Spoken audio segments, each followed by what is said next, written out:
Hello, and welcome to the start of a remarkable story. In fact, the word remarkable is hardly adequate. It's almost impossible to reach for a description to describe the scale of the information that you're going to see and hear in the next 4 hours or so. Imagine, for instance, that despite what we're led to believe, there is no such thing as a random accident, a random incident, a random anything. That everything happens because it is meant to happen. On a spiritual level, how we create our own reality, and what we blame other people for, we're actually creating. And in the second part of this video, in the second video, we're going to look in detail at how that happens, because now, as the veil lifts in the last few years of the 20th century and we move into the 21st, we're now scientifically being able to confirm that these things are true.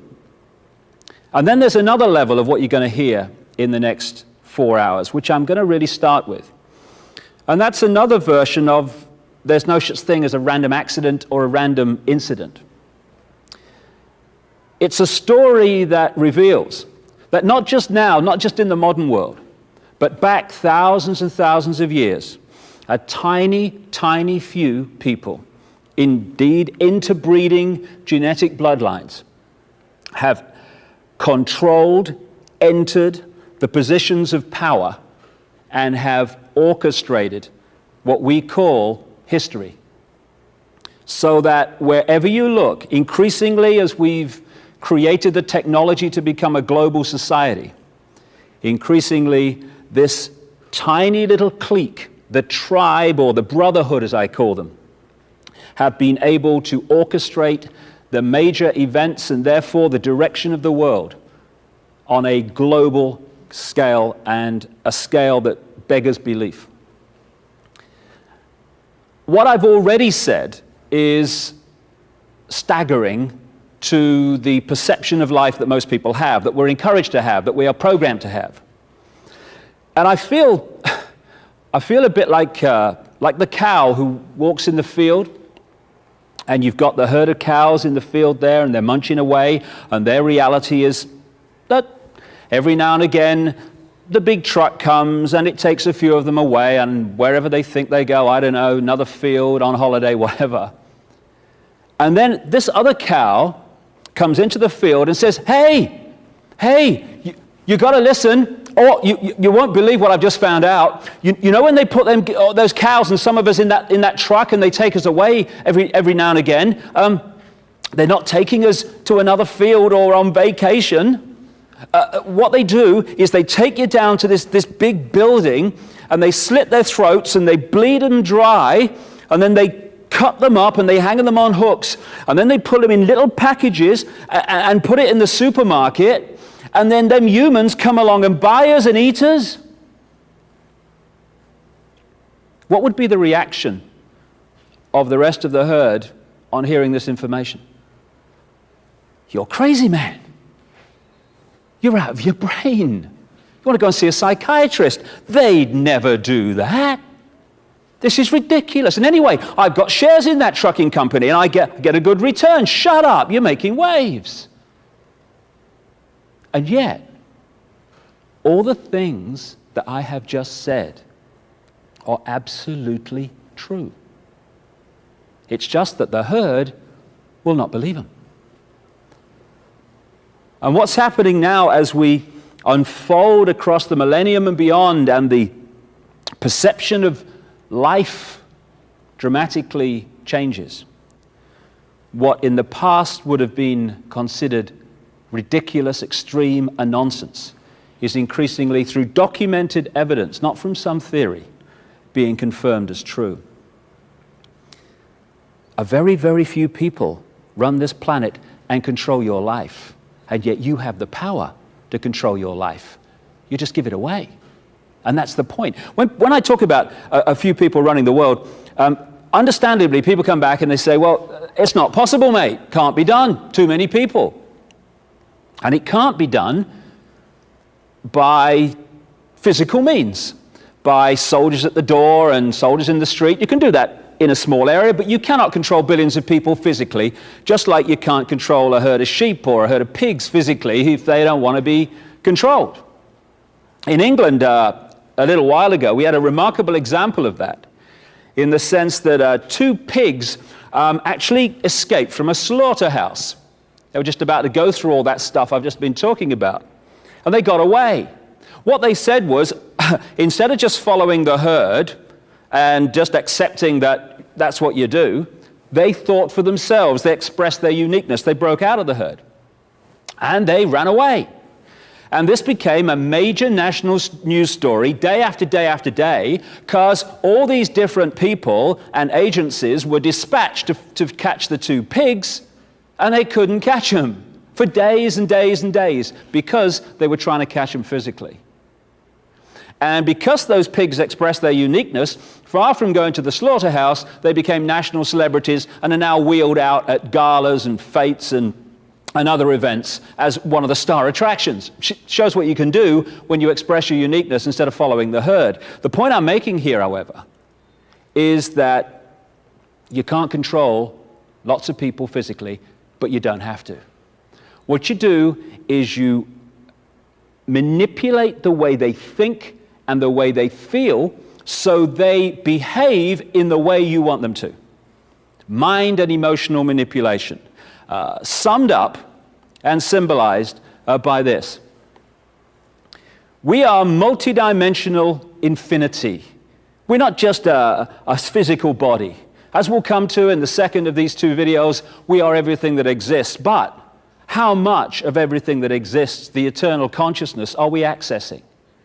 Infinity or just a fraction? And the difference between that infinity perception of life and possibility and that is simply, again, beyond words to describe.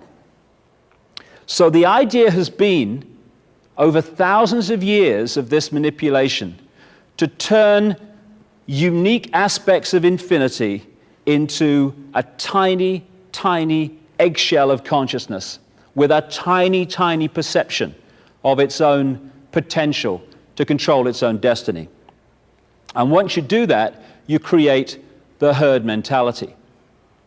And the herd mentality can be summed up by what we see all the time in a herd or a flock, whatever you want to call it, of sheep. If you look at how sheep are controlled all over the planet every day, it's through this. It's because sheep are put in that symbolic eggshell so that they don't think for themselves, they just follow the one in front.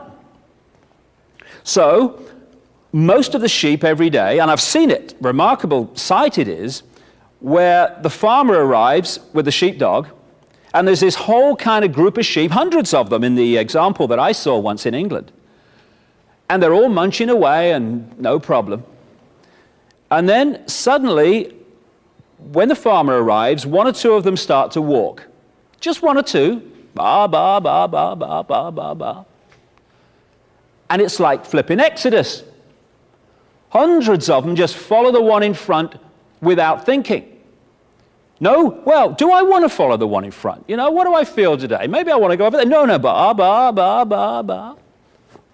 And then you've got the tiny few who don't immediately succumb to that and follow that and concede their uniqueness to that, and they're given the extra dose of fear by the sheepdog. Row, row, row. Oh, all right then. And that 4-letter word, fear, is what controls the world. Fear, fear, the manipulation of fear. So what you have are 2 states of being that get hundreds of sheep exactly where the farmer and the sheepdog want every day. And those 2 states of being are ba, ba, ba, ba, and fear, which gets the few to do the same. Staggeringly, we may find watching a group of sheep like that funny. Oh, come on, Ethel, come and look at these sheep. They're so stupid. And yet, the human herd, because that's what we've become, has out-sheeped the sheep. Because we have actually dispensed with the sheepdog. We police each other. It has become a crime to be different. Anyone who's different from the norm gets ridicule or condemnation. Instead of expressing and welcoming and encouraging and glorying in the unique contributions we all have to make, we condemn them or ridicule them. Now, this is not just navel contemplating. It is fundamental to how a few have controlled the world for literally thousands of years. And unless we break this, they'll go on doing it. What it means is that all you have to do to control the direction of the world and control literally billions of people is to set the norms in society. What is considered right and wrong, moral or immoral, sane or insane, possible or impossible. And once you set those norms by controlling the education system, crikey, education system, crikey, what a word. Someone said, was Gandhi, was asked what he thought of Western civilization, and he said, I think it would be a very good idea. What do I think of education? I think it would be a very good idea. I think it's about time we had some. So through controlling the education system, the mantra messages through the media, confirming that these norms are how life is, the vast majority of people in the human herd, from cradle to grave, occupy those norms and live their lives within them because they think that's reality. Now that's fine, that's a choice, I don't have a problem with that. But we seem to find it so hard to make those choices and let other people make different choices. So the reason the few can control the world as they do and have for so long is not just that vast numbers of people live within the norms, it's that those people insist those people that want to live outside the norms conform as well. So the key state of being, which is the foundation of all that I'm talking about, is the one you'll find in the vast, overwhelming majority, all but a handful, literally, of human beings. It's the fear of what other people think of them. Once you're in that mode, and that's the eggshell, then you're in trouble. Because suddenly you're not living your life, you're not expressing your uniqueness, you're living someone else's version of what you should be. You're already in prison, you're in what I call the hassle-free zone of norms. You've conceded what you are to what someone says you should be. And if enough people do that, and we do, whoever sets the norms runs the world. And what happens then, of course, is that when you're on the edge of that hassle-free zone and you're thinking, shall I, shan't I express my uniqueness? Shall I go with what my heart's telling me? What is the fear at that point that is making us resist, oh, should I, shouldn't I? We're not at that point thinking, what will the President of the United States think if I express my uniqueness? What will the Pope think? Although some people will do that, my goodness me, why I don't know, but they do. Or what will the Governor of the Bank of England or the head of the Federal Reserve think? No. What's making us resist expressing our uniqueness is our fear of what our mother will think. Oh my God, what will my mother say? What will the guys down the bar say, or the people at work? In other words, the people's reaction that keeps us in those norms are the people who are already in there. So the sheep have also become the sheepdog. The police have also become the police. The inmates of the prison are also the prison warders. Now this combination, I repeat because it is so important, this combination means that whoever sets the norms in society runs the world. If, and the big if we concede our uniqueness to it and insist that everyone else does the same. And then when the norms are set, different aspects of the herd are played off against each other. So religions have been created, and we'll get into that because it's remarkable how the religions which fight each other and conflict with each other actually come down to the same people. Same story too when you look into it. So they play different aspects of the herd off against each other. Religion is played off against religion. Political party is played against political party. Economic theory against economic theory. And so we've set the norms that have created the herd, and then the herd is set at war with itself. And while we're cussing each other and fighting each other and blaming each other, the few people are string pulling all these different elements and creating the key element that's necessary for the few to control the many, divide and rule.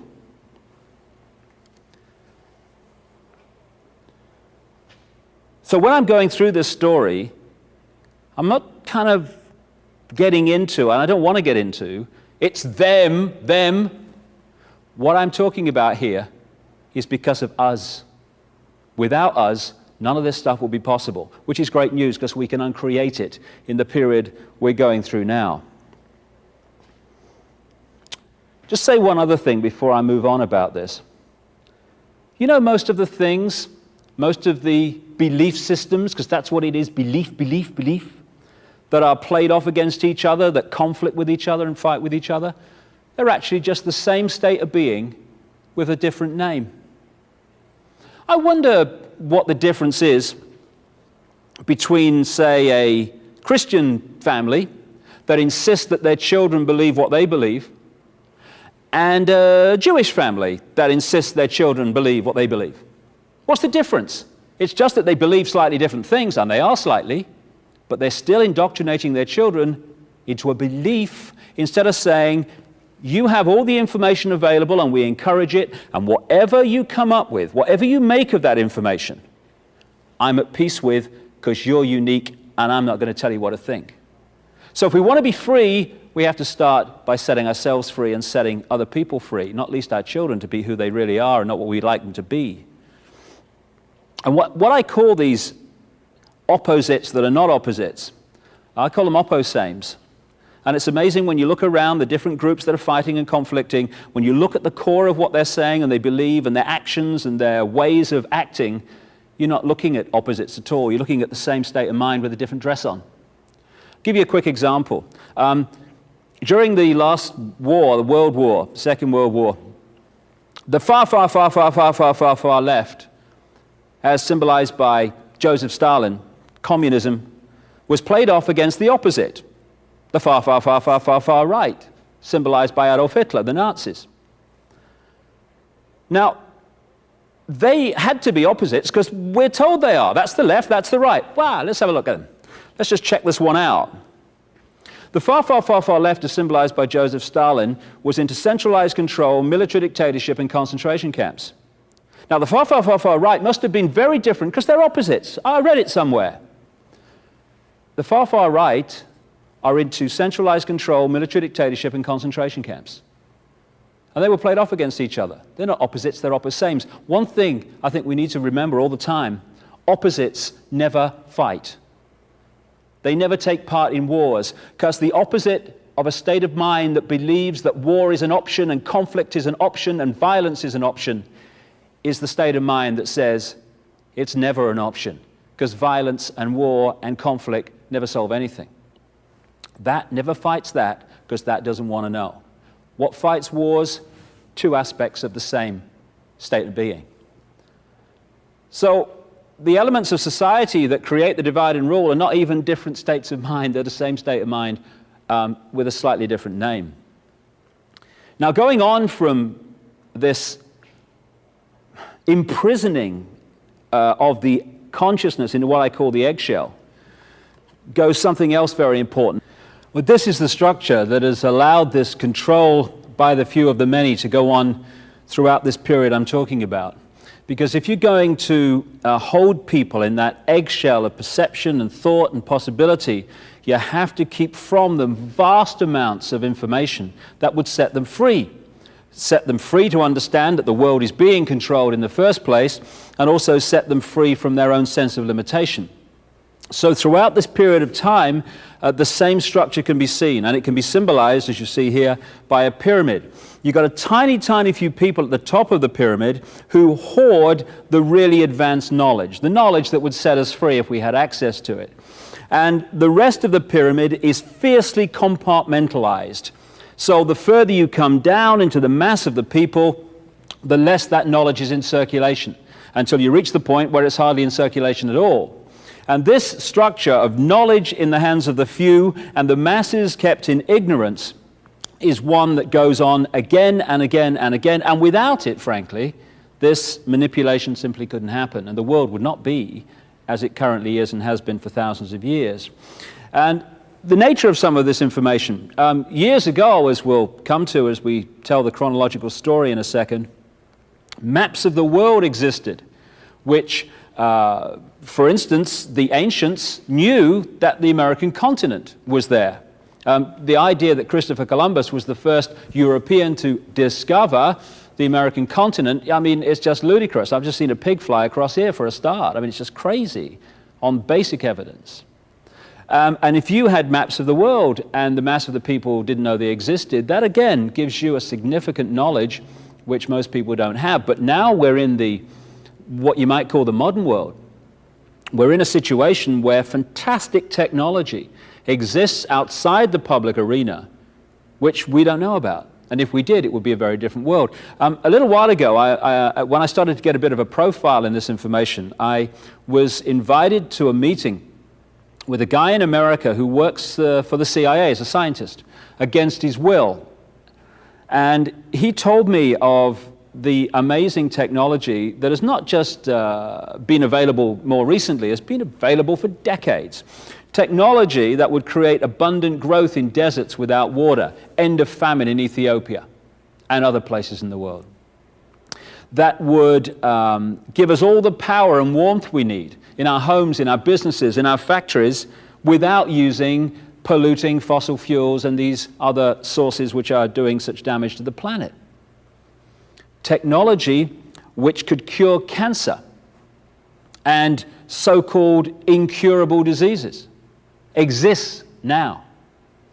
Why don't we have it? Because it would set us free, it would give us choice, and choice equals freedom. Lack of choice equals the opposite of freedom, the imprisoning eggshell that I'm talking about. So it's kept from us. And I asked this guy, just to give you an idea of what's going on the other side of the movie screen that's projected at us via the media and education and what we laughingly call that. I said to him the obvious question, if you don't like doing all this, why do you work for the CIA against your will? And he opened his shirt and he said, this is why. And it was a kind of a bizarre moment, because on one area of the room there was his children and his family, and yet I was looking at this father from this bizarre perspective of the world he lives in when he goes out the door in the morning. On his chest was a see-through sachet, or patch as they call them in the trade, and in it was this golden liquid which turns out to be a drug. And he went into work one day, because just because you work for the CIA or the FBI doesn't mean you want to control the world and unfold all this stuff I'm going to come to. Most people think they're serving their country. Why? Because they're down here in the pyramid. He went in to work one day, and he has missing time he still can't account for. He remembers just waking up, however, in this room, and when he woke up, he realized this patch was there. And the reason it was there was this. His body had been manipulated to need that drug to survive. And if the drug is not replaced, and the patch has to be replaced every 72 hours, he starts to die. And after one incident, when he said no more, they did that. And this is just one of countless people all over the world who are geniuses in their area that could use that genius to set the world free, who in fact use it because of this situation to further imprison the world and deny us the knowledge of the existence of these technologies, while the very same technologies are used against us to increase the control. Because of course, knowledge is neutral. Technology is neutral. It's how you use it that is positive or negative, and is either freeing or imprisoning. So I got to the point, particularly in a book called And the Truth Shall Set You Free, where I'd, in very great detail, highlighted the structure of how the world is controlled today. And later on in this 2-video series, I'll get into that. But then you look at it, and you look at the scale of the structure and the detail of it and the way it works and the way all these different apparently unconnected institutions are actually connected. And you say, well, this could not have been put together in a few weeks, a few years, a few decades. So when did this thing start? And you go back. I got it comfortably to the time of the Crusades and the period that a lot of so-called knights organizations appeared, around the 1100s, 1200s, that kind of period, and into the 1300s. Very comfortably back then. Keep going back. And eventually you're into thousands of years BC before you can pick up the thread of where this thing came from. And then you start to look at some of the great mysteries of the ancient world and ask a few questions, because conventional history says that we are at this time at the cutting edge of human knowledge. There was never any society or civilization in the past, or what we call the past, that was here or in advance of here. And in fact, the ancients were like primitive and didn't know much.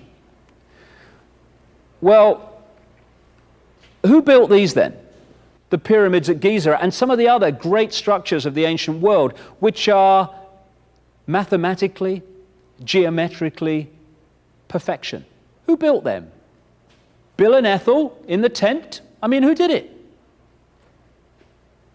Then you look at some of the other, this is Easter Island. I'm sure I know someone looks like that. I'm sure I know someone that was designed on. But this is, again, thousands of years ago. And them hats there are apparently 10 tons. Be interesting, wouldn't it? How did they get them up there? You know, you imagine it, can't you? Come on, Bill, bit more, left, right. Was done by high intelligence. No one knows where they came from. All the pyramids. Look at this. This is in Peru. Now, this has been done by an axe and chisel, isn't it? Look at the perfection of the way that stone is fitted into the rest. Can't hardly get a piece of paper between it. Thousands of years ago, this was done by a primitive people. Oh, aye. Places full of pigs flying. Look at the size of this in Peru. You know, again, all right, Bill, bit heavier this time, to the left. Fantastic knowledge created these things in the ancient world. This stone there in the center is one of 3 weighing 800 tons, called the Trilithon, in a place called Baalbek, in what we now call the Lebanon. Thousands of years BC, that was built. And those 800-ton blocks had to be moved at least a third of a mile. Primitives did that. I read it somewhere. It must be true. He had letters after his name, the guy that said it. This is the Nazca lines in Peru again, on the Nazca Plains. There you have a situation where in the ancient world they scored away the top surface to reveal the white underneath. And amazing depictions of birds, insects, and animals were created in this way. And some of them were only discovered in terms of what they were when we rediscovered, and I emphasize the rediscovered out of fly in this century. Because some of these things can only be seen from 1,000 feet, apparently. So there's a bird and his spider. Again, the Nazca lines. How did they do that, these primitive people all over the world? Because they were not primitive.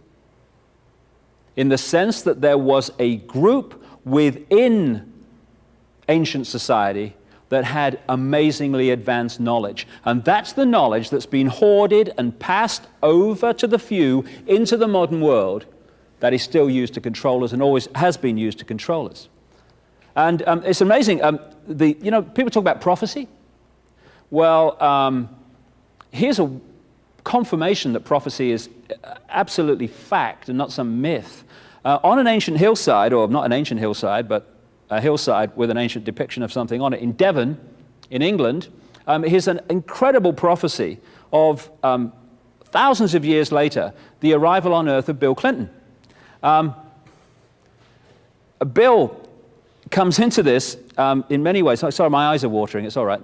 Cameraman's looking a bit pale as well. But Bill Clinton, again, President of the United States, as we'll see, all this stuff about, Monica Lewinsky and all that stuff is absolutely obscuring what Bill Clinton's really involved in and what he's really connected to. Because again, we're watching day after day a smokescreen and an illusion behind which the truth is. So in the ancient world, there were people with fantastic knowledge. Where did that knowledge come from? I put this picture up just to emphasize the nonsense of how the idea that extraterrestrial life doesn't exist, how ridiculous it is. There are billions of stars in this universe. It's apparently estimated, I was reading, 1 billion in this galaxy. How many galaxies in the universe? That's just the physical universe. What about all the other parallel universes? What we call creation is alive with life. And yet it's become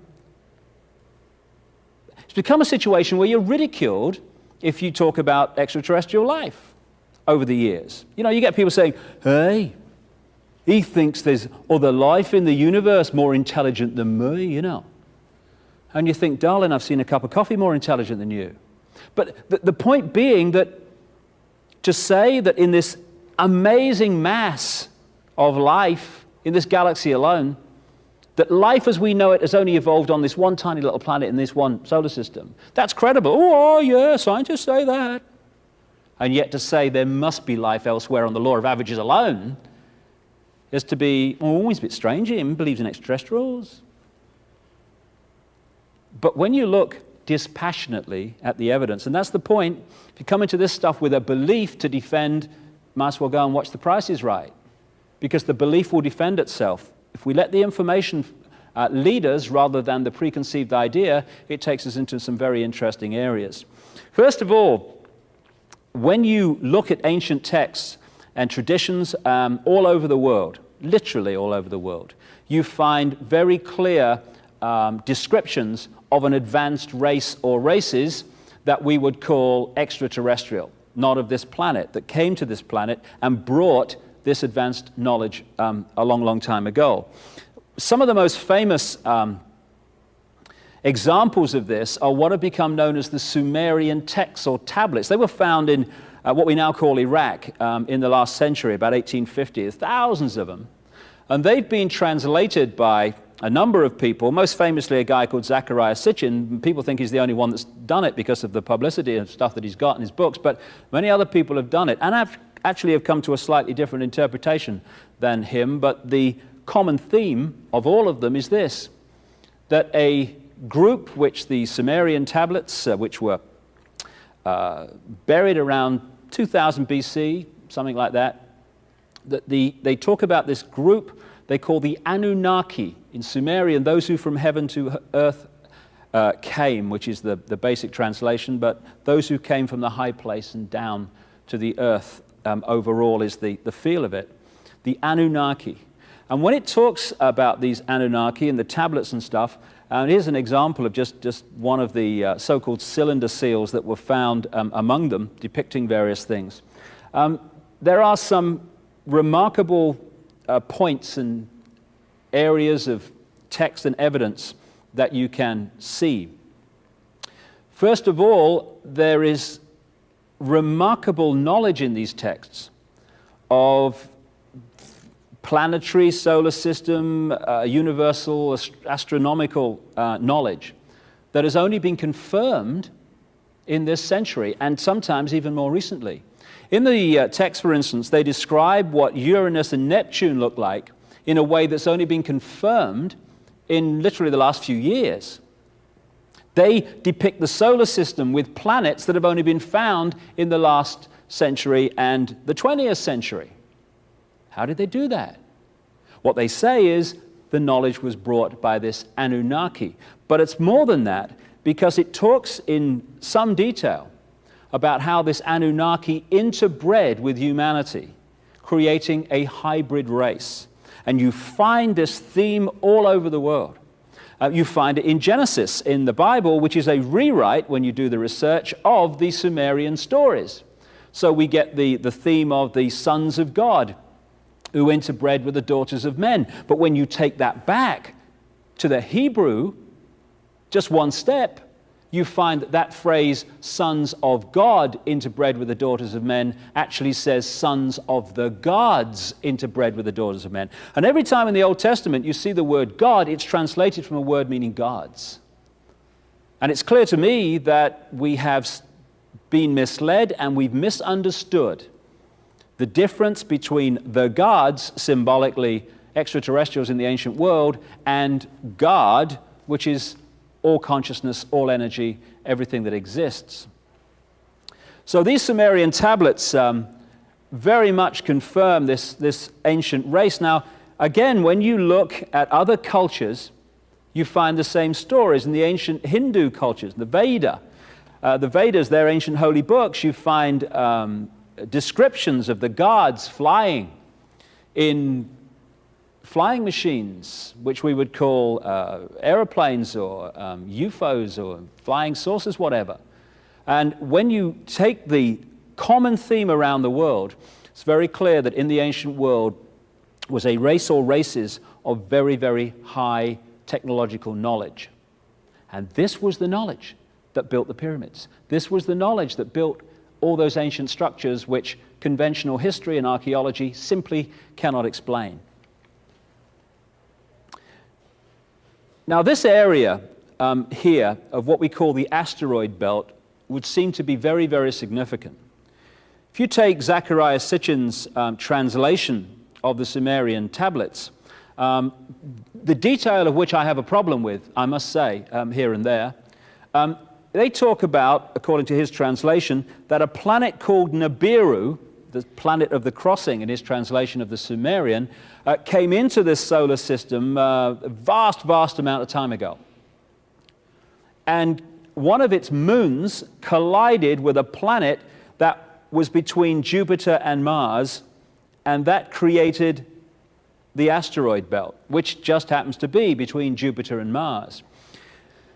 That's one interpretation of what happened, but there are others, and I've come across a scientist, a friend in America, who's been researching all this for 30 years, and he is convinced from a large amount of different evidence that actually something different happened, not least because at a major corporation he used to work for, they did a study, the physicists at that corporation, into what must have happened to the solar system, because when you look at the planets and how they spin and how fast they spin and all this stuff, it's very clear that some major, major disruption has happened in this solar system. It's affected not just the Earth, but also the other planets. It's a major cataclysm.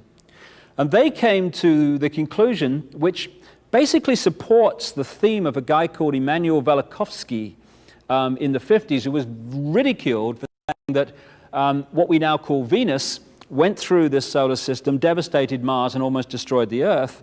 But these physicists are actually supporting the basis of that. What they believe as a result of their research is that the planet we now call Jupiter came into this solar system not that long ago, remarkably, 7,000 years ago maybe, something like that.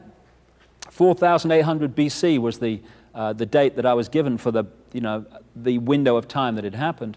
And it collided with a planet that was in that area, and devastation unfolded, and the asteroid belt was the result. They also suggested that a great chunk of Jupiter, which is a colossal planet, of course, broke off and careered through this solar system and devastated Mars. Interestingly, the probes to Mars have suggested that the landscape of Mars is no more than 10,000 years old. So something certainly happened there that devastated it. And came close enough to the Earth and was caught in the Earth's field for a while, did a couple of orbits. And that orbit, when you look at the scientific suggestion of what that would have caused, starts to confirm some incredible legends, traditions, and oral and written evidence from the ancient world all over the planet that there came what the Bible calls the Great Flood. One of the things that this would have done, this pass by what we now call Venus, is to have created a 10,000-foot tidal wave. Interestingly, in the pre-flood world, since then, agriculture as we know it began at heights above 10,000 feet. Quite obvious why that would have happened in the scenario we're talking about. It is also suggested, and my other research, and in the book The Biggest Secret, it's detailed and documented in great detail, is that there was a Martian race, which was the white race, which actually came to the Earth and was interacting with the Earth, but as a result of the devastation and destruction of Mars, actually came here because it needed to survive. And this white Aryan Martian race based itself, and those that were here at the time of the cataclysm survived as a result of going into the high places in the Near East, what we now call Turkey, Caucasus Mountains, Iran, and that sort of area. And the amazing culture that appeared there, and I'll come to that in a second, was the result of this knowledge.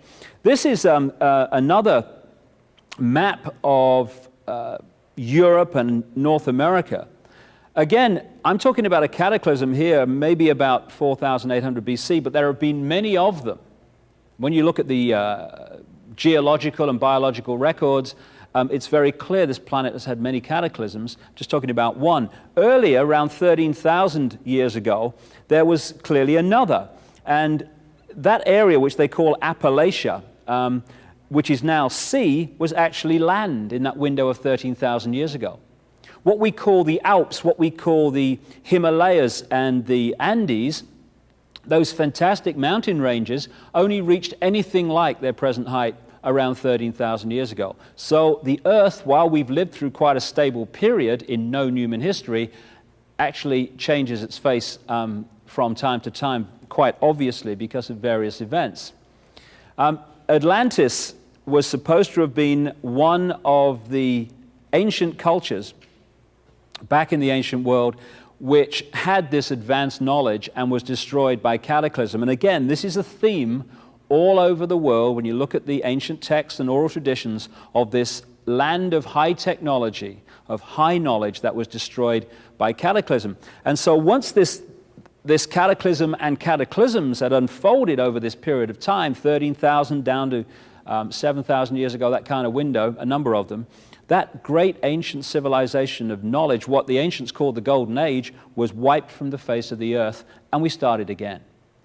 But we started again with different levels of knowledge. Among the survivors of these upheavals were the mass of the people who survived, or the representatives of them, who were still in ignorance, and then again there were the few who had the knowledge. So it all started again. Same structure, and we've moved into the modern world where we're now at a point where we were a long, long time ago before these cataclysms wiped that civilization from the face of the earth. So what we're looking at here is the area that they concentrated on, where the white race actually came out of, interestingly. When they're talking about the Martian race being a white race and actually focusing in that area of the world, the Caucasus Mountains, southern Russia, that area, Caucasus Mountains, down into what we now call Turkey and those areas around there, Iran, that's where the white race came from.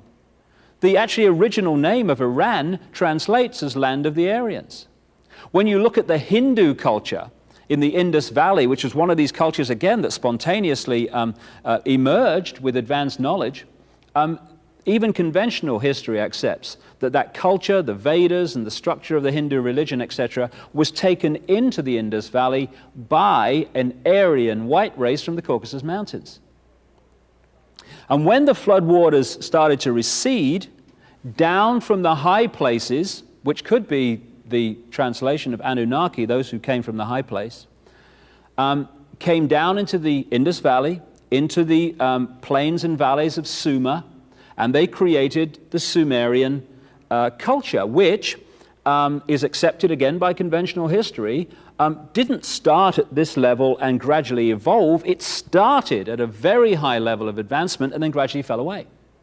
Same with Egypt. It started at a very high level of advancement and then gradually fell away. Babylon, another one.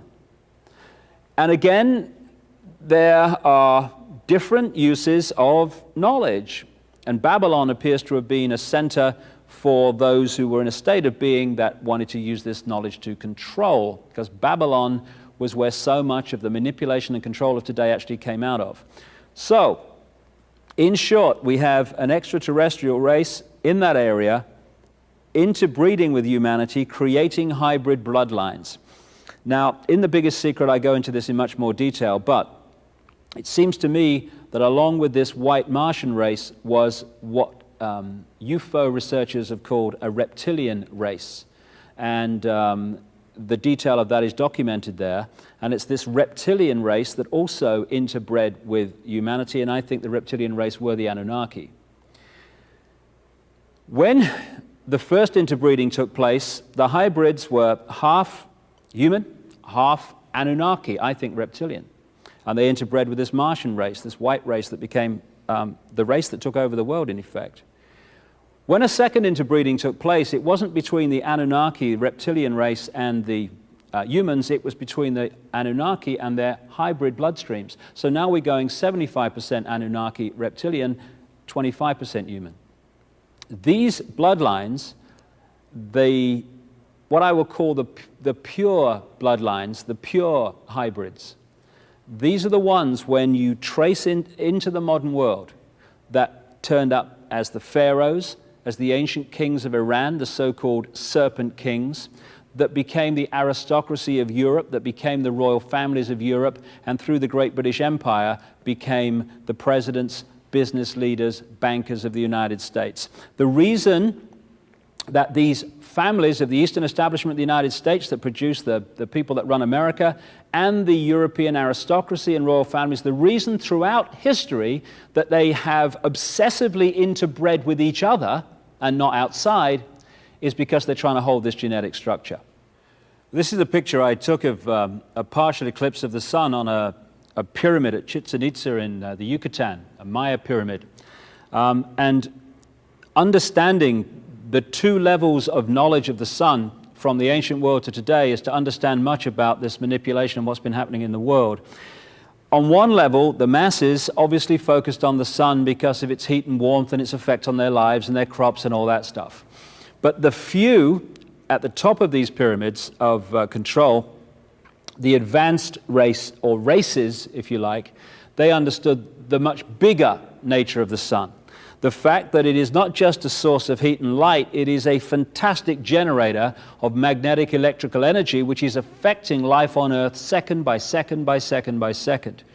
And so, in summary, what you had here was a white Martian race which its hierarchy had this knowledge, and this Anunnaki reptilian race, and you'd have to see The Biggest Secret for the enormous documentation of that being true. And they also had this knowledge. And below both, you had the mass of the people who didn't have this knowledge of the sun and much else.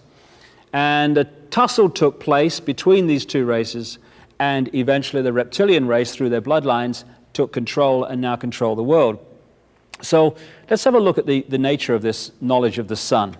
What you're going to see now are sunspots. Great arcs of fantastic energy that are emitted from the sun in cycles. Sometimes they're very powerful, sometimes they're less powerful. And the sun is 99% of the mass of the solar system. When it changes, everything changes. And a great example of what I'm talking about and how it affects us and how the ancients knew about this is a guy called Maurice Cottrell.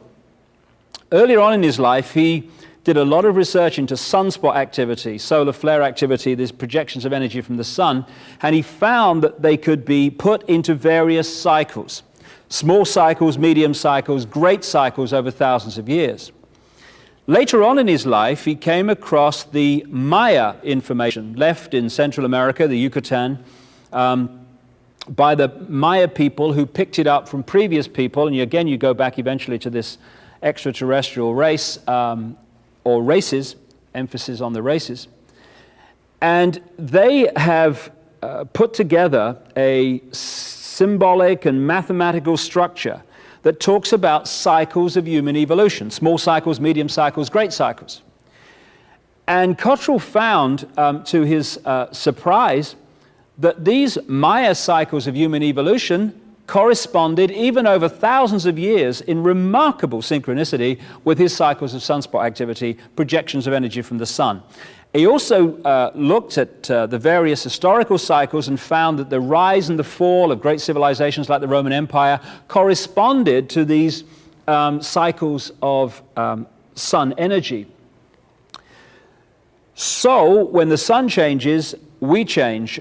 We are encouraged at some points to be open to more aggression or more this or more that. Now, if you know that, and you know that at certain times the mass consciousness is more likely to react in a certain way, then you know, as you're manipulating the world, when to have your wars, when to have your economic collapses. And this is why, as many researchers, not just myself, have established, that these events tend to happen in key years relating to sunspot and sun energy cycles. Therefore, in the ancient world, there was the knowledge of the sun in its true importance and its true effect, and then there was the mass of the people who just looked at it in a totally different way.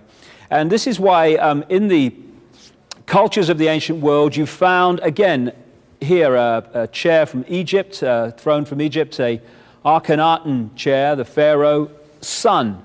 Gold, the solar color, the solar metal. This is why the obsession was with gold. Also, lions, you find tremendous symbolism of the lion. The lion with its long mane symbolized the sun, which is why it was always there. Here again in Sri Lanka, gold and the sun. Here in Rome, the two lions, the sun and the disk, the sun. Again, understanding this. Now, here, much more recently, this is the sun chair of George Washington, first president of the United States. And the reason that you find the symbols of the ancient world used by this high advanced level of knowledge in the more modern world, right to the present day, among the secret societies and among the countries in terms of flags and symbols, etc., is because the same knowledge stream is used today and the same manipulation is used today as always was. Now, this is a symbol that explains so much about religion and many of the symbols you see in the modern world. Because of the focus on the sun in its various levels of importance and understanding, this symbol was devised in the ancient world to symbolize the passage of the sun through the year. They did the circle with the zodiac, zodiac coming from a Greek word meaning animal circle appropriately. They broke the circle into 4, the seasons, with the cross, and they put the sun on the cross. I've heard that somewhere before. So what they did is to focus their symbolism on this journey of the sun. This is why when you look pre-Christian, pre-Jesus, you find an endless stream of deities in the ancient world who were given birthdays of December the 25th. Why is that?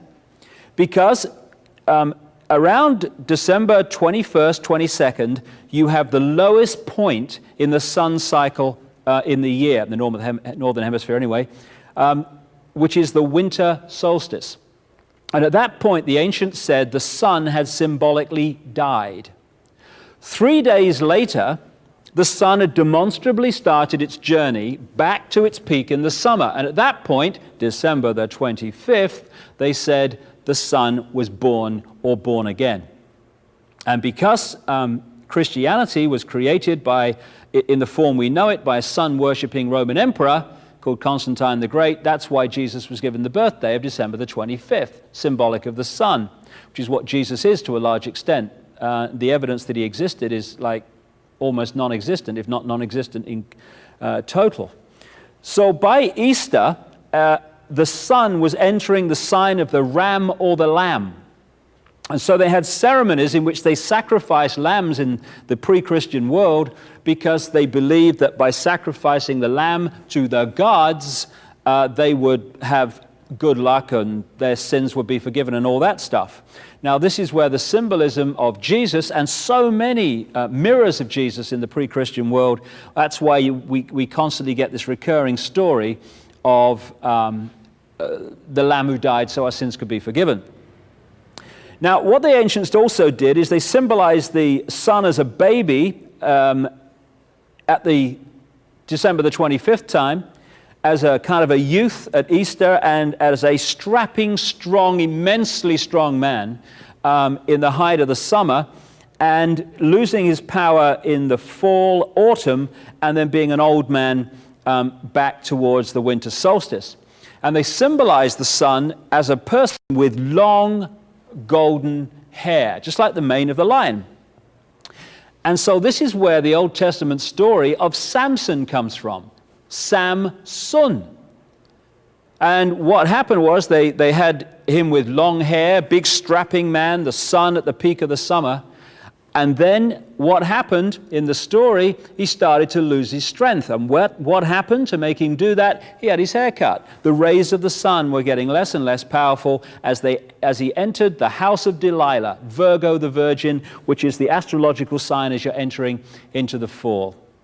And so often, and again in The Biggest Secret, this is documented constantly, this is why you get constant stories which we are asked in the masses to take literally, therefore a prison religion emerges, when in fact they're symbolic, and often symbolic of the sun.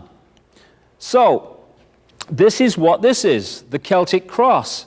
It's the circle and the cross, the symbol I've just had on the screen. This is NATO.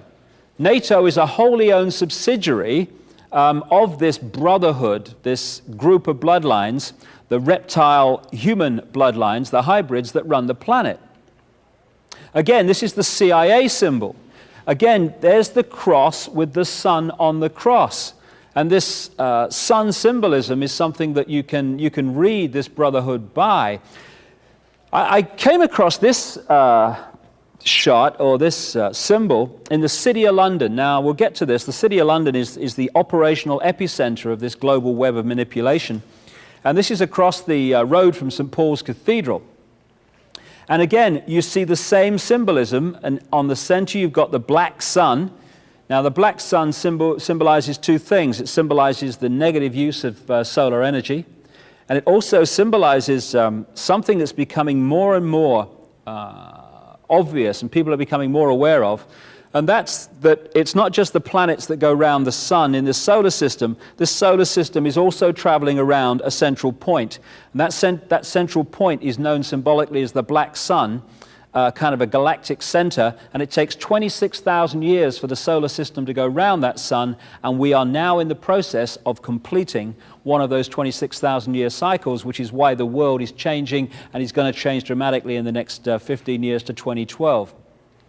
So again, this symbol keeps coming up in the modern world as well as the ancient one. Now, even in the design of cities, which this brotherhood has in the modern world controlled, you see exactly the same symbol. What you're looking at here is the Arc de Triomphe in Paris. Paris, like Washington and London, is a mass of esoteric symbolism and sacred geometry built by design into the street plan. And so what you have is the Arc de Triomphe with the circle around it. There's the center of the sun on the cross, if you like. And going off from there are 12 roads breaking up into the 12 segments, just like that symbol I showed you a few minutes ago. And this, again, is sun symbolism from the ancient world carried by this group. And even in the road, on the road plan around the Arc de Triomphe, you see the sun there making the point. But if you don't realize where all this is coming from, it just seems like kind of nice design. Again, up there, Order of the Knights Templar in the York Rite of Freemasonry. That symbol there with the cross and the crown is the way the symbol of the circle and the cross has been got into Christian churches without people realizing what it means. It's the same symbol, the cross and the circle. And again, you see the same symbol here. This is the famous painting by Leonardo da Vinci. Leonardo da Vinci was a very high initiate. In fact, he was the Grand Master of a elite secret society, still very much part of the manipulation today, called the Priory of Sion, S-I-O-N. And Sion comes from a Sanskrit word meaning the sun. The Priory of the Sun is what it's actually saying. And this guy was an initiate who knew the underground story and the underground knowledge. This is why Da Vinci was able to make predictions and draw pictures of various technologies that were well ahead of his time. Now, what he's done here is present the Last Supper picture in the form of symbolizing that same symbol, the cross, and the sun on the middle and the circle. He's depicted Jesus as the sun, hence the halo around his head there, and he's broken up the disciples into 4 sets of 3, symbolizing the 3-month periods of the seasons and the sun going through them. This is why this constant recurring number of 12 and 1, the hero and the 12 followers, constantly reoccurs. This is why you have King Arthur and the Knights of the Round Table, the circle of the zodiac. This is why again and again the big religious heroes had 12 followers, the sun and the months and the areas of the zodiac.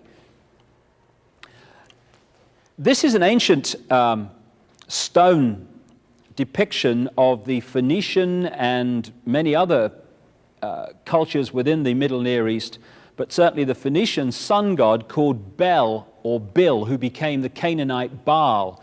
And there you see the halo around the top of his head symbolizing the sun. And this is vastly ahead of the emergence of Christianity, which then used the halo, because the same symbolism was used, because again is Zoroaster depicted with the halo and the rays around his head, because these guys did not actually exist. They were symbols of the sun.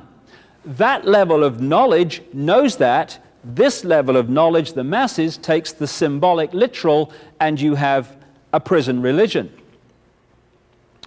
So let's pick up how this all unfolded from here. Just to quickly summarize. In that area of what we now call Iran, Turkey, and the Caucasus Mountains, you had 2 advanced races at the same time. You had the Martian race, which came down and survived there and came out of there after the cataclysm involving Venus 7,000 years ago or so. But you also had another race, which the Sumerian text called the Anunnaki, a reptilian race. And they interbred in this program or programs that are described in the Sumerian texts. And interestingly, they describe how this Anunnaki did this interbreeding by using what we would call test tube methods. Now, of course, when these tablets were found in 1850, the idea of creating life in test tubes, utterly ludicrous, no longer. And so you had the interbreeding between the white race, the Martian race, and the Anunnaki. And the outcome of that was what appeared to be a human form, is what we'll call it today. But within that white race were particular bloodlines that were very, very reptilian. And again, you have to look in detail in The Biggest Secret to see the enormous documentation of this, but it's these bloodlines, this particularly the white reptilian, the Anunnaki Martian bloodlines, that actually have run the world ever since. Demonstrably, the white race took the world over. They came out of the Caucasus Mountains and this area of the world in 2 basic ways. Go one way first, by land. They came out of the Caucasus Mountains, and incidentally, what do Americans call white people? Caucasian. Why do they call them after some mountains in the Near East? Because that's where the white race came from. They came across land into Europe, and they changed their names. They were the Scythians, they were the Cimmerians, they were many different names, and if you follow the movement of people, you find that they became the white race of Europe. They became the Anglo-Saxon race, because the Angles and the Saxons were simply different names for the same race. They became the Scandinavian peoples. They became the British. They became the French. They became the European white race. And within this white race were these Anunnaki bloodlines, these reptilian bloodlines. And these were the ones, when you do the research and the genealogy, that ended up again and again and again in the positions of power. Political, royal, economic, all of it. And so not only did they come across land in that way, much earlier, around 3000 BC, through a white race called the Phoenicians, they went by sea to Britain. And what we call the British culture, which of course has had such an effect on passing on that culture to the rest of the world, is actually the Phoenician culture. It comes from the Near East. And the proof of that is endless in the artifacts and the legends and the stories that have been left.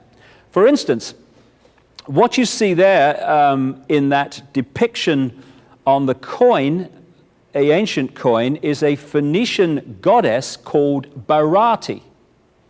And on the other side, you see the classic depiction by the British of their goddess, Britannia. And they are the same, because Britannia was Barati. The Phoenicians worshipped two deities. One was the male, Barat. One was the female, Barati. And she became Britannia, and Barat and Barati became Baritan and the Baritish. The British culture is in effect the Phoenician culture. Not only that, when you look at the names given to the goddesses and what have you, or in the Indus Valley, what we call the Hindu culture, they are the same. They are very, very close to the name Barat and Barati, because this white race, as I said earlier, also went in and created the Indus Valley Hindu culture. No accident that all the major religions in the world that were prisoners came out of this same area of the Middle and Near East. In Britain are white horses scored into the hillside. This is supposed to be the oldest one. It's a place called Uffington in Wiltshire. And it's been dated to around 3000 BC. That is precisely the time the Phoenicians arrived by sea into Britain, bringing the Barati, Baritish culture as it became. Now, why would the Phoenicians score horses in the hillsides, the chalk hillsides of Britain? Very simple. The Phoenicians were sun worshippers. This was a Phoenician symbol of the sun. This is a Phoenician high priestess. Again, you see the swastika. The swastika was a Phoenician symbol of the sun. Quite a positive symbol, and what the Nazis did, because they understood this, is they turned it round to indicate the negative, because they understood the nature of the sun as well. This is a Phoenician stone found in Britain. There again, you see the swastika. And what we call the British culture came from the Near East. Another thing that these advanced people within the Phoenician culture understood was the fact that the earth has through it and around it what is known as an energy grid or grids. These are force lines of energy. Some people call them ley lines, some people call them dragon lines in China, meridians, whatever. Where these lines of force cross, you create a vortex. Where many of these lines cross, you create a colossal vortex. And therefore you have enormous energy which you can use to create and do various things. This guy was an Englishman in a place called Herefordshire, and one day he was on his horse at the top of a hillside, and he suddenly looked down into the valley and saw these lines in a sort of psychic way all over the place, straight lines, and they connected the sacred wells, the sacred places of worship, the points where the churches were built, the hillsides, etc. And this now, as we have moved on, has been confirmed by the scientific world, those with an open mind anyway, that this grid system actually exists like a web around the world. Now, where these ley lines cross in their most powerful way, where most of them cross, just happens to correspond with where the ancients had their most sacred ceremonies and their most sacred places. Stonehenge and places like that were built on them. So where the lines come in and the vortex is created, that is where they built the Stonehenges. The Aveburys, another stone circle and energy complex in Britain. That's where they built all over the world their temples to access this energy. This is Avebury in Wiltshire. Now this is interesting. I used to live near here, and the Phoenicians built this with their knowledge. Now the Phoenicians, I would suggest, and the evidence is presented in The Biggest Secret, were originally a Martian race. What people like Richard Hoagland have found, who's investigated the Cydonia region of Mars, where they've found pyramids, etc., and other non-natural creations, is that if you look at the way that the various pyramids and non-natural points relate to each other in this area of Mars called Cydonia, and then you place them over Avebury in Wiltshire, England, they fit almost exactly. Avebury appears to be a mirror of Cydonia on Mars. Also, when you look at the background, there's very strong evidence that the pyramids in Egypt were built around 3000 BC, the very time these things were going up. And they built pyramids. What have they found on Mars? Pyramids. Also, as some scientific research has shown, when you put people in white bodies into sensory deprivation tanks, their natural rhythm is not the rhythm of the orbit of the Earth, it is the rhythm of the orbit of Mars. And a scientist friend of mine said to me once, after I first met him, he said, there's a point in the world where on one of these magnetic grids systems called the Hartmann grid, 12 of these meridian lines cross at the same point and go down in the Earth. Amazing place. I said, where's that? He said, a place called Avebury in England. The ancients knew this. This is Silbury Hill, the biggest man-made mound in Europe, right next to Avebury. This is Stonehenge. It's one of the crop circles down the bottom there, or the crop formations, 125 circles I think there is in that. These ancients, coming from this advanced knowledge, this is Tara in Ireland, all over this area of Britain. This is Glastonbury Tor, not too far from Avebury and Stonehenge. And then you come to the pyramids of Central America, the Yucatan.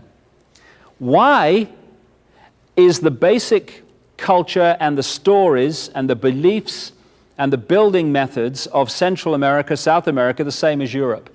Because when you follow this research, you find that the Phoenicians not only went to Britain in the ancient world, they crossed the Atlantic also. Phoenician artifacts have been found in Brazil, for instance, and what could well be Egyptian, certainly Egyptian or Oriental artifacts, have been found in the Grand Canyon.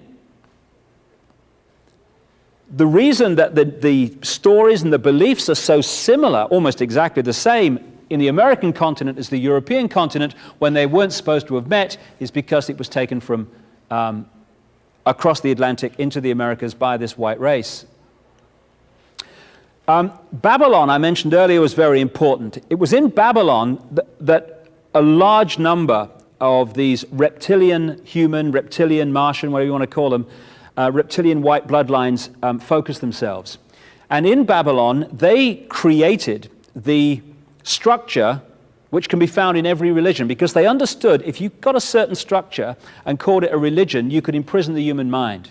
And so when you look at the religious belief and structure and stories of ancient Babylon, you're looking at the ancient stories that followed. For instance, where have you heard this before?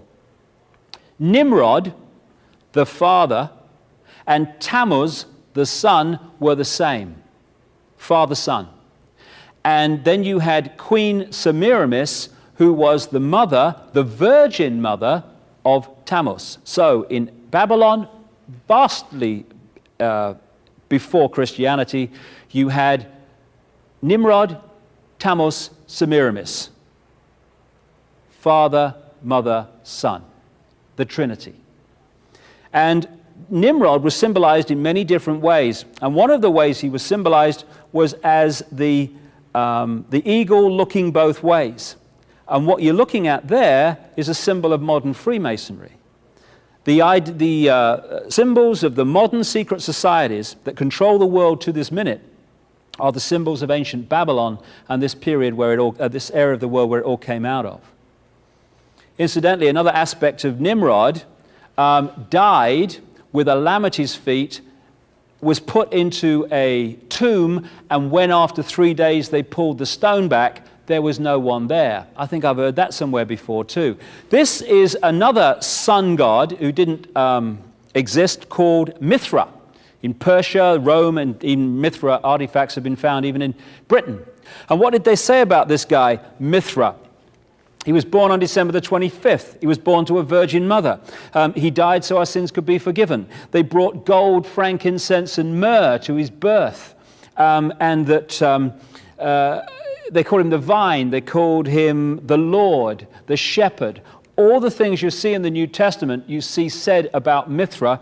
And where the Roman Catholic Center is now, the Vatican, on that site, they found Mithra artifacts because it was a place of Mithra worship. And Mithra ran right up into the Jesus period, and they basically changed the name of Mithra to Jesus, and we had another religion.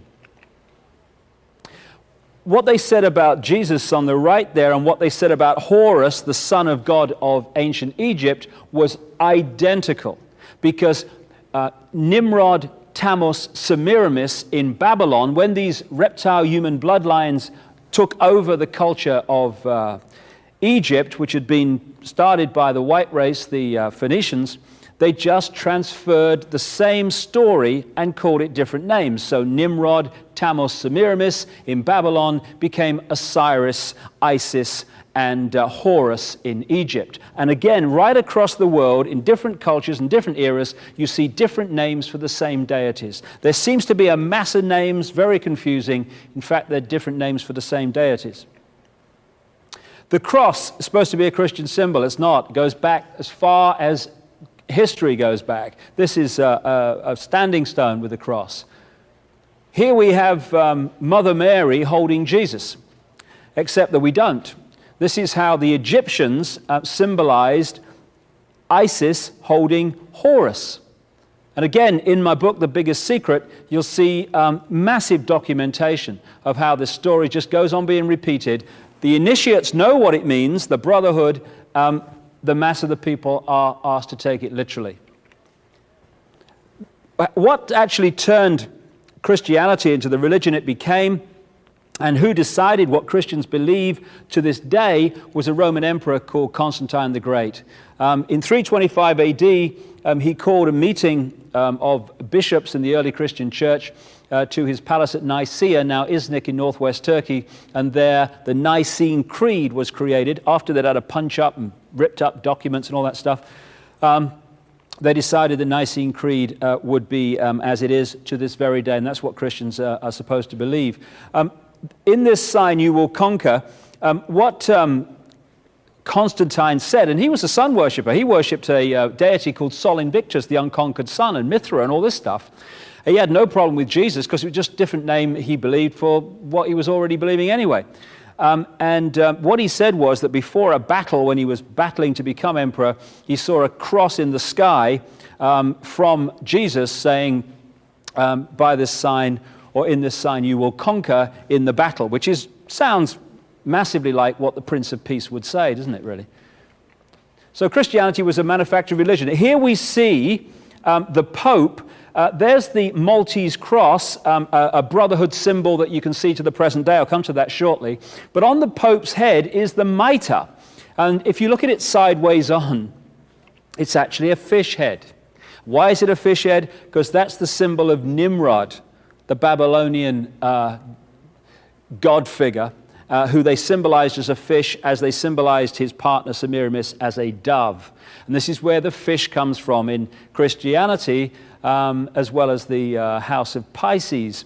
So basically, and The Biggest Secret documents this in detail, the Babylonian group moved home to Rome, the New Babylon. Now, also in this story, if we move forward to the time of the Crusades in the 1100s, 1200s, you find that in the Middle East at that time, a series of knights organizations suddenly appeared, which are still going today, and among their members today are some of the top people in global politics, business, banking, military, media, etc. They were the Teutonic Knights, which relate to Germany. They were the Knights Hospitaller of St. John of Jerusalem, and St. John, incidentally, is a symbol of Nimrod, for reasons the Biggest Secret explains. And the other one, which I'm going to concentrate on for a few minutes, was the Knights Templar. And they all appeared around Jerusalem at the time of the Crusades. And the Knights Templar said that they'd created this organization originally to protect pilgrims who were visiting the Holy Land. Well, there was only 9 of these fellas for 9 years, which is going to protect a massive amount of pilgrims, clearly.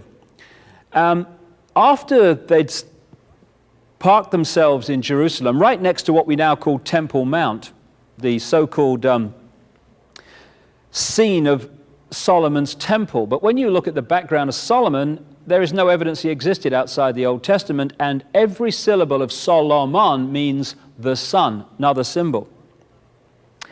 Anyway, after 9 years in the Jerusalem area, next to the Temple Mount, suddenly things started to move very rapidly for the Templars. Some of them went back to Europe, and they started signing up the noble families of Europe, and to particularly France to start with. And to join the Templars, you had to give them all your wealth. So they became massively wealthy very, very, very quickly. And they created 2 basic financial centers in their empire. One was in Paris, one was in London. Today, Paris and London are the 2 key centers of the operational level of the manipulation of the world. No coincidence. After a while, however, the King of France, Philip the Fair, who was up to his neck in debt to the Templars, decided that he was going to remove them.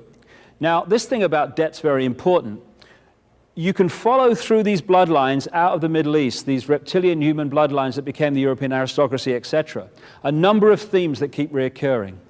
One is creating prison religions based on the basically same story, to keep masses in ignorance. 2 is satanic ritual and blood drinking and such human sacrifice ceremonies, which are still going on today to the same deities they did in the ancient world. And thirdly, the scam, where you lend money that doesn't exist to the population and charge them interest on it, which is what happens to this very day, of course. The debt we call debt in the world is actually debt that doesn't exist. It's just figures on a screen. There's no money involved at all. It's just a thought form. So what happened with the Templars is that they played this scam because they were part of this stream, and they got the crown heads of Europe up to their neck in debt to them, just as their successors have the governments of the world today in debt to them. So Philip the Fair wanted to bring an end to this, and there's more to that story as well. And on Friday the 13th, in October 1307, he issued orders, supposedly secret orders, to arrest the Templars on that morning. That's why Friday the 13th has been deemed unlucky ever since. Now, he got some of the Templars, but he didn't get most of them. They got away, and they went in 3 basic directions. One, they crossed the Atlantic to the Americas, and 2 other directions. First of all, they went off from their port at La Rochelle in France with the loot, because when Philip the Fair went to get the loot from the Templars in their headquarters in Paris, it had all gone. And they went in their ships, one group of them, around the outside, the west coast of Ireland and into Scotland. And there's a reason they did that, 2 reasons in fact.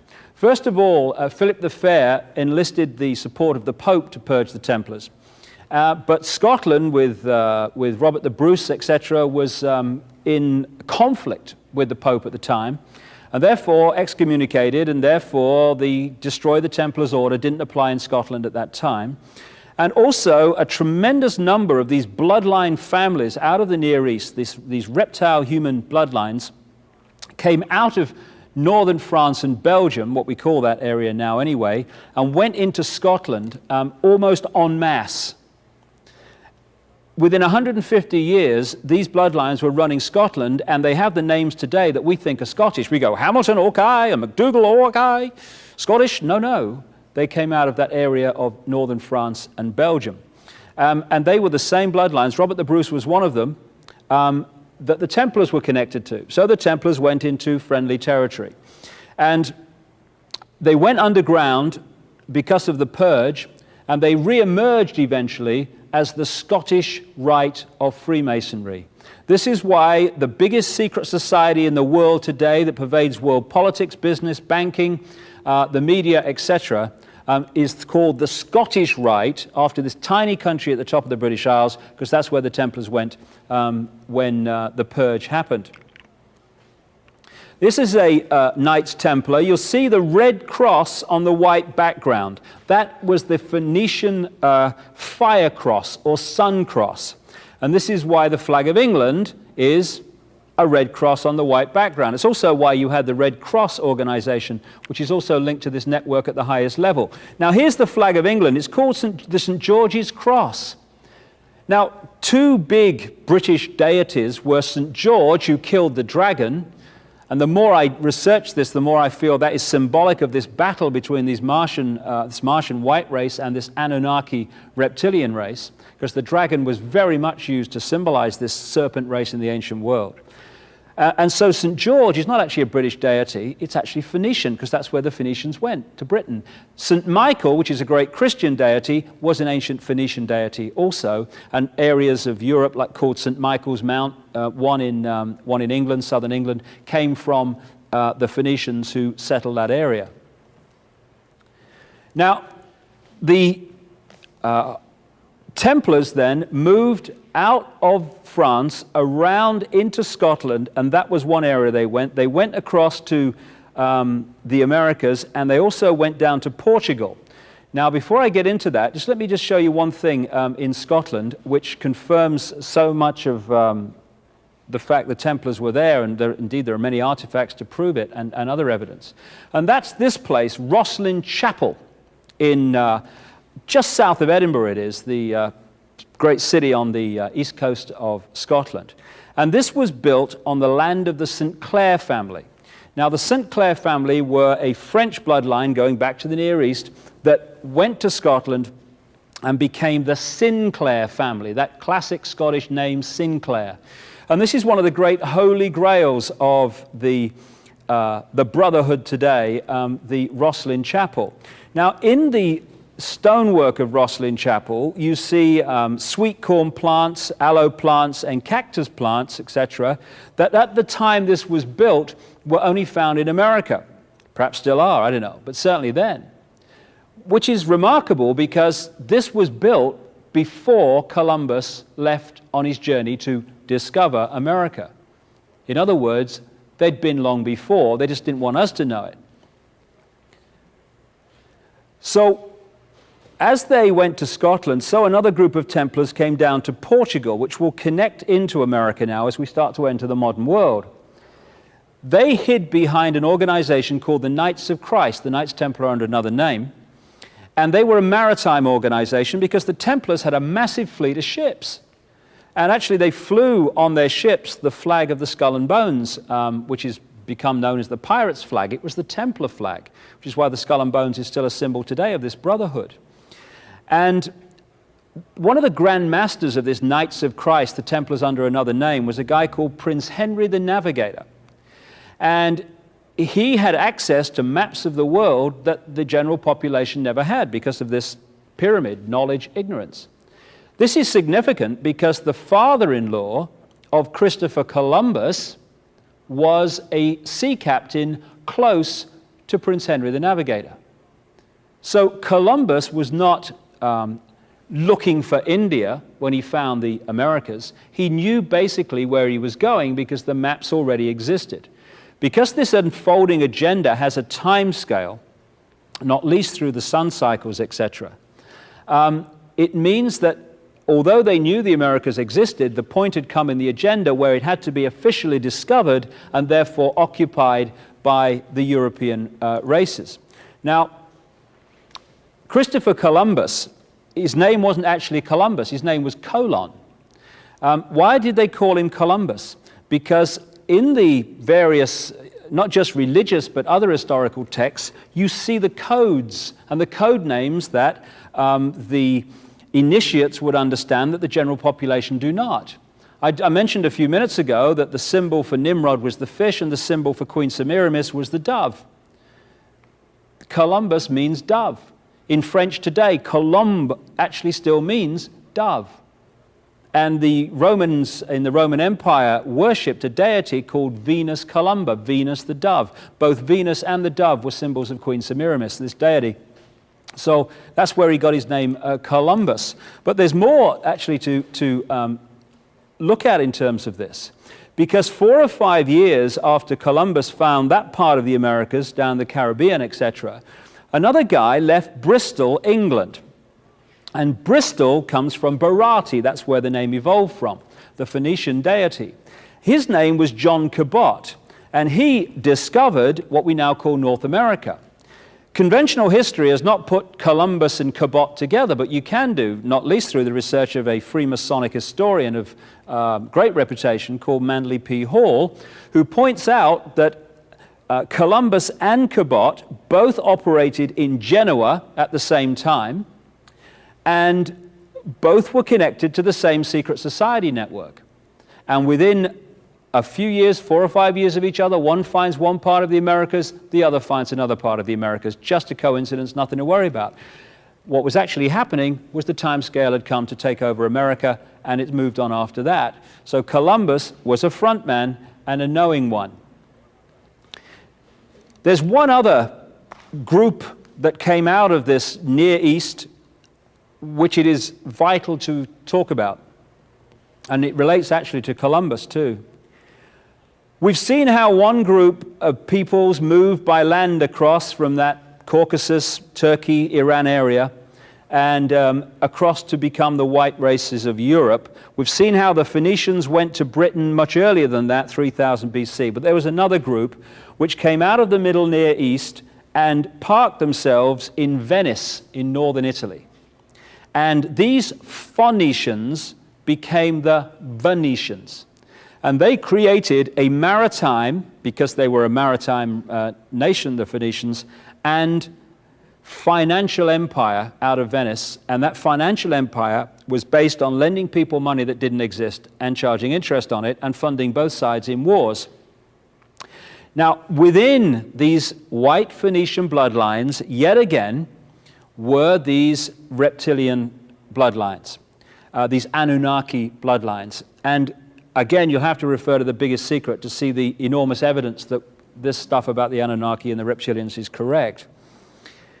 While they were in Venice, this group of Phoenicians Anunnaki became known as the Black Nobility because they started creating titles for themselves and taking over titles that already existed. And they got this nickname, the Black Nobility. Now, some of the so-called Jewish banking names of the world today, like the Warburgs, not actually Jewish at all, because they came out of this group in Venice. The Warburgs, who were fundamental in creating the Federal Reserve, the so-called Central Bank of America, which is privately owned from people in Europe, the Warburgs were called the Abraham del Banco family in Venice, and they became the Warburgs when they moved up into Germany and Europe. So eventually, this black nobility in Venice moved north through Germany and centered themselves in Amsterdam. In 1688, one of this black nobility called William of Orange was manipulated onto the throne of England as William III. With that, this whole shebang moved across and created its epicenter in London. So at that point, those bloodlines that had gone much earlier through the Phoenicians into Britain and those that had come cross land and also through Venice actually came together in London. It was William of Orange, a few years after he became king, who signed the charter that created the Bank of England, and the central banking system was created. It was after that time that the City of London financial district became the center of global finance. And it was after that time that we got the great British Empire, when these bloodlines were expanded from Britain all over the world, to Africa, to Australia, to Asia, to the Americas. And what started out in Babylon and the Near East and moved outwards now went global because of the British Empire. People say that because the British Empire and these European empires have actually contracted since then, that it can't be true that the world's still controlled from London and these cities. But there's two ways of controlling people. One has a finite life, one can go on forever until someone exposes it. The first one is overt, in-your-face control, the dictatorship, where Britain controls this country and controls that country. The people in that country know where they are. They're controlled by an outside force, like the Russians during communism and the Germans during Hitler. That has a finite life because eventually, when you know where you stand, you're going to rebel against that control. Much more subtle to replace that overt control with covert control, where people are controlled, but they don't know that they're controlled. People don't rebel about the fact that they're not free if they think they are.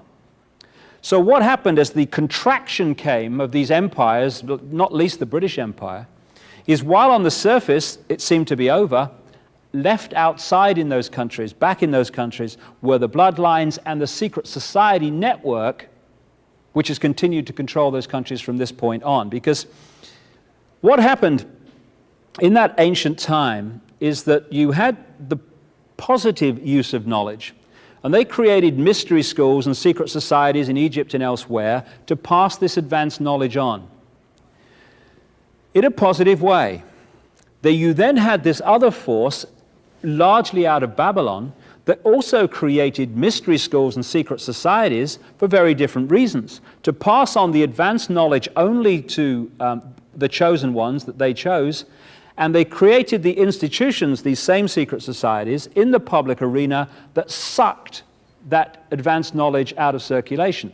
Not least the Inquisition, when, 2 minutes into this video, I would have signed a suicide note during the Inquisition. So therefore, you had a situation in which the knowledge was passed on to the few, and the institutions created by that secret society network to suck it out of public circulation. Eventually, and people like Manly P. Hall have documented this, that negative use of knowledge, that negative structure of mystery schools and secret societies also infiltrated eventually and took over the positive mystery schools and secret societies. So we reached a point eventually where knowledge was passed on only to the few at the highest level who had a malevolent intent, and it was sucked out of the public arena big time. So the structure today is basically this.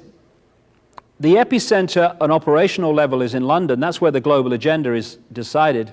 And in these different countries, like America, the United States, South Africa, etc., you have bloodline branch managers, as I call them, who run those particular countries in line with a centrally decided and coordinated agenda.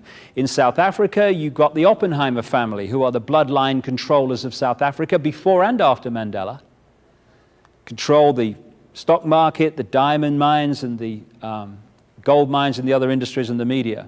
In America, the bloodline branch managers are the Rockefellers and the cartel of the Eastern establishment, who get their orders from the centrally coordinated epicenter in London and Paris, particularly London, and they run America in line with that. So wherever I go, in the 20-odd countries I've talked in and researched in so far, the same policies, the same structures exist because they're coming from a central point. And the world is controlled, therefore, by a very, very few people. One of the bloodlines centered in London are the Windsors. In The Biggest Secret, I expose some stunning, breathtaking information about the real nature of the Windsors and the bloodlines. These are black nobility bloodlines who go back through this story that I've been talking about, and that's why they have so much power and so much wealth and so much influence, because they're meant to, but not for long. Now this is Ben. Everyone knows that the founding fathers believed in freedom in America. Well, some of them might have done, but some of them didn't. Because what happened in 1776 and afterwards when America, to this day, believed it was becoming an independent nation and free, what happened was that overt control of the Americas through the colonies was replaced by covert control. America has never been free of Britain's influence and control to this very day, and it's about time it was. And people like Benjamin Franklin, and I document this in detail in The Biggest Secret, were agents of British intelligence and the British Crown. This guy was parked in Paris as an ambassador in Paris, and he spent tremendous amounts of time in London. More than that, I said earlier that one of the common themes of these bloodlines through history is blood drinking, satanic ceremonies, etc., human sacrifice. That's what this guy was into. He was one of the top Freemasons in America. He was a member of key Freemasonic lodges in France, which created the French Revolution, like the Nine Sisters Lodge. And he was a member of a really elite secret society and satanic human sacrificing, blood drinking operation in Britain called the Hellfire Club, run by a British government minister called Sir Francis Dashwood, and who built underground chambers in his estate at Wickham, north of London, to do the sacrificing and stuff. That may sound amazing, but just a little while ago in the British newspapers, this story broke. Again, while Benjamin Franklin was fighting for freedom for the American colonies, he parked his bum in London. And he lived in a place called 36 Craven Street near Trafalgar Square. Well, they've just been renovating that to turn it into a Benjamin Franklin museum.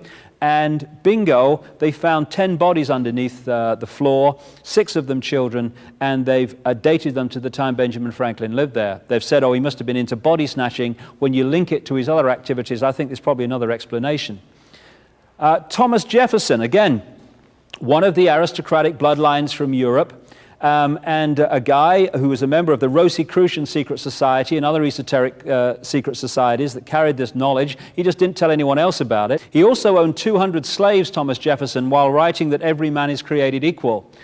Slight contradiction there, I feel. Maybe we're all equal unless you've got a black face. And so when you look at the presidents from the very start, this is George Washington. Again, another of the aristocratic bloodlines from Europe that became presidents of the United States. When I'm talking about these same bloodlines taking over Europe and then through the British Empire taking over America and other countries, I'm not kidding. When you do the genealogical research, you find some remarkable statistics.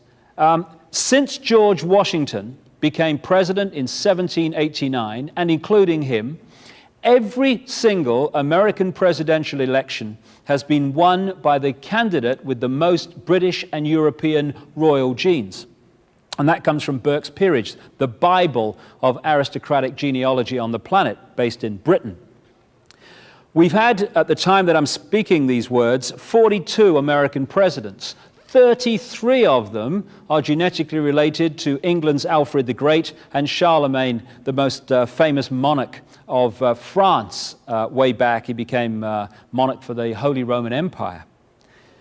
Of the 42 presidents, 19 have been genetically related to England's King Edward III, who has thousands of blood connections to Prince Charles. And then you look at Bill Clinton. Bill Clinton's a kid from Arkansas, we all know that. He's not connected to any bloodlines, just a kid off the street, made good, because anyone can become president in America. I know, I read it somewhere. Clinton is genetically related to the House of Windsor, to every Scottish monarch, to King Henry III of England, and to King Robert I of France. And this is why, because of his bloodline, that he was taken at a very early age and given this scholarship to Oxford University called a Rhodes Scholarship, which is given to bloodline people in the world to go and be indoctrinated into this agenda in Britain, and then they come back, and the ratio of them that become presidents or people in power behind the scenes in their countries is absolutely vast. It's because of their bloodline. There's a number of symbols which you can pick up because there's a secret language of this brotherhood, again, that comes out of Babylon. And as the time has gone on, the malevolent use of this advanced knowledge through this, what you might call Babylon Brotherhood that emerged on a global level as it is today, has become the dominating force on the planet, interacting, as I talk about in detail in The Biggest Secret, with this Anunnaki extraterrestrial force or race. One of the symbols is the pyramid, and particularly the pyramid with the capstone missing, the pyramid and all-seeing eye. This was put on the dollar bill in 1933-34 by Franklin Delano Roosevelt, another of the bloodlines, who goes back to French aristocracy, which connects in with the British. And the symbol you're looking at was actually the symbol of a secret society called the Bavarian Illuminati, which was behind the French Revolution, and it goes much further back than that. So the obsession with symbolism and for other reasons, certain symbols, is phenomenal. People asked a few years ago during the presidency in France of François Mitterrand, why on earth did they put this big black pyramid, this glass black pyramid, next to the beautiful Louvre Museum? People can understand it, because from an aesthetic point of view, it was ludicrous. But they built pyramids in Egypt to interact with the energy and to create a particular energy field. They did the same on Mars, it would seem, also. And they're doing the same in the modern world in the street plans. This is why, and we'll see this as this talk unfolds, why that pyramid was put there. And anyone know where that is? Many people in America will. It's Dealey Plaza. This is where they killed Kennedy, in Dealey Plaza. And the street plan of Dealey Plaza, where the first Freemasonic temple in Dallas was put, is a pyramid with the capstone missing. They killed Kennedy on the right-hand side, the grassy knoll near the number 5 there, and down the bottom of the pyramid in an underground car park is where they killed Lee Harvey Oswald, who was falsely accused of doing the deed, but you need someone to blame when you don't want people to know what really happened. And we'll see as this unfolds, and we'll talk about the Diana situation and her murder in Paris, the obsession with ritual and symbols is unbelievable, and it's one way of reading this brotherhood. The key brotherhood signature is the lighted torch. This comes from an ancient legend which goes back to the Watchers, or Anunnaki, the extraterrestrials. They were also called the Watchers in some ancient texts. And the legend was that some of these Watchers gave knowledge to humanity, or a certain section of humanity. And a number of deities have been invented in the various different cultures, like ancient Greece, etc., to symbolize this same story of the gods giving knowledge to certain numbers of humans. The most famous of these is this guy, Prometheus, the Greek god who was supposed to have come from the Caucasus Mountains, and he's holding, as you see, the flame.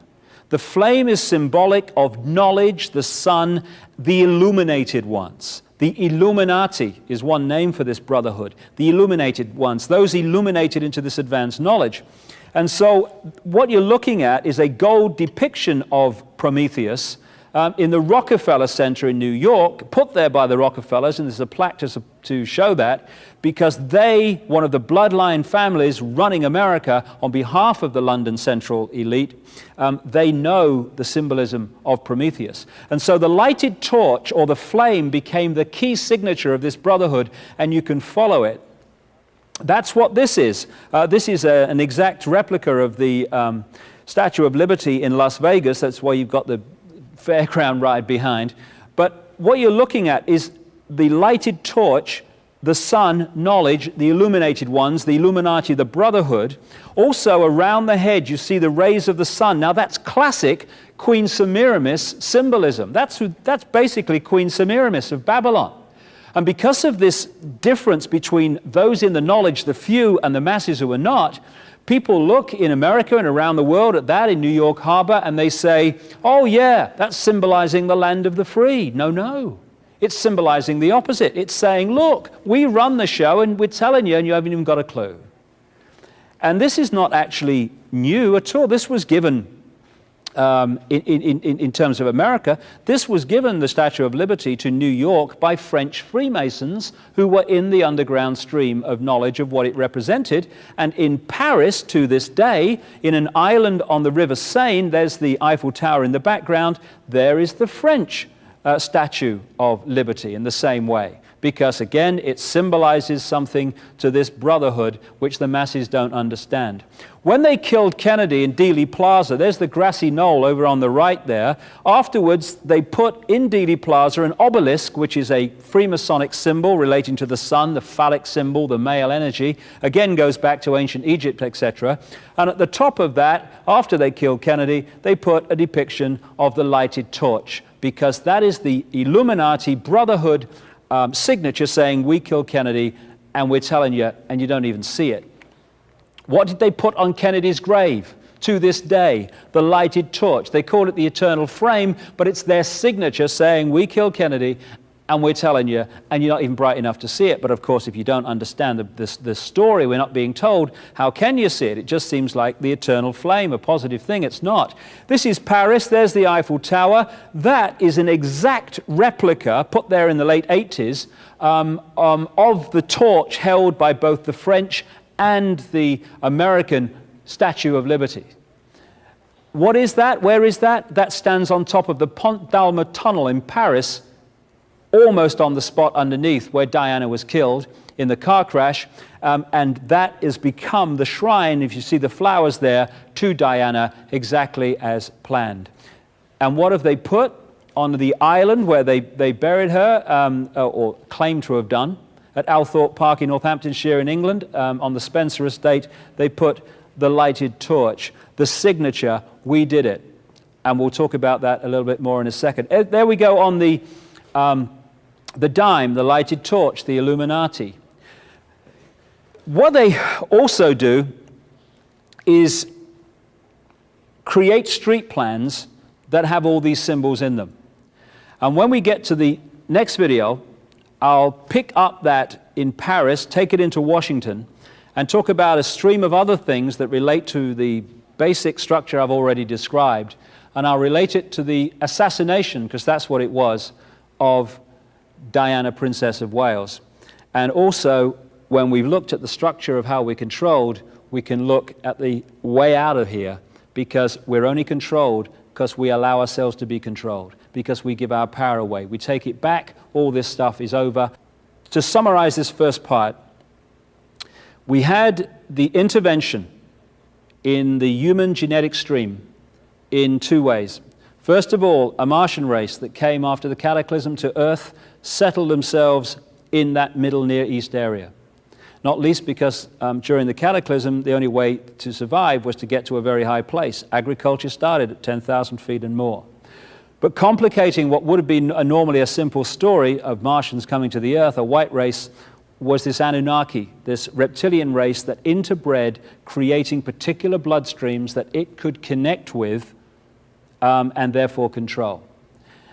And it's these reptilian human bloodlines that became the bloodlines of the aristocracy and the royal families and the key establishment families of the world, which today, to this minute, still run the show.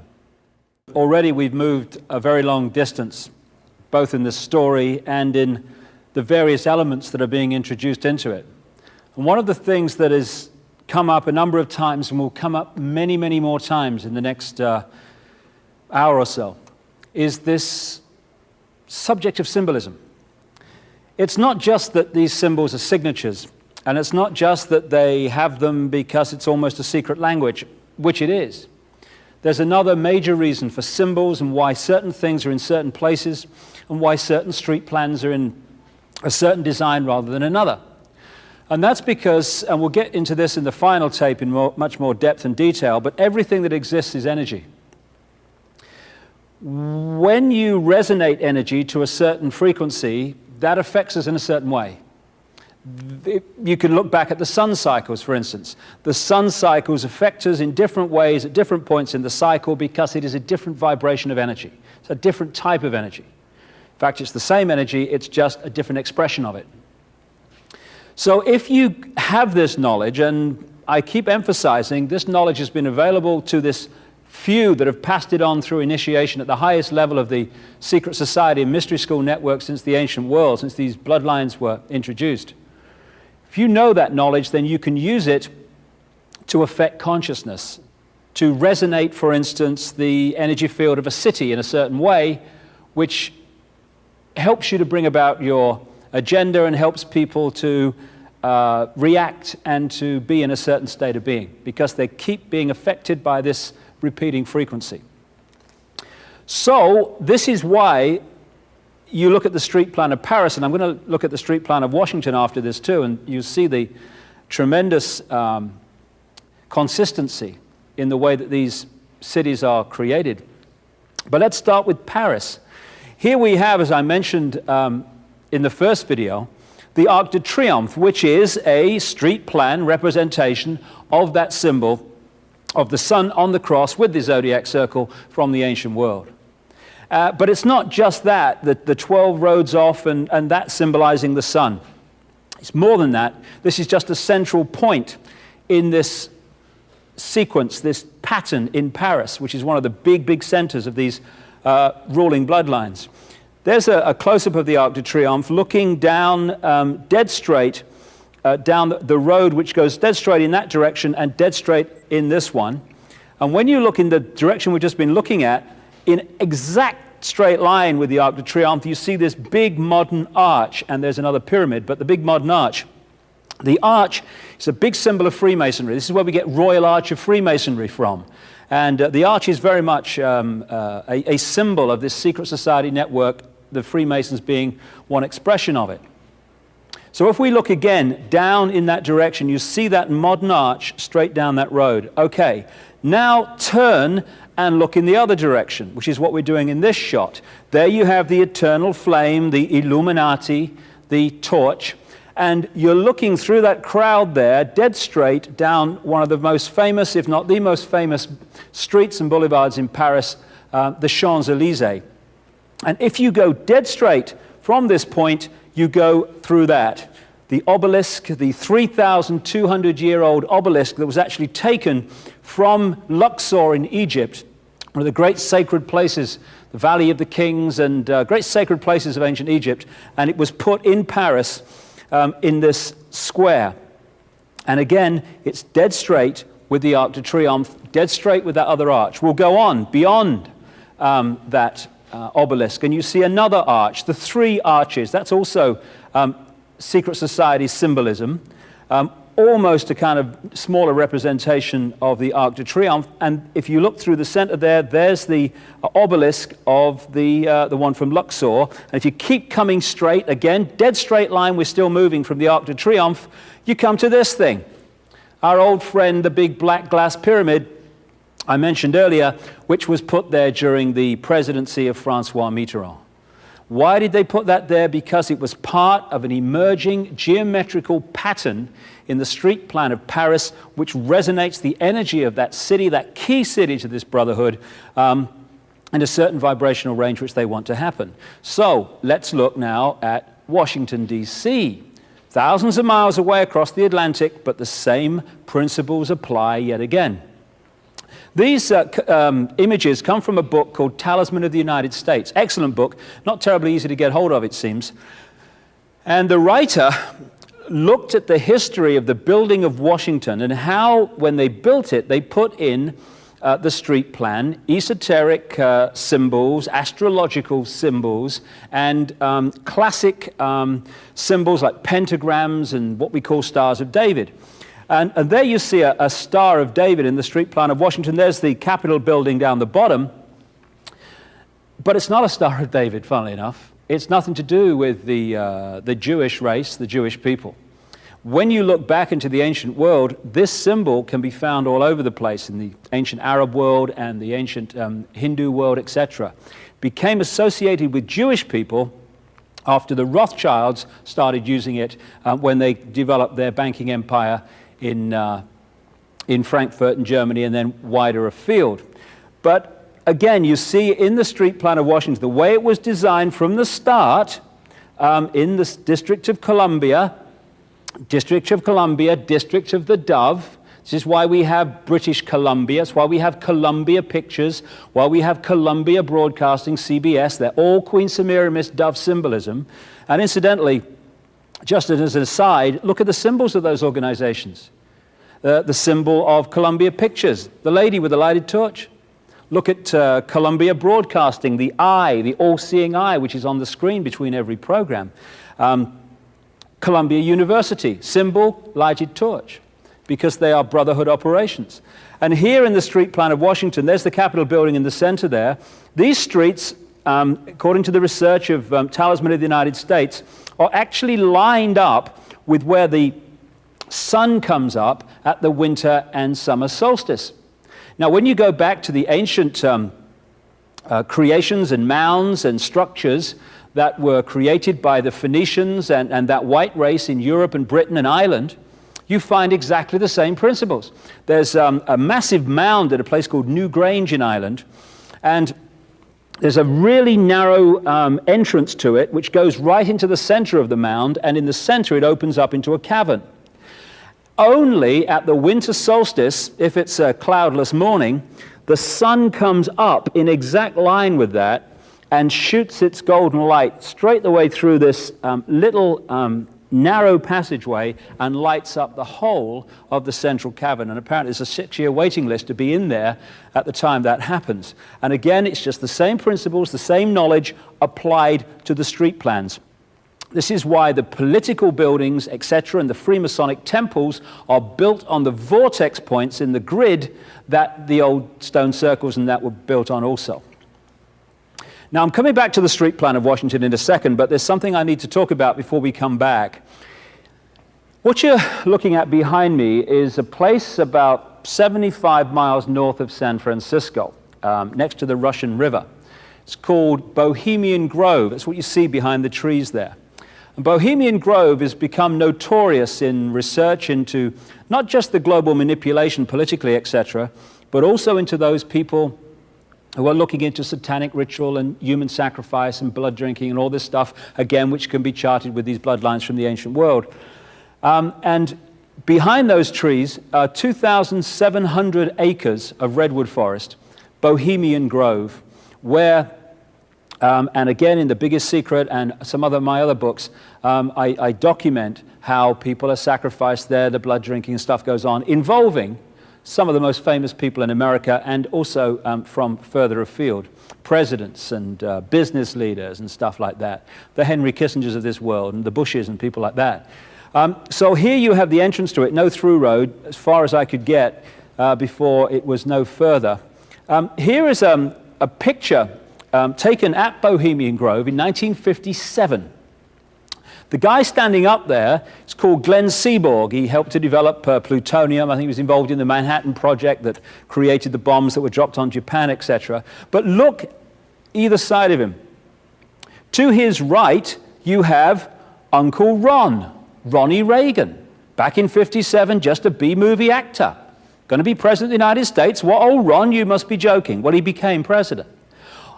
On the other side of Seaborg is Tricky Dicky, Richard Nixon, who went on to become president of the United States. And it's through these organizations, these elite secret societies and groupings like Bohemian Grove, that presidents and the other people in positions of apparent power, that's the route that puts them into these positions. Not surprising. Now, here's another picture at Bohemian Grove. Just concentrate a bit on this one, because it was taken on a long, long lens.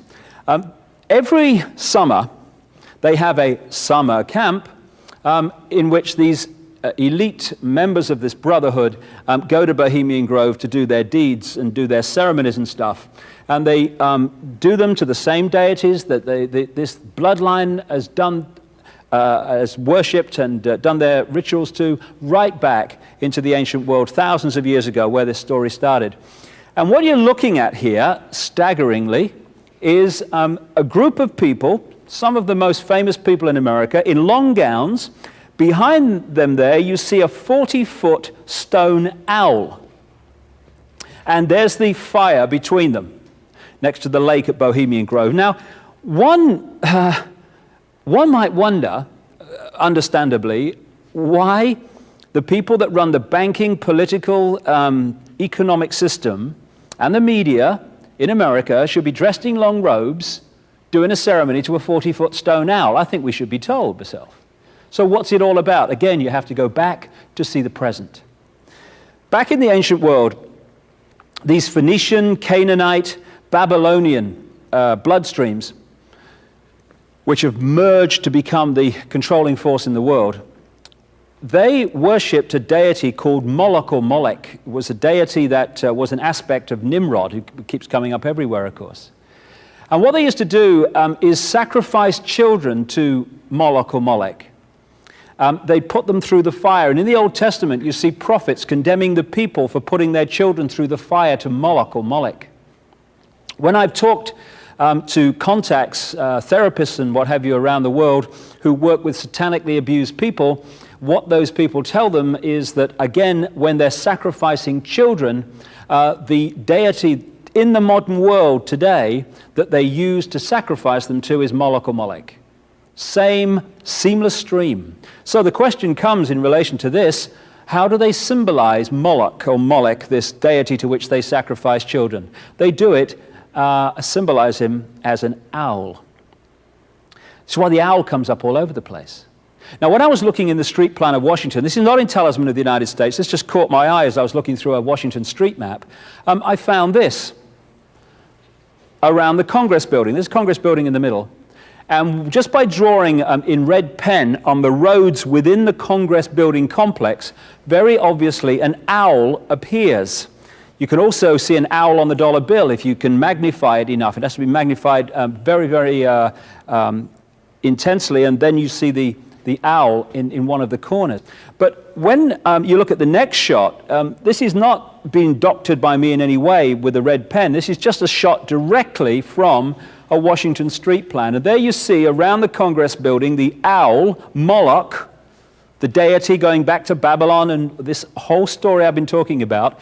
And he's actually sitting on top of a pyramid and all-seeing owl, just like the pyramid and all-seeing eye. Because the owl and the eye symbolize the same thing, this force which controls the world through these bloodlines. Also in the street plan of Washington, you find pentagrams. Symbols are not in themselves negative. The five-pointed star, the pentagram as we call it, is not in itself negative. Just as the swastika in its original form is not negative, it was just a symbol of the sun. Other things too, probably. What the Nazis did, however, was take the swastika and turn it round to indicate the negative. It's what they call reverse symbolism in Satanism. So what they do with the pentagram, which is why it's become a satanic symbol, is to turn it upside down, so it's pointing down. Reverse symbolism. It's the same with the dove, Semiramis. To the general population, the dove equals peace, love, and all this stuff. Reverse symbolism, the dove equals death and destruction. So here we have two pentagrams in the street plan of Washington. The top one points into the Capitol building, and the one at the bottom points into the White House. And not only do they reverse the pentagram to indicate the negative, another way of doing that is to distort the pentagram so it's not in a geometrically equal pattern. Some lines are longer than others, and that's what you see here. Now, if you take the road through the middle of that White House pentagram, you might call it, and you go out the other side, very soon, just a few minutes from the White House, in a direct line with it, you find a very strange building in Washington, and it is this one. What you're looking at here is a building that looks completely out of place among the streets of Washington, the Washington environment, and that whole area. The reason is this is a particularly special building to the Brotherhood. It's got the feel of an Egyptian temple. In the middle there you see that depiction of the rising sun across over the horizon, which is what you saw on the Washington sun chair earlier, and many other symbols of this Brotherhood are that sun coming up over the horizon or over the mountains. And on the two sides of the steps you've got their symbolic depictions of the Sphinx, etc. So what are we looking at here in this strange building just down from the White House? Well, we're looking at the Supreme Headquarters, 33rd degree Scottish Rite of Freemasonry. Because Freemasonry did not begin in the 16 and 1700s as is claimed. That's when this strand of the Brotherhood got the name Freemasonry. What it really is a face or a mask on the one face that goes back to the ancient world. And this is where they're coming from, the ancient Egyptian Babylonian world where these bloodlines came out of a long, long time ago. Here's another more close view of that half sun coming up. And when you see it live, as it were, when you're actually there, it is a beautiful depiction of the sun. And in the back, they've got a bust of George Washington, first Freemasonic president of the United States. This is a political building, so we're told. In fact, it's a temple to a secret society, built by the Freemasons to a specific design, Congress, the Congress building. Where did it get its name from? Capitol Hill, from a sacred place of the Roman Brotherhood going way back called Capitoline Hill. And when Madeleine Albright, high priestess of this brotherhood, became Secretary of State, and she went across on her first overseas visit to Europe, she actually went to Rome and made an official visit, what for her would have been a pilgrimage to Capitoline Hill in Rome, and that's where we get Capitol Hill from. Now, they build these buildings in specific designs. This is where you see obelisks and domes everywhere in the major cities. It's because the dome resonates and draws in female energy, and for obvious reasons, the obelisk, the phallic, draws in male energy. And so in particular places, in particular cities, in particular locations of politics or whatever, religion, you get the dome and the obelisk. So just take a look, just for a second, at that dome on a political building in Washington. And there it is again. This time, it's St. Paul's Cathedral in the heart of the city of London, one of the epicenters of this global manipulation. And St. Paul's Cathedral was built on an ancient site of worship to the goddess Diana, and was built by Sir Christopher Wren, one of the high initiates of this secret society network, after William of Orange arrived in London to be King William III, and the whole thing epicentered in London. There is St. Paul's Cathedral. There's another view of St. Paul's Cathedral. Looks like it, but it's not. This is the Pantheon in Paris. Again, a mirror image of St. Paul's Cathedral and the Congress building, this time in the other great Brotherhood epicenter city of Paris. The obelisk, there we have the Washington Memorial, the phallic symbol of the obelisk. And this goes to, again, to ancient Egypt with the story of the penis of Osiris. It was apparently lost, and Isis got another one, all that stuff they talk about. And since that time, this has become the symbol of the male energy, the male phallic. And I must say, just a brief story. These symbols are actually manifestations of thought. So what these are built to represent is what they generate in terms of energy. I was inside a massive obelisk near a place called Hebden Bridge in England. And as I was climbing the stairs, it was so big it had a stone staircase inside it. The energy around me I just felt this enormous male sexual energy, and I thought, what's going on? Especially when you get to my age, you know. And then I realized, why am I feeling this? Well, what are you walking up inside, you pillock, I thought. You're walking up inside a representation of the male phallic, therefore that's the energy it generates. It's very important that we're aware of this. These are not just symbols and what have you, in a secret language alone, they generate energy. And this is why you have these in specific points in the major cities, just like the domes. So here's the Washington Monument, the biggest stone obelisk in the world, right in the center of the Washington Street Plan, down from the White House. This is what's known in London as Cleopatra's Needle. Again, like the one in Paris, it was taken from Egypt. It's an original. It was in the city of Hon or Heliopolis, the city or place of the sun, and was brought over during the reign of Queen Victoria. Again, this is on former Templar land. The Temple Bar is just across from here, where the center of the secret society network of the legal profession is based, in the former Templar land of Temple Bar. Here's, again, this 3,200-year-old obelisk in the city of Paris, from Luxor in Egypt. No accident. There's another one in Central Park, New York, I understand, as well. Here in the wholly owned Brotherhood city of Las Vegas, where they had a blank sheet of paper to start with, a blank sheet of land, they have just filled it with the symbolism of thousands of years. And here you have the big black pyramid, the casino. Again, that will be resonating energy in a certain way in that place of Las Vegas. There you have the big Sphinx, and there you have the obelisk as well. Now, one of the other things they do is that they symbolize the sun and the moon in the sense that they put the building representing the sun, like the Arc de Triomphe, and they put next to the building what they call a reflecting pool. And the reflecting pool, this is the Lincoln Memorial in Washington here, just down from that obelisk, the reflecting pool reflects the building. In other words, the building is the sun, the water is the moon. And here's that symbolism again in Dealey Plaza this time with the obelisk that the Freemasons put up there after Kennedy was killed. And again, it is the male phallic, the obelisk, reflected in the reflecting pool, which symbolizes the moon. They understand how these moon and sun energies can be used and manipulated, and that's one of the great areas of knowledge that has been kept from the rest of the population in the secret society network. And this goes back a very long time. Interestingly, it is this brotherhood network that created Christianity and created Islam and all the other religions, and the biggest secret documents this in great detail. They created the religions as a prison religion and to imprison the mind of the populace, but they also built the cathedrals and the main churches, and they built them on the vortex points, on their sacred points, in a certain way.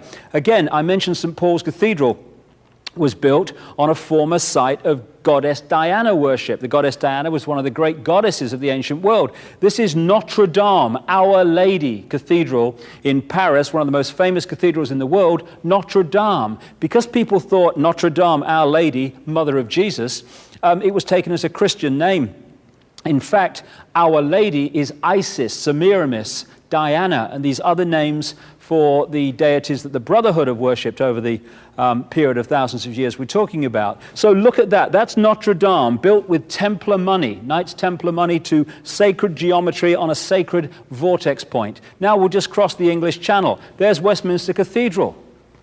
Could be the same building. Again, built with Templar money in that same period on a great vortex point. And you've got Big Ben to the left there, the famous clock on the Houses of Parliament, and that is a massive obelisk. And the Houses of Parliament, like Congress, are built on a sacred vortex point. The political buildings are actually temples. Interestingly, this is on Notre Dame Cathedral, and these are the gargoyles. Now, when you look at gargoyles, what are they?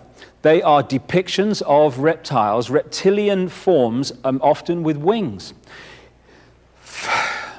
Bizarre and amazing as it may seem, and I'm the first to agree with that, this is how ancient and modern these reptilians are described in ancient texts and by people who've seen them, and again, the biggest secret documents this in enormous detail. So on the cathedrals and on the stately homes of the British and European aristocracy, you find these reptiles.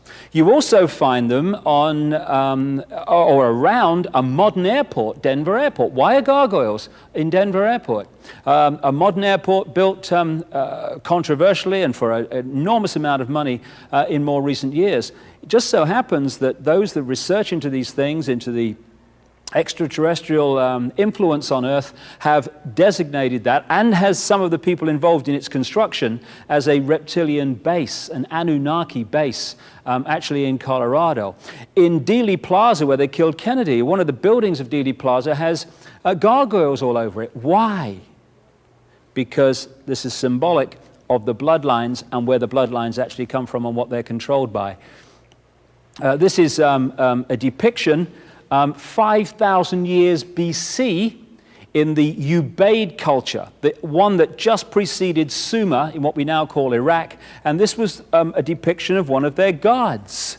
And again, the reptilian, lizard-type humanoid figure, ancient and modern, keeps coming up again and again, and you can see it also in the states, in the coats of arms and the family coats of arms of these aristocratic bloodlines in Europe. Okay, another indication of how this symbolism works and where they're coming from. This is George Washington. in the last century, they decided they didn't have a decent statue of George, so instead of getting an American to produce one, they ordered it from Italy, from Florence.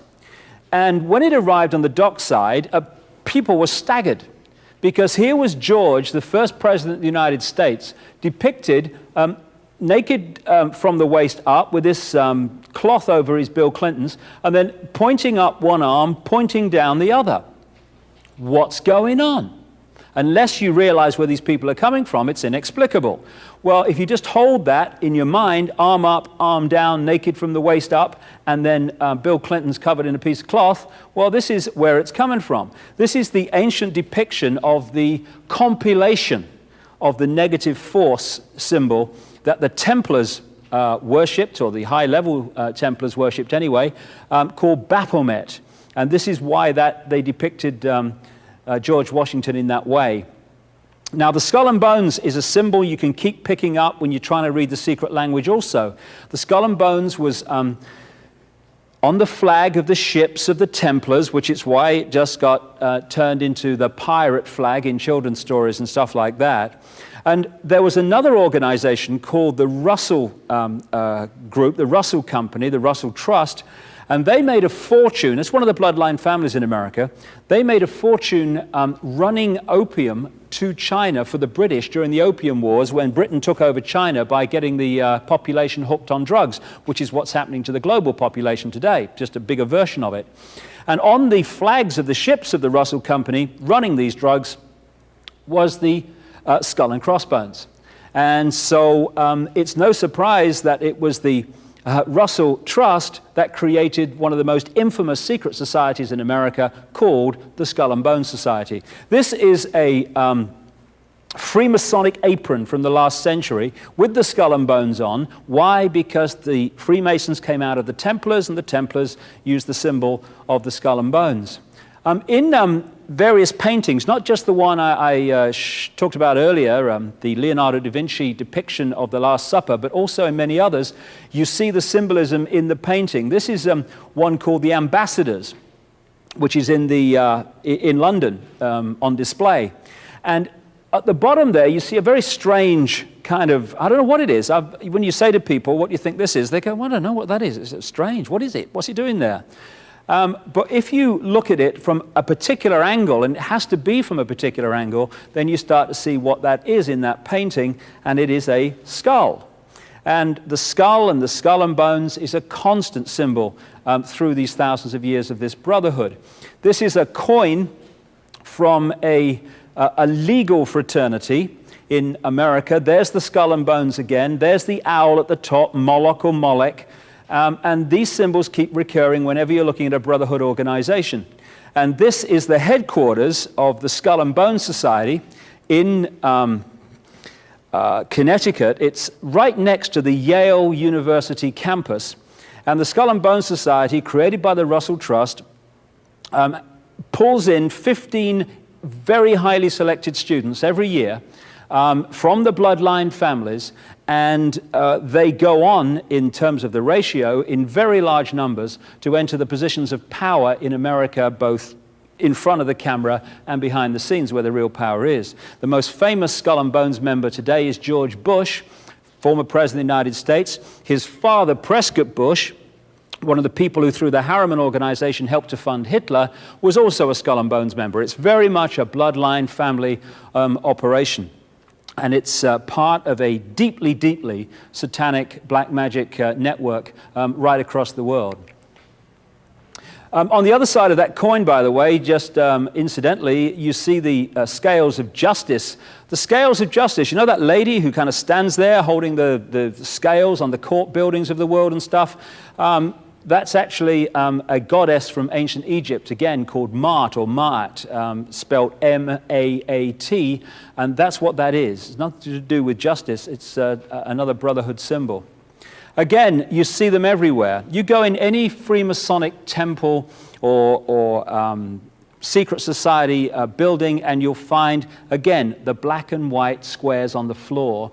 And this is not just Freemasonic. Again, you go back into the ancient world, you see the same thing reoccurring. The floor is black and white squares. This is a policeman from England, and I've noticed in America, you see the same thing, the black and white squares on the uniform and what have you. That is to indicate the Freemason secret society, although most policemen don't realize this. Now, this is Westminster Abbey, and the same you'll find in Notre Dame and these other so-called great cathedrals of the world. The floor is black and white squares. Why? Because the same brotherhood that uses this symbolism built the things and controls them to this very day.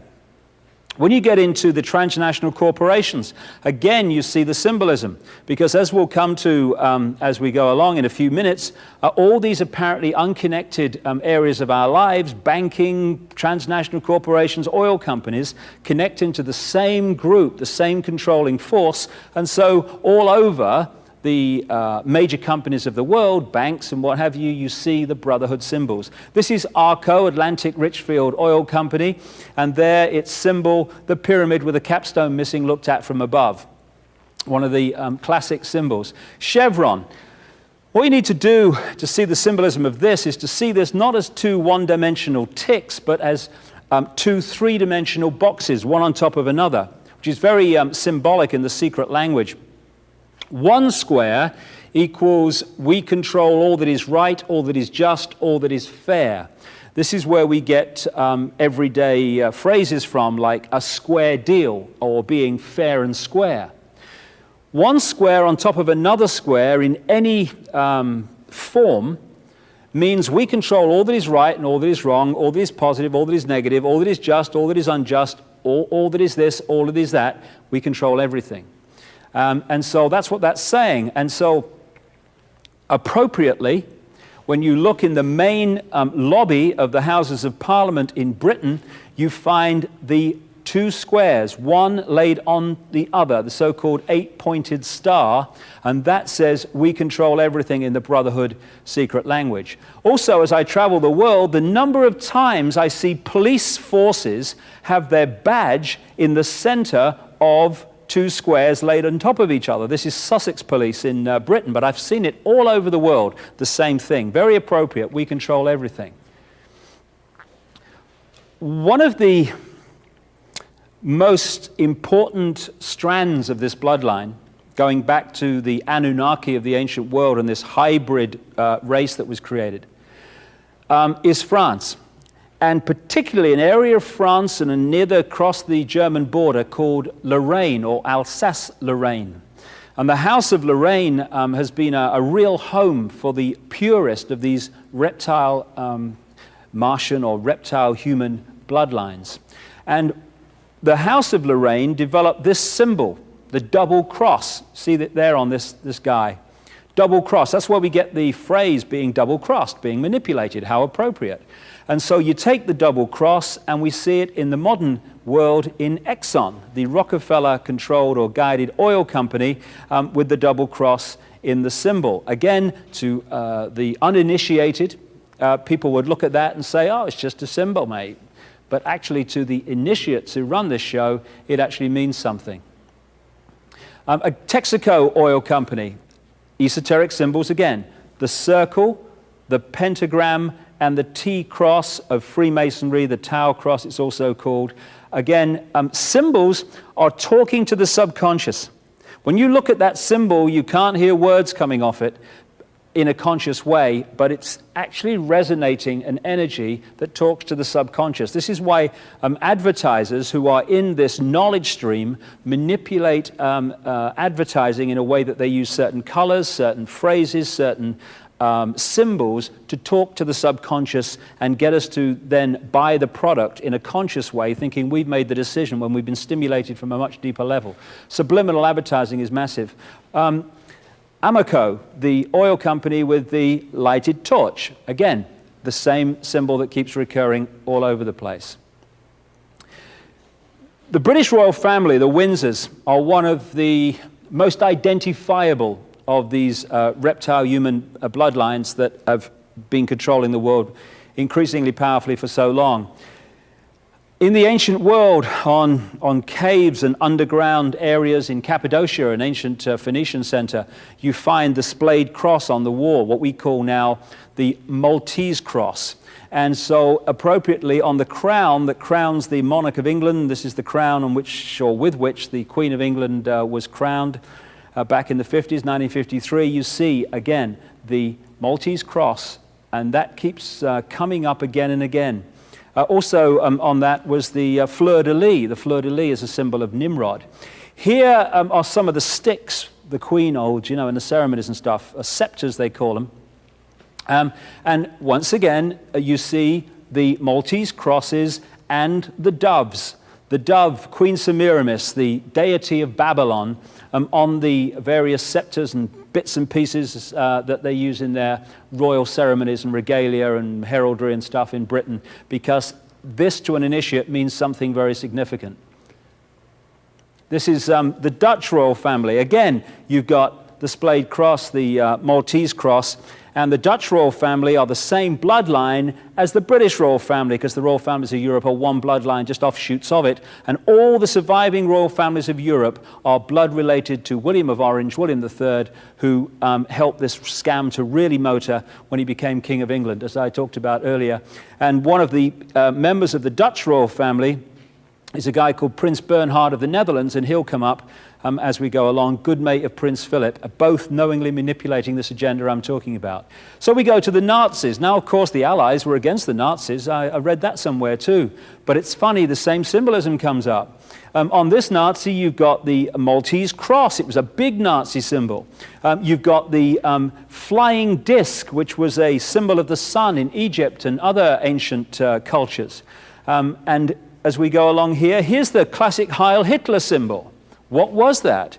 It was a symbol from a ritual of a secret society, a satanic secret society called the Order of the Golden Dawn, involving a guy called Aleister Crowley, which was working through both the Allies, the British, and the Nazis during the Second World War. And here's a guy who's he collects them, this fella. Another Nazi, look, he's got the Maltese cross. He's got the skull and bones, he's got the reverse swastika, the sun symbol of the Phoenicians, and he's got the eagle, which is symbolic of the phoenix, the sunbird of the Phoenicians and the Egyptians. And this is why you see eagles everywhere in coats of arms and national badges, not least the United States. Here it is. The original, apparently, coat of arms of the United States actually had a phoenix until it was switched to the eagle. And if you count the number of arrows there, the number of feathers, the number of letters in that name, and all this massive symbolism, they all add up to key esoteric numbers like 13, 9, etc., because initiates created this. Every so often there are certain events and certain people which pull in all strands of the various elements I've talked about so far over these hours. And the assassination, because that's what it was, of Diana, Princess of Wales, had all these elements of bloodlines, of royalty, of secret societies, and of the symbolism of the secret societies in the actual assassination itself. In The Biggest Secret, I've gone into this in tremendous detail in one chapter in particular, and there is a video documentary planned of this Diana assassination and the background to it. Maybe it will even have been done and be available by the time you see this. So I'm not going to go into the Diana thing in great detail here because it's done elsewhere, but I just want to go through a few things. From close confidence of Diana, it's very clear that she realized after a while that she had been pulled in for a specific purpose. She used to call herself the Windsor broodmare. The Spencer family is an ancient bloodline which is interbred with many of the aristocratic families of Britain, of Europe, and of America. Spencers are distant cousins, for instance, of the Rockefellers. And she realized that they'd drawn her into the Windsor web because they wanted her genes. They wanted to fuse the Windsor genes with the Spencer genes to produce another version of a genetic hybrid with a particular genetic structure. And from the very start, it's clear when you look at the story and the information that she was pulled in and identified for this from a very, very early age. She was actually brought up on the Sandringham estate and knew the Queen and Prince Charles and stuff from a very early age. The Windsors are, this is the Queen here, an ancient reptile human bloodline. And I was kind of surprised, although my research was going that way, to be told that by a confidant of Diana that her nickname for the Windsors was the lizards or the reptiles. And she used to say, in all seriousness, they're not human. And she knew far more about this background by the time she died than people in the public domain would ever realize. She'd certainly realized what the Windsors were about and where they came from. Now, this is a guy who has been going around saying that Diana and his son Dodi were assassinated. I haven't got time to go into why someone might feel it acceptable for their son to die in a road crash, but if you read The Biggest Secret, you can see some of the background to this. If we start judging whether something is possible by what we would do, we're going to lose the plot, because not everyone thinks like everyone else. And when you look at the background to Diana's assassination, the person that had complete control of her security and her movements in the crucial period, days leading up to it, but particularly on that specific day, was Mohammed al-Fayed. And when you look at his background, as I've said in The Biggest Secret, you know when Mohammed al-Fayed is trying to kid you, trying to tell you something that's not true because his lips are moving. It's the way you can see it, because this guy has lied his way through his whole economic and business career. And he's done exactly that over Diana's assassination. There was a guy that I've mentioned a number of times in my books called Tony Blair. Tony Blair was brought through by this brotherhood to become Prime Minister of Britain. And I have a contact who, for a long time, performed satanic ceremonies in which ritual human sacrifice took place of children and of adults. And one of the key places, which I've talked about in my books, is a place known as the Castle of Darkness in Belgium. In the late 80s, she says that at a ritual sacrifice that she performed was the Queen of England, which she's done sacrifices for many times, the Queen Mother, Tony Blair, who was then just a lower-ranked politician, and Mohammed al-Fayed, father of Dodi. And yet in the public arena, we get this royal family on one side and Dodi Fayed's father, Mohammed al-Fayed, on the other, when in fact they lock into the same controlling force. And he had control of her movements on the crucial day. There's the Isis symbol of ancient Egypt, very close to that headgear that he posed with for a British newspaper. Now again, if you're going to kind of follow the symbolism and the background to Diana's assassination, you have to go back into the ancient world. You can pick one of these one of the pure key reptile human bloodlines up in Troy, ancient Troy, which is what we now call Turkey. You can follow this bloodline through the Caucasus Mountains and into Europe and into what we call France. In fact, France is named after these people. They call themselves the Sicambrian Franks. And they had a royal offshoot, and eventually became known by this royal offshoot, called the Merovingians. The Merovingians set up the city we call Paris. You're looking at a part of the modern Paris, which was the place that they established the original Paris. And they named the city after one of the people involved in the Trojan Wars, a guy called Prince Paris. And there's Notre Dame, Our Lady, Diana, Semiramis, Isis Cathedral. And this was where Paris kind of came out of with the Merovingians many, many centuries ago. Now, these Merovingians, Franks, Sicambrian Franks, worshipped the goddess Diana, who was one of the great goddesses of the ancient world. And they built underground chambers just outside the original Paris to do their sacrifices and ceremonies to the goddess Diana. Of course, as Paris has got bigger and bigger, the area of that sacrifice area for the goddess Diana is now modern Paris. And it's still an underground chamber. That point is called the Pont d'Alma Tunnel, where Diana died in 1997. And Diana is actually blood related to the Merovingian line. This is the Ritz Hotel, owned by Mohammed Al Fayed, and all around the square, it's called the Vendôme, you see at first floor level depictions in gold of that symbol I talked about a long time ago, the circle, the cross, and the sun on the center. And it comes from one of the French kings, one of the Louis, who was known as the Sun King, who built the Palace of Versailles. And in the back of the Palace of Versailles, in the grounds, is a depiction of the goddess Diana, which this aristocratic bloodline network very much focus on as one of their deities. Someone said, this is the Kennedy assassination here, something very true. When you're trying to understand who was behind an assassination, look at who had the power to remove the security at the crucial time. Because he said assassinations don't just happen, they are allowed to happen. And when you look at the footage taken on a camera, a video camera by a member of the public when Rabin, the Israeli prime minister, was assassinated, it's extraordinary. You have the line of soldiers lined up to protect Rabin as he came to his car, and in among them is the guy who killed him. As Rabin appears on this video, extraordinary sight, the soldiers just walk backwards, leaving the assassin on his own. Rabin walks past him, thank you very much, good night. And it's the same with the Kennedy assassination and so many others. This is the point where Kennedy was hit. This is Kennedy's car at the front. There's nobody on it. And yet you look at the car behind, which doesn't carry the President of the United States, there's 4 security guards and 2 outriders.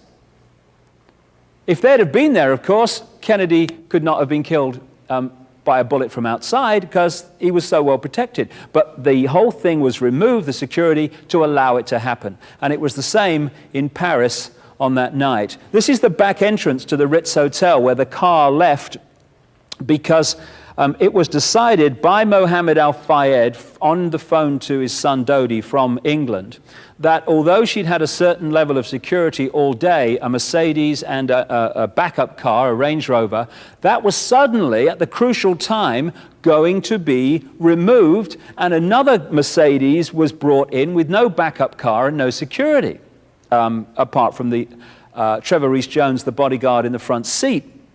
So suddenly, classic assassination, security is removed to allow it to happen.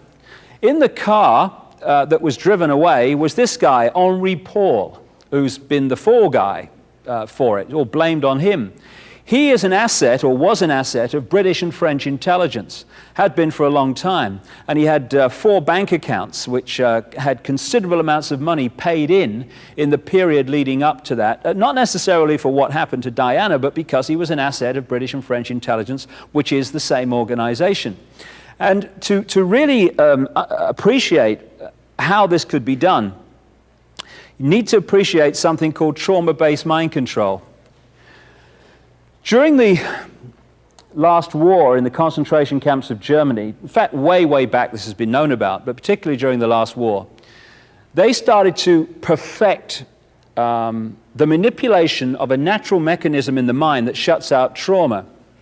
What they did was to understand that if you could systematically traumatize someone, their mind would shut out the memory of it and create an amnesic barrier, which would be disconnected from the rest of the mind. This is what happens when people have a major road accident and they can't remember what happened.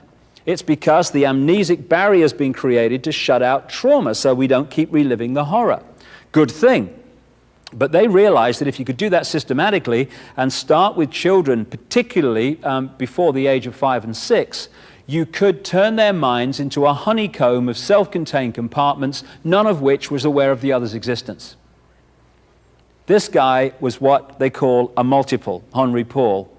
which in their mind is broken up into different compartments, and so through trigger words and what have you, and trigger sentences, hypnotic keys, one amnesic barrier becomes the conscious level.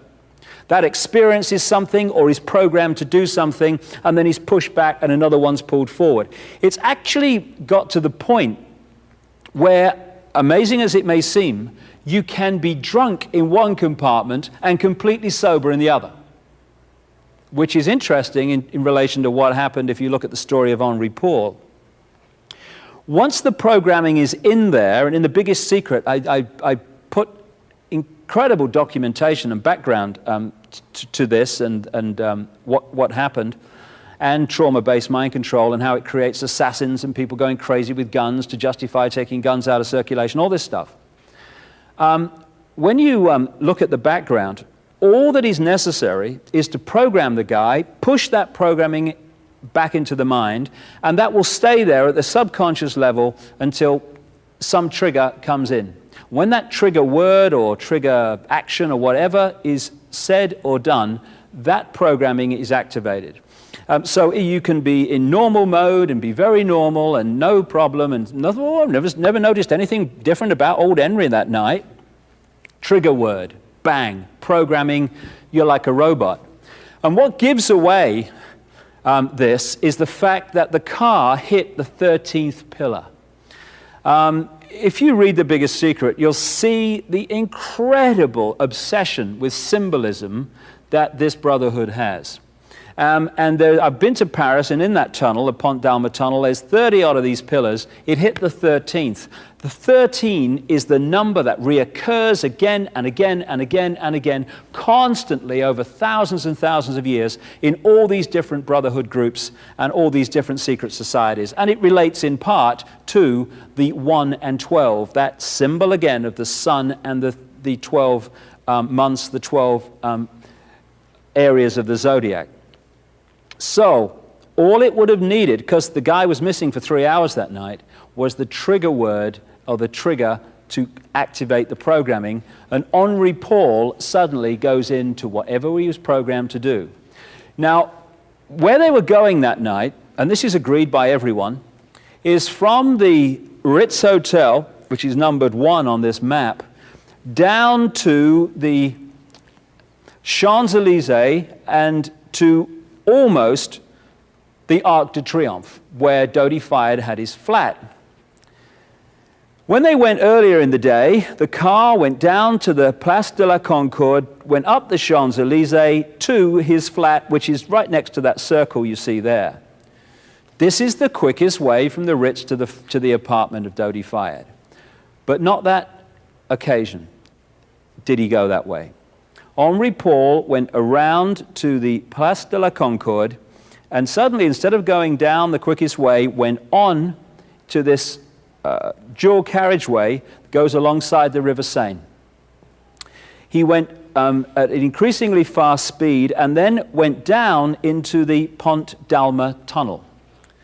Now, why would he go that way? Some people say, well, he was going round to miss the traffic or whatever, but the key thing is, by going the long way to the apartment, it took him through the Pont d'Alma tunnel. It took him through this ancient sacrificial site to the goddess Diana. And what does Pont d'Alma mean? Pont d'Alma means passage or bridge of the moon goddess, and Diana in Brotherhood symbolism is a symbol of the moon, a moon goddess. Another interesting thing is that bodyguards, when they're in the front seat of a car, they never wear a seatbelt because they're looking after their clients and they need to react quickly. What happened with Trevor Rees-Jones, the bodyguard, is that he never had a seatbelt on when the car left the Ritz, which is normal practice. When he got to the Place de la Concorde, one of the photographers chasing the car got a shot of the bodyguard, Trevor Rees-Jones, still no seatbelt.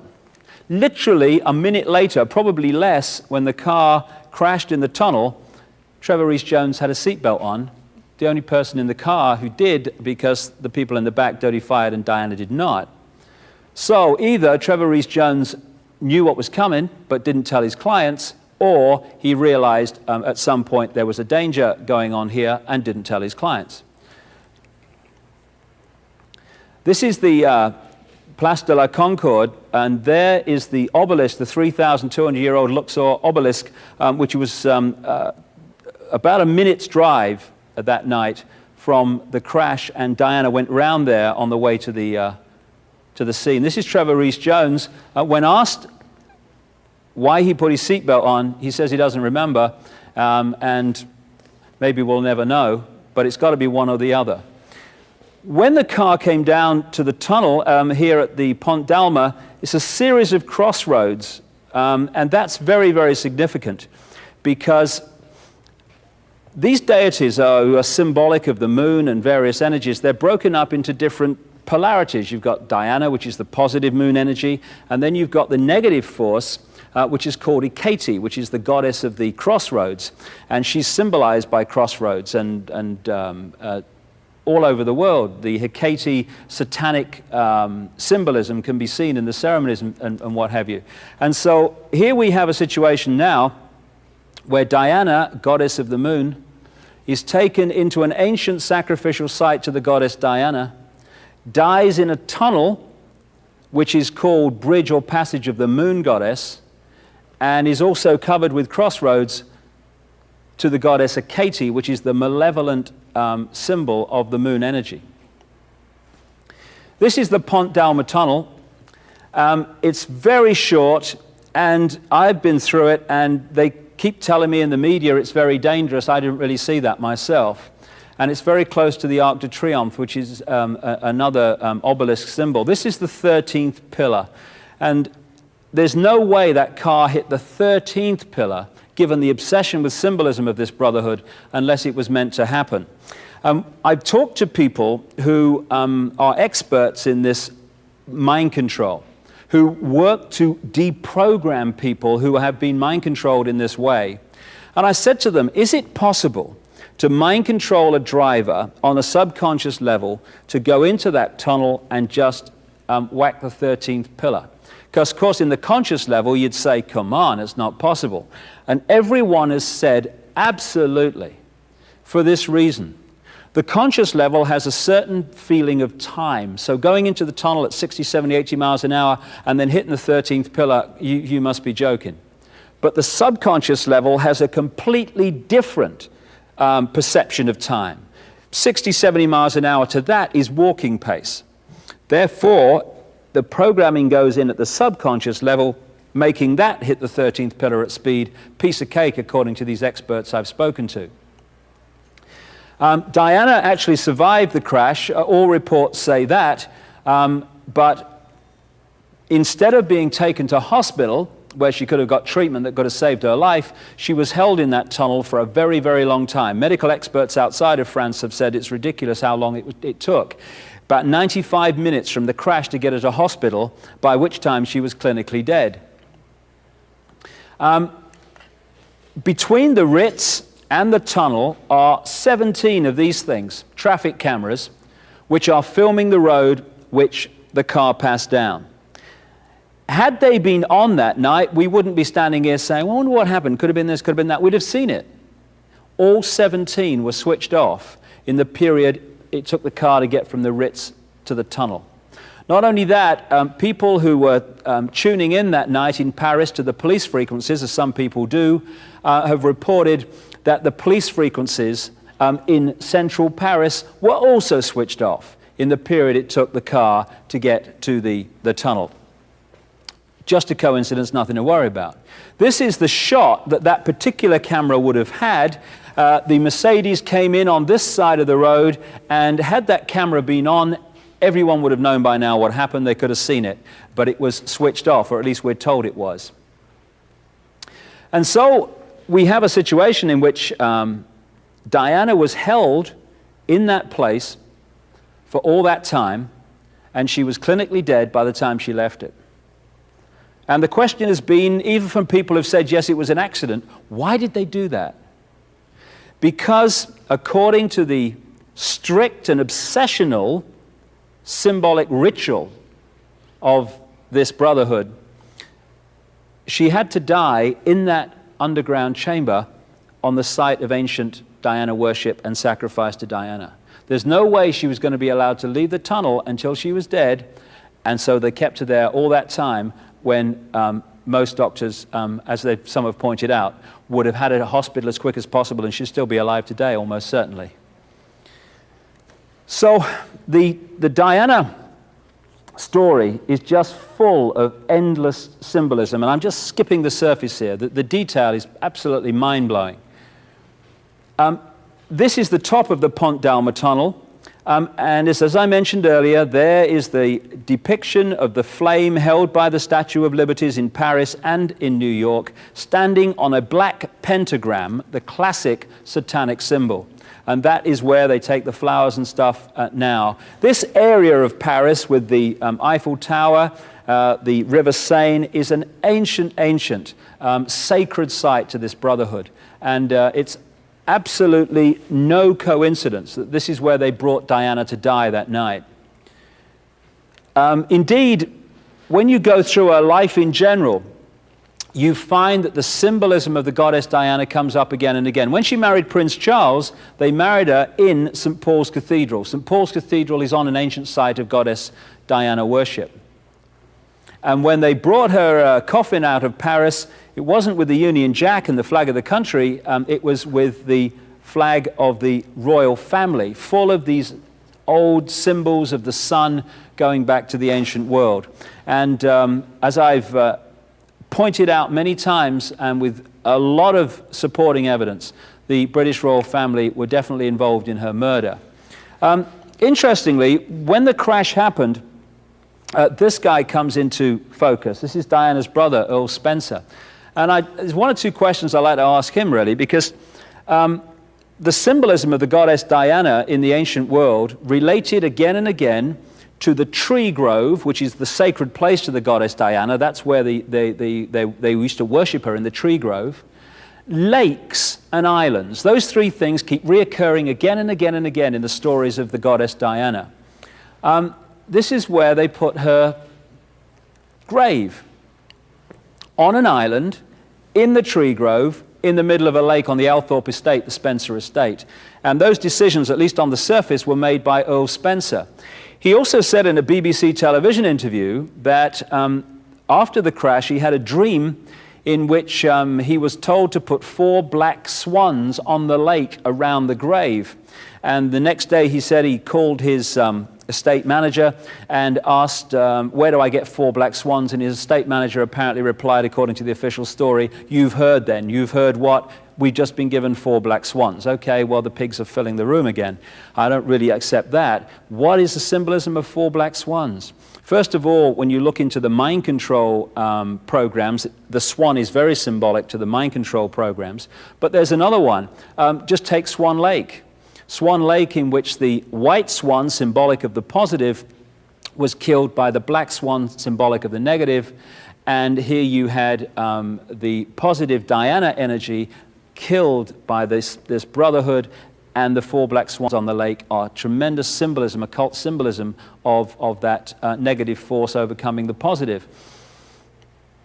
And in the Althorpe estate now you have this, what you might call temple to Diana, and on many of the aristocratic estates and stately homes of England that carry these reptile human bloodlines, you find either temples to the goddess Diana in the grounds or areas of the stately home handed over to the goddess Diana.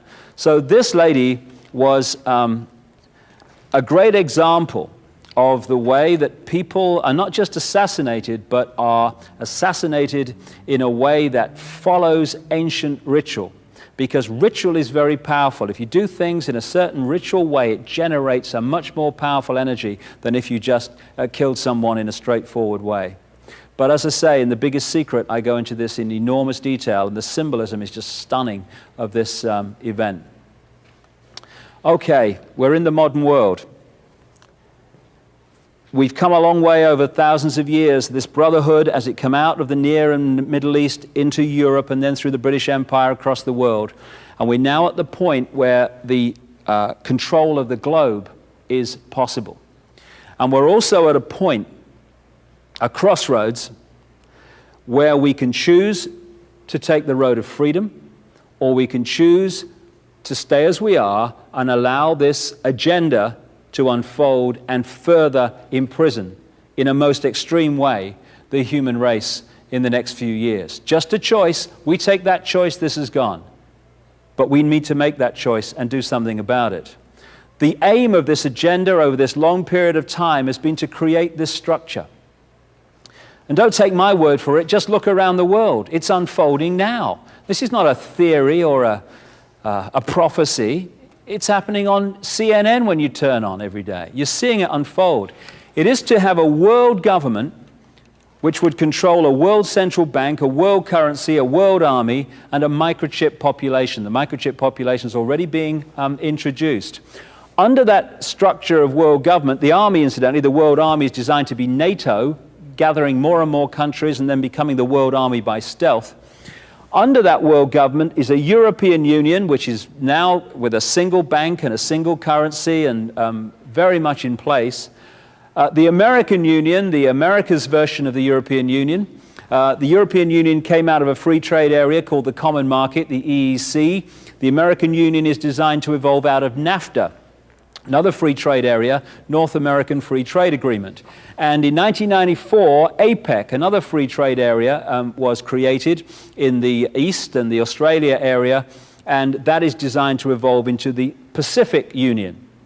Under that is designed to come nation states and regions, and then the people with no power whatsoever to control their own destiny, because the major decisions are made at these higher levels of power, particularly the world level.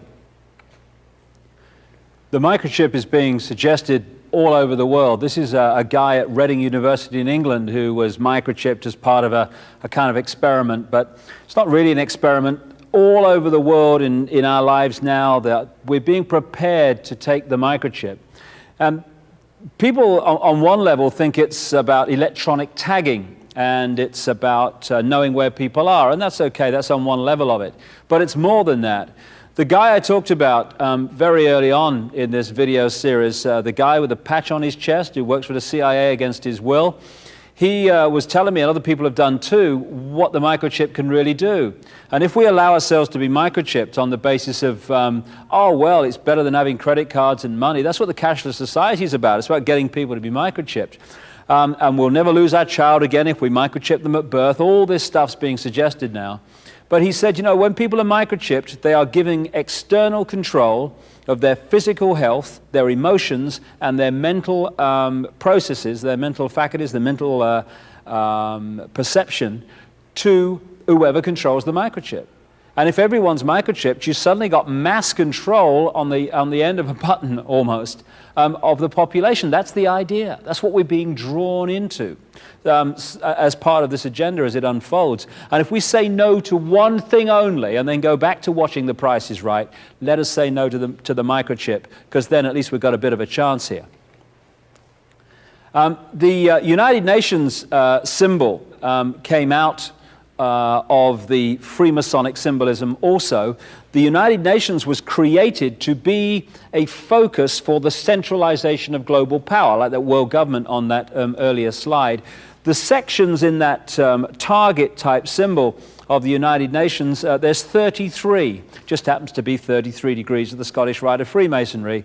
And it's kind of nicely framed, isn't it, with those leaves. I wonder where that came from. Oh yes, I remember now. It's a Freemasonic symbol, again, transferred to the United Nations. These symbols of these various levels of control, the European Union has 12 stars in a circle, etc. They're all esoteric symbols. Now this, I guess of everything I've said so far, these next few minutes are going to be the most important, because I'm talking about the most powerful means of mass manipulation which has been played, this card, for thousands of years, and we're still falling for it. And it is this more than anything that's advanced this agenda to centralization of global power. I call it problem, reaction, solution. It works like this. You want to bring something in here, centralization of power, more power for the police, more power for security agencies, whatever, and you know that if you do it openly and honestly, there's going to be a reaction against it. We're not having this. This is a global fascist state. Go away. We're not standing for this. This is outrageous. That's what you're going to get if you do it openly. So you don't. What you do is you create a problem here Could be society breaking down, so there is more crime, so people get in fear of being mugged and being burgled. Could be war, it could be a terrorist bomb, an economic collapse, whatever. And you create a problem, but you get someone else to be blamed for it. You get a Lee Harvey Oswald, you get these patsies, as they call them in America, who are blamed for events that they weren't involved in. You then get the people in general, by the way that you report your problem, to react by demanding you do something. This can't go on, do something. What are they going to do about it? And at that point, those who've covertly created the problem and got that reaction, something must be done, then openly offer the solutions to the problems they have themselves created. Problem, reaction, solution. Who benefited from the Oklahoma bomb? Not the people of Oklahoma, not the people who died and lost children and relatives in that bomb. One group of people and one group of people only benefited from Oklahoma, anyone who wanted to centralize power even further in America. Because anti-terrorism bills went through Congress that took away basic freedoms from Americans purely and only because of that bomb. And as independent bomb experts and explosive experts have said, that fuel fertilizer device in the Ryder truck could not possibly have done that damage. It had to be done by high-tech devices on some of the pillars inside the building. So problem, reaction, solution is the classic means of advancing this agenda and getting the population to demand you do it, even though they don't know the agenda exists. And the Second World War, like the First World War, were global examples of this. As I've shown in my books like And the Truth Shall Set You Free and The Biggest Secret, come to that, the Second World War was the creation of a brotherhood, a global elite, that was funding all sides, that had control of the leaders of all sides, and just played them off against each other to create a war, a problem, which then had a solution. As again, myself and many other researchers have shown, Soviet communism was funded from Wall Street and London. The Nazis were funded from Wall Street and London, through the Bank of England and through the German subsidiaries of American and British multinational corporations, not least the Rockefeller Standard Oil.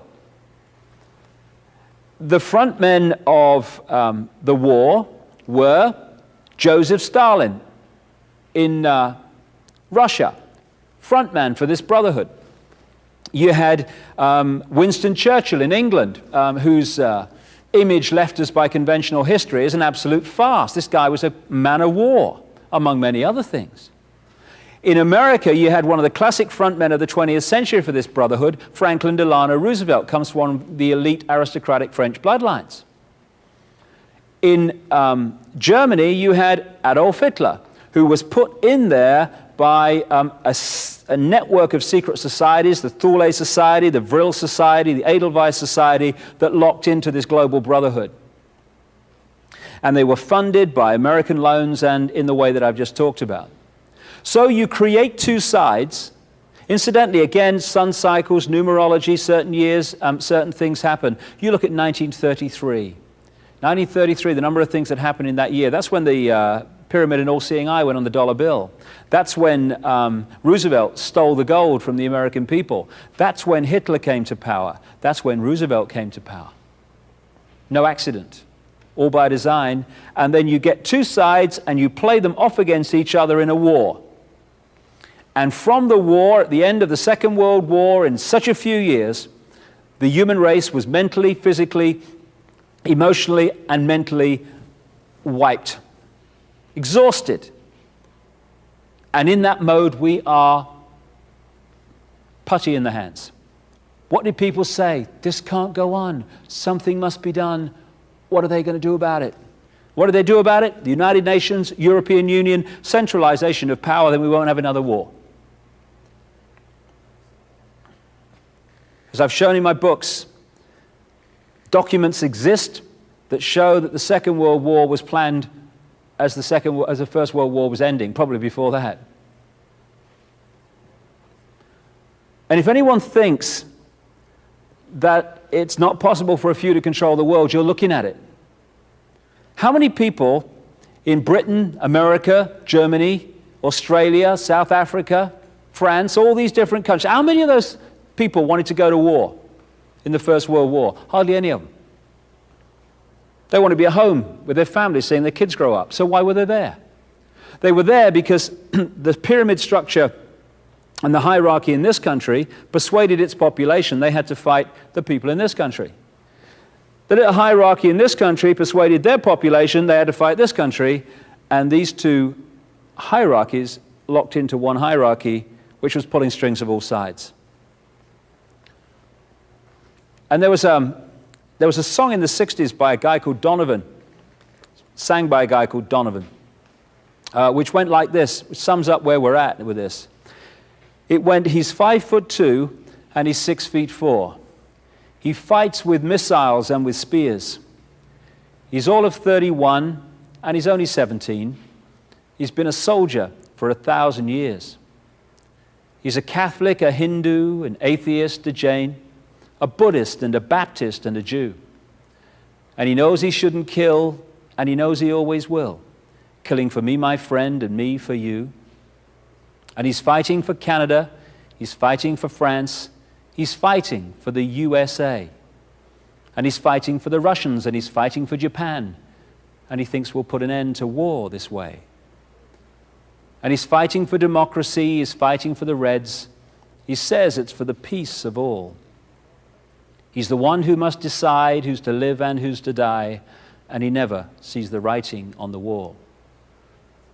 But without him, how could Hitler have condemned him at Laval? Without him, Caesar would have stood alone.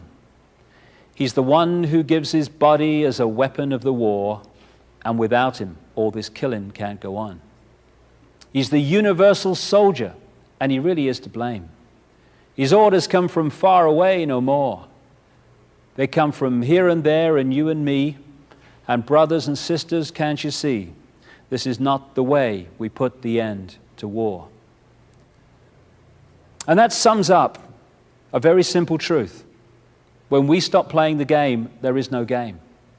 The few can only control the world and manipulate wars if we fall for it, because we fight them and they start them. And when they've started them and we fought them, they recreate the world in the image that they want. So we went from global elite controlling both sides, conflict, United Nations, European Union, in both world wars. Power was in far fewer hands at the end of the war than it was at the start, and that was the reason for the war. Another problem, reaction, solution, which I'll talk briefly about, that is going to be played in the next few years, it would look like, maybe even sooner than that, is the idea there's some extraterrestrial invasion. These so-called flying saucers have been around for a long time. They're flown by humans. Been around for a long time. It's a very straightforward technology. But if you, going back to that knowledge, ignorance pyramid at the start, if you keep people in ignorance of what's possible, when they see things flying around that they don't believe humans can create, then they think extraterrestrial. And there's a scam being played here in which, while these extraterrestrial created and connected bloodlines have been running the world and still are all these thousands of years, that we're going to be persuaded that there's some extraterrestrial invasion coming in. And what will that justify? Centralization of global government, global army, and all these different things. And that's being played now. We're being prepared for it with more and more of these extraterrestrial stories coming out through things like X-Files, made by Fox Television, owned by Rupert Murdoch, which is owned by this Brotherhood. Things like Independence Day, made by 20th Century Fox, owned by Rupert Murdoch, who is owned by this Brotherhood. Things like Alien Resurrection, made by 20th Century Fox, owned by Rupert Murdoch, who's owned by this Brotherhood, and so on and so forth. So problem, reaction, solution happens on many, many levels. And if we keep reacting, something must be done. Oh my goodness me, save me. This will just go on. We have to ask, I would suggest, a very simple question when these things happen. Who benefits? Who benefits from me believing what I'm being asked to believe about this event? And if who benefits, and invariably it does, anyone who wants to centralize power in the world, we should do a lot of thinking before we jump in and say, do it, anything, to change the situation we're in. Alongside problem, reaction, solution is another technique. I call it the stepping stones technique. James Madison once said, "I believe there are more instances of the abridgment of the freedom of the people by gradual and silent encroachments of those in power than by violent and sudden usurpations." And what that is saying in simple terms is if you want to go from here to there, you know if you go in one jump, people are going to go, "What's going on? What's going on?" So what you do is you do it in little steps, each step projected as totally unconnected to the others, and suddenly you're here, and when people look back, they say, "My goodness me, where did this come from?" European Union has been created like that. You join a free trade area, you end up in a centralized fascist state. This is the structure throughout these thousands of years that I've been talking about, which has allowed this scam to go on. You have the elite, the brotherhood elite, because, you know, even when the Freemasons and these secret societies, the vast majority of them haven't got a clue this is going on. They'll be as surprised at this as anybody. These secret societies are compartmentalized fiercely. You only go to the next level if you're chosen to go to the next level, and that means knowledge. So most Freemasons and secret society members are not involved in this scam, only the few at the top who know what's going on. And so you have a situation with pyramids inside pyramids. It's like Russian dolls, one inside the other. So a bank is a pyramid, a transnational corporation is a pyramid, and a compartmentalized pyramid. The guy who goes to work in the bank in the morning, he's gone to earn his living so he can pay for the mortgage and look after his family. He's not trying to scam the world. But he doesn't know what he's part of. And so these fiercely compartmentalized pyramids mean that the bank is controlled by very few people. But that bank then goes into the next pyramid, the global banking system pyramid, and at the top of that, the same people control all the global banks. Same with the transnational corporations. They are individually a compartmentalized pyramid. They go into the transnational corporation global network, and at the top of that, all the transnational corporations are controlled by the same people, and they're the same people that control the banks. Same with the military, same with the secret societies, and same with the intelligence agencies, etc. Same with the political parties. And so what we've seen in this 20th century, just take the 20th century alone, is an incessant centralization of power in all areas of our lives. Why? Because all those institutions fuse into the same brotherhood, which is putting down those apparently unconnected areas of our lives, the same policy of centralization, all coordinated. This is the one-party state pyramid. Down here in the political parties at the bottom of the pyramid, you've got people who knock on your door and put the funny hats on at the conventions and political meetings and stuff. And they genuinely believe they're on different sides because they know no different. But as you go up these pyramids to the point that I'm talking about, to this brotherhood, these political parties that appear to be different in public fuse into the same leadership. So the people that supply or dictate who's going to run for president in the Democrats in America are the same people that dictate who's going to run for the Republicans. Same all over the world. It's one-party states, but we have to believe we have multi-party states and freedom and choice. Otherwise, we might rebel against not being free. We've got to be persuaded we are. And these political parties, in the end, are controlled by the same people. It's interesting. Three of the key symbols that this brotherhood has used over these thousands of years is the lighted torch, the dove, and the red rose.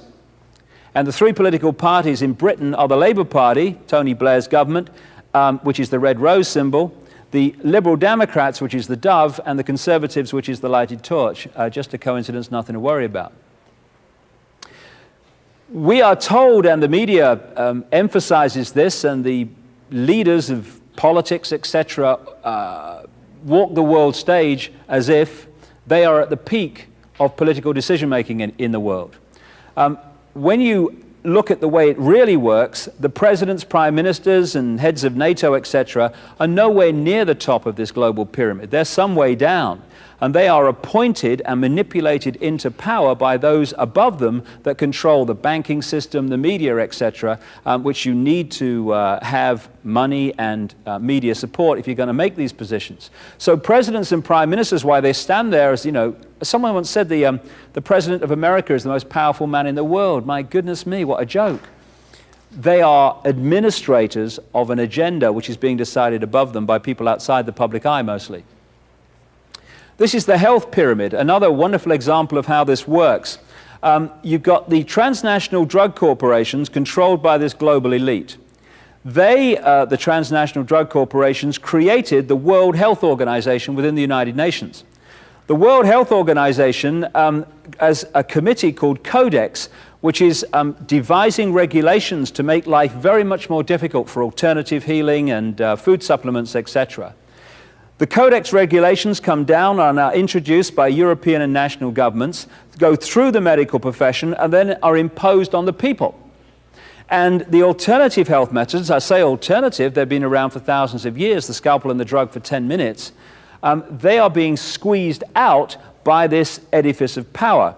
And because the drug companies control the World Health Organization and the doctors, etc., situations can arise like this. A few years ago, the World Health Organization announced there was going to be a measles epidemic the following year. And in Britain, the government spent taxpayers' money to produce very fear-based advertisements, black and white, with a big ominous voice saying, by the end of this year, one of these children on the picture will have died from measles. Oh my goodness, fear, the manipulation of fear again. As a result of that, there was a 99.99999% take-up all over Britain of that measles vaccine. A whole generation of children had that vaccine, and who supplied the vaccine? The transnational drug companies who, through the World Health Organization, had arranged for that announcement to be made. What happened? No measles epidemic. But then you say, what was going on? What about the epidemic? They say, well, there wasn't one because people were vaccinated. So the cycle goes on and on and on. Vaccination is one of the key ways that the human body and the human immune system is being undermined according to this agenda. Over the years, different groups of these secret societies have emerged for specific tasks. And because the agenda has a specific time scale, and across the millennium is the time of introduction, through this century, this agenda has been advanced quicker and quicker and quicker.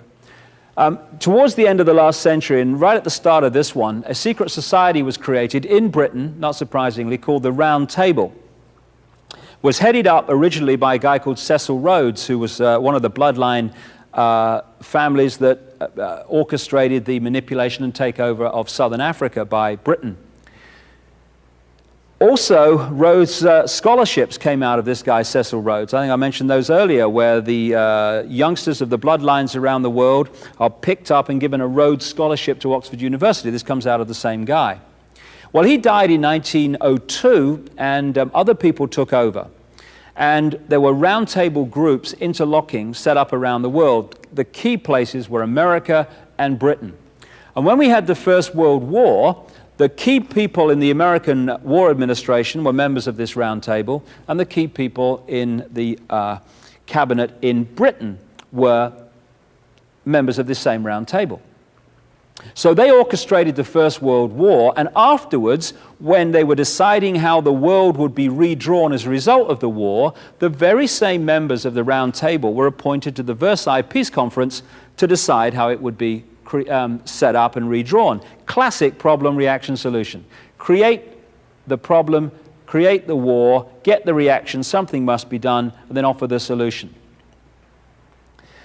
At that Versailles Peace Conference, again in Paris, the cities and locations keep reoccurring, they had a meeting at the Hotel Majestic in Paris in 1919, these roundtable members, both sides of the Atlantic, and they started to orchestrate the creation of offshoot organizations around this central core that would push this agenda on through the 20th century. The first one created was the Royal Institute of International Affairs in 1920 in London. Still going strong today, a major part of this network. In 1921, in America, came the Council on Foreign Relations, which is subordinate to the London Royal Institute of International Affairs. Since 1921, virtually every president and endless major positions in the administrations of both parties have been members of the Council on Foreign Relations. You cannot become an ambassador for the United States today without being a member of this private organization. In 1954 came the Bilderberg Group, set up at the Bilderberg Hotel in Oosterbeek, Holland, And this, like the Trilateral Commission that came in 1972-73, these organizations coordinate the same agenda between apparently unconnected areas of our lives. So, for instance, the people that attend and are members of these groups are the top people in the global military, global politics, global banking, global business, global media, etc. And so through these organizations, the same policy is coordinated. And I'll just give you one example of what I mean. The Bosnian War has been an example, magnificent example of all these elements that I'm talking about. First of all, it was problem, reaction, solution. You had the problem, the war, the reaction, something must be done, and the solution, a 60,000 strong world army under NATO control, which has advanced the agenda closer to the world army, which is the great goal of this agenda. People like Henry Kissinger, Kissinger Associates, and Lord Carrington, founding director of Kissinger Associates, were the key manipulators of the Bosnian War, among many others. So when you take that into account, and then you look at these organizations, and you look at the key peace negotiators in Bosnia, throughout that period of that war and conflict, some incredible coincidences start to unfold. When the war started, the European Union appointed the first peace negotiator, Lord Carrington. Lord Carrington, founding director of Kissinger Associates that orchestrated the war. Lord Carrington, chairman of the Bilderberg Group since 1991, president of the Royal Institute of International Affairs, Trilateral Commission member. When he failed to achieve peace in Bosnia and the war went on, along came another European Union peace negotiator, Lord David Owen, Bilderberg Group, Trilateral Commission, and he was replaced when the war went on by Carl Bildt, the Swedish Prime Minister, Bilderberg Group. Working with them through this same period were the United Nations appointed peace negotiators. The first one was Cyrus Vance, Bilderberg Group, Trilateral Commission, Council on Foreign Relations. He was replaced by a Norwegian, Thorvald Stoltenberg, Trilateral Commission, Bilderberg Group. The war went on, the horrors went on. The clamor, something must be done, got louder and louder, politically and in terms of the general public. It was time to play the sting. Onto the stage, first of all, came Jimmy Carter, an independent peace negotiator, former president. Jimmy Carter, first Trilateral Commission president of the United States, Council on Foreign Relations member. And then came the team that introduced the sting, the solution, the World Army. This was led by Richard Holbrooke, Bill Clinton's peace envoy. Richard Holbrooke, Bilderberg Group, Trilateral Commission, Council on Foreign Relations. He answered to the Secretary of State at the time in America, Warren Christopher, Trilateral Commission, Council on Foreign Relations, who worked with William Perry, the Defense Secretary at the time, Bilderberg Group, and they answered to the President, Bill Clinton, Bilderberg Group, Trilateral Commission, Council on Foreign Relations, who answered to the unelected David Rockefeller and Henry Kissinger, leading executives of the Bilderberg Group, Trilateral Commission, Council on Foreign Relations.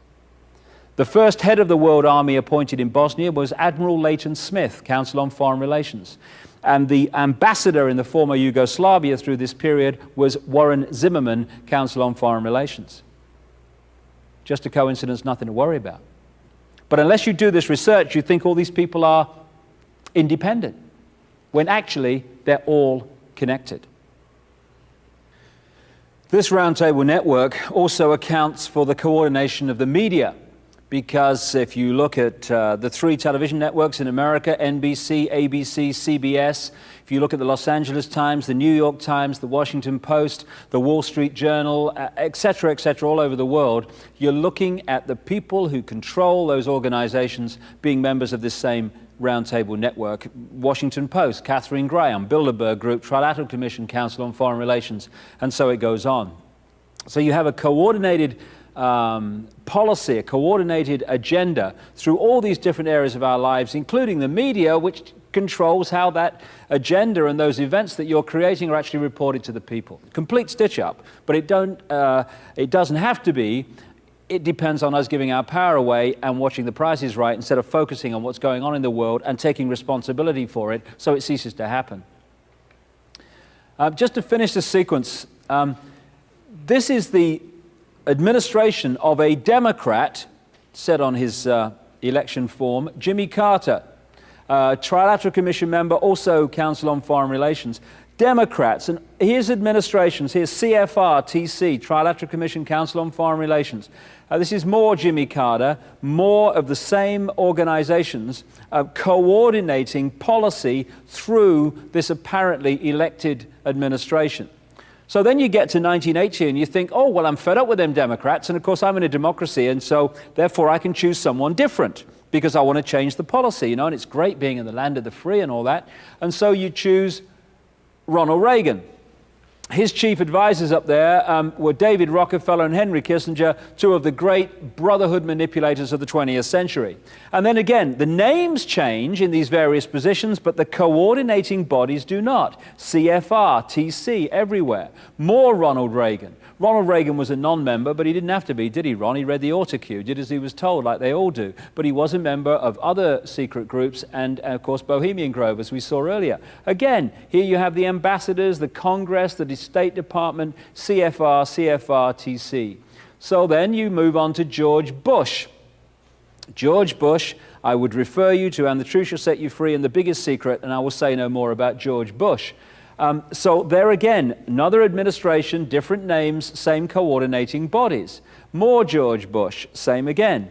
So then you get to, 1992, and you say, well, I'm fed up with them Republicans. They've had all these terms, and with Reagan and Bush, and I think we ought to have a change. And so along comes Slick Will from the Windsor bloodline from Arkansas, and he starts saying that he stands for change, and I stand for change, and vote for me, we need change. That was his mantra throughout that election. Well, let's see how the change took place. Here's Bill, member of all of them, got the full set, and there again, different names. We're Democrat now, because it says so. Same coordinating body, Bill Clinton administration again, same coordinating bodies. So we've come a long way in these hours so far from the ancient world to the present day, and we have seen unfold, and I have scratched the surface here. I've just scratched the surface of the information that's available and the supporting evidence that's available because of time. But we've come from the ancient world and seen these bloodlines expand their power to the point now where they control the planet. We're also at a point of enormous change as this 26,000-year cycle comes to an end of the solar system going round the galactic sun. Always a time of tremendous change. We're starting to see it happen. People are waking up. People are starting to look at this information for the first time. And indeed, this energy of change is lifting the veil on all this for the first time in thousands of years. We're blinking into the light of what's been going on behind our backs, behind the movie screen all this time. And I repeat, this can only happen because we allow it to happen and we play a part in it happening. It's not that this group have more power than the rest of the population, nonsense. It is the rest of the population give their power to this group day after day after day. It's because we allow ourselves to be divided and ruled, because in our stunning self-righteousness, we think if we believe something, everyone else must believe it or we're wrong. It's a time to grow up. It's a time to go from spiritual childhood to spiritual adulthood very, very quickly in the time that we have available as this change takes place.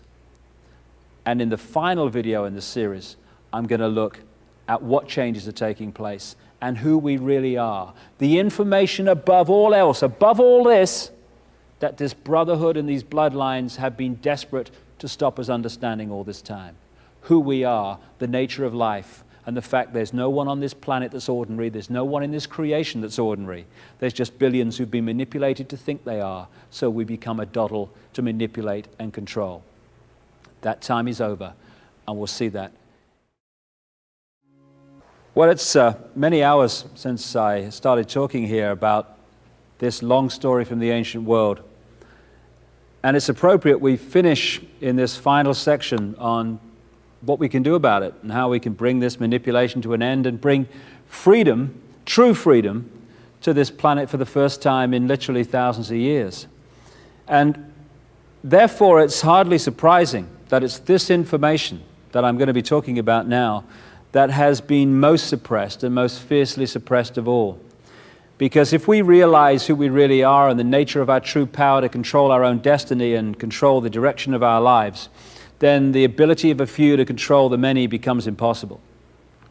This is why we've had such emphasis over these thousands of years on creating religions and other prisons of the mind which have divorced us and kept us apart from the knowledge that would set us free.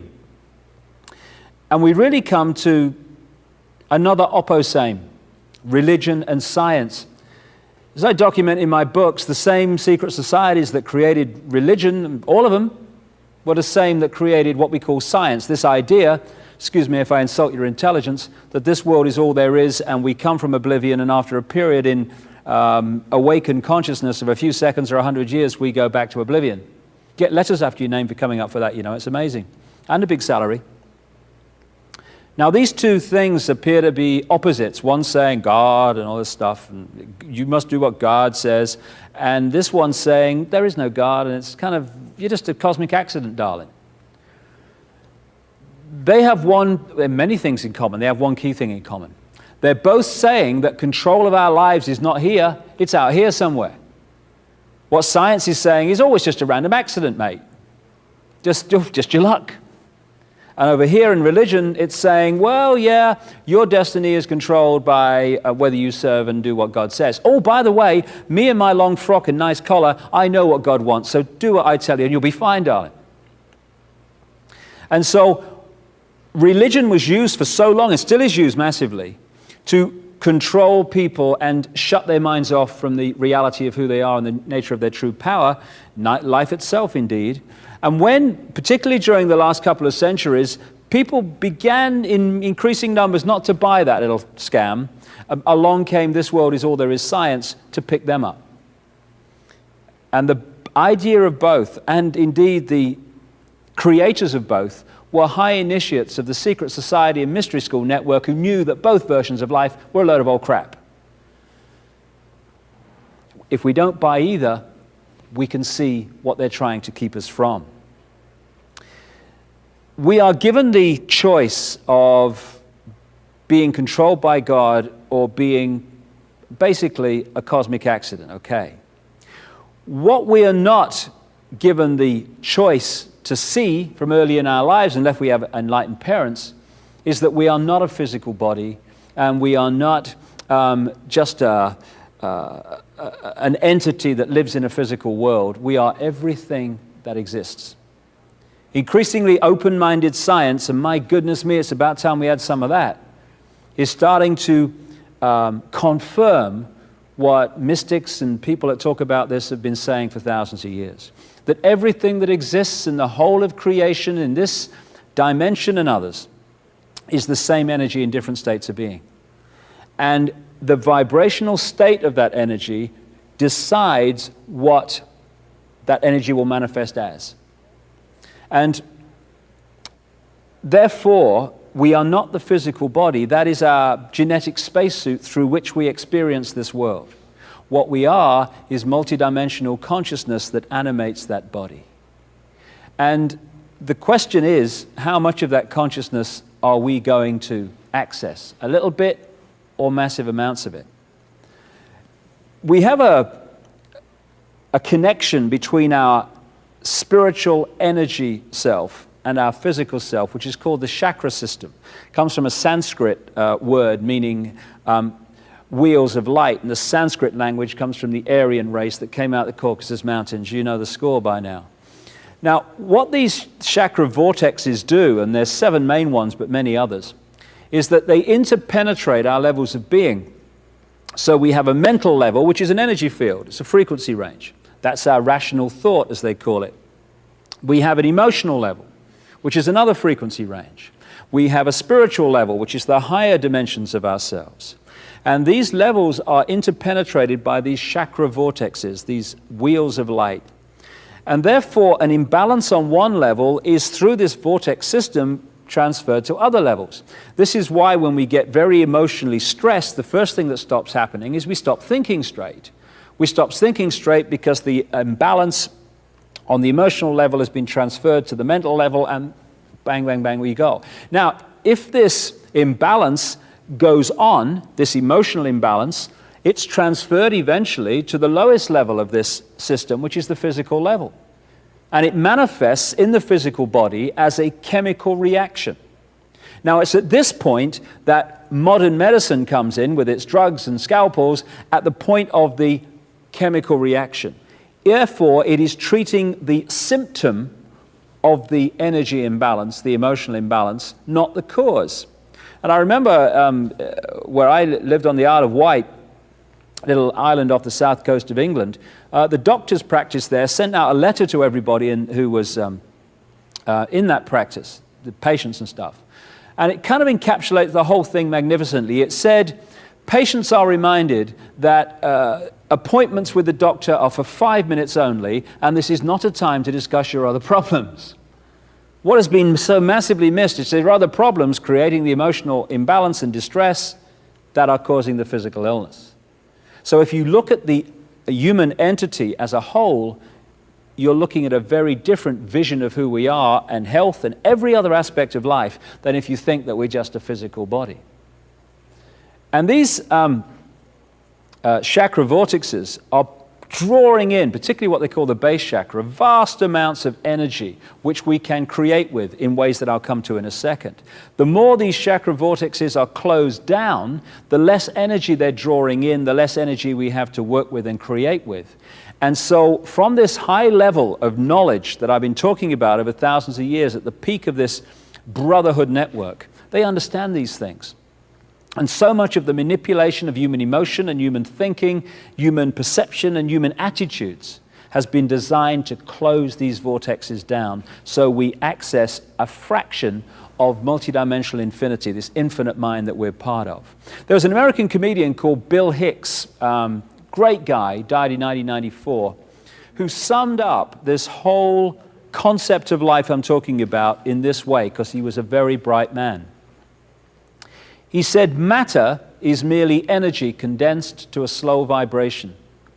We're all one consciousness experiencing itself subjectively. There's no such thing as death, life is just a dream, and we are the imagination of ourselves. And that's the key. What we imagine ourselves to be is what we physically create. So if we can be manipulated to imagine ourselves as ordinary, then we'll create ordinary lives. When the penny drops that we are all extraordinary, we live extraordinary lives, and this manipulation is over. We're like droplets of water in an ocean of consciousness. We're individual to an extent, just like droplets of water are individual. You can hold one in your hand. But those droplets together make up the ocean. Without the droplets, there is no ocean. It's the same with this infinite energy mind we call creation, God, whatever you want to call it Ethel, I'm not bothered. We are not part of that infinity. We are that infinity if we open ourselves up to reconnect with it. And this is where we come back to the eggshell, because most people are manipulated through fear and sense of limitation to shut off from that infinity and all its infinite wisdom, love, understanding that is available to be tapped any time, because it's us. Wherever you stand in infinity, you are at the center of infinity. So everything that exists is everything that exists. I am everything that exists. So are you. The more you realize that, the more you open up to the full infinity of who you are. Your life transformed. Your vision of yourself is transformed. Your vision of everything is transformed. The more you see yourself as just an individual, ordinary little man and woman in the street, I got no power, mate, what can I do? Once you do that, you are shutting yourself off from the infinity of who you are, and you become a fraction of what you are. And then you are able to be controlled, but only then, which is why this understanding has been so suppressed. That's where most people live their lives. In a sense of, I can't, mate, I could never, mate, all the best things in life happen to someone else, mate, or what can I do? And when we're there, piece of cake, manipulator in one hand while having a cup of tea in another. When we're here, we're a manipulator's nightmare, breaking the eggshell, breaking the sense of limitation, breaking the sense of fear, The fear of what other people think of us. How many people watching this video now would love to say something, but they think, oh, God, what will my mother say? Oh, what will they think of me? Oh, you'd love to do something in your life, and you say, oh, well, what will they think? I couldn't give a damn what they think. They have a right to think what they like, but so do you and so do I. We forgot that. And once we start believing that because people are different to us, they must be wrong, then we're in a situation where whoever sets the norms in society runs the world. Because we police each other, like I said right at the start of this journey we've both been on, and all been on in the last few hours. Cracking the eggshell, stepping out of the fear of what other people think of us, being who we are, speaking our truth, living our uniqueness. That is the revolution. It's not guns and bombs and meeting violence with violence and meeting anger with anger. What's the point? You get twice the anger, twice the violence. My goodness me, we've moved on, haven't we? The way out of this is the ultimate revolution. It's to be who we are and not what someone else tells us we should be. It's interesting. If you stood in front of a mirror, or not even in front of a mirror, anywhere, and you got a baseball bat, and you started smacking yourself around the head with it, people would call the guys in white coats, wouldn't they? Crikey, get him away. And yet that's what we're doing all the time. When we express that violence to another human being, or to an animal, or to anything, we're actually expressing it to ourselves, because that is us. We are all each other, because we are all this infinite mind. And because we've lost sight of the fact that we are everything, and what we are inside is what we externally create, we go round, because of the manipulation, we're like walking, talking movie projectors. Let me put it this way. Our inner self, our state of being, our attitudes are resonating us to a certain vibrational frequency. You change your attitudes, the frequency changes. Hate has a certain frequency. And when we feel hate, we resonate the energy around us, that is us, to the hate frequency. We feel love, we resonate it to a different frequency. This energy that we put out with this vibrational code within it, created by our thoughts and attitudes, then draws towards it a reflection of itself. Other energy fields, people, places, ways of life, experiences that sync with what we're putting out. Therefore, what we are in here, we externally create. And I came across this symbol here. There's some esoteric symbols and that involved in there, but ignore all them. I'm just looking at the basic concept, which is of a reflection. There was a guy, a writer called Longfellow. I think it was Longfellow who wrote this. Anyway, some tall chap. And he wrote a story about how someone drowned thrashing in the water, fighting with their own reflection. And again, if you saw someone next to the river doing that, you'd call the white coats. They'd be on call all day, wouldn't they? But that's what we do, all of us, all the time. We seek to change what we've created by thrashing at the reflection instead of looking at what's creating it. So when things are happening in our lives we don't like, and we're drawing people into our lives we don't like, and we're drawing experiences we don't like, instead of saying, why am I drawing these in? What is it about me that's creating this? What is it I'm putting out that's drawing this reflection in that I don't like? This pain in the arse is giving me a hard time. Instead of taking that power back and responsibility for what we create in our lives, we look out there for it. Boom, boom, boom. And we're encouraged to. And so we're in a situation where we're looking at the reflection, trying to change what's going on, when we need to change what is being reflected. You know, if you're standing next to a river and you see a reflection of yourself and you don't like it very much, you can throw stones at it, you can cuss it, you can kick it, you can jump in and thrash around. All that external thing, which we do in our lives all the time. You're responsible, it's your fault, I'm in this position, out there, out there, out there, externalizing responsibility. But once all that thrashing around is finished in the river, and once you've thrown all those stones in, everything settles down again, And exactly the same reflection is being reflected as was before, because the reflection is merely, literally, a mirror of what is being reflected. We change inside, we change out here.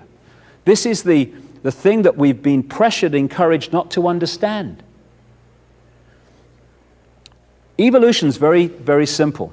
Very simple. Goes in this sequence: experience, learn from the experience, evolve as a result of the experience. If at stage 1, we're putting out energy, reflecting our state of being, and we draw in a certain experience as a result, person, place, whatever. If at the point where we don't like the experience, we are blaming everyone else out here. It's your fault, it was Ethel in 1963, it was me mother, it's me color, it's me sexuality. What is pulling that experience in is not changing, because we're blaming everyone else for it. So what happens is, because what's going out hasn't changed, what comes back doesn't change, and we hit these cycles in our lives, and we've all had them and all still have them, where the same things keep getting repeated. We pull in the same type of person to have a relationship with. We pull in the same situation in work. Nothing ever works in our lives. And yet, when you look at that, what that is evolutionary, just running on the spot. We're not moving because we're not changing what's creating what we don't like. So it goes on and on and on.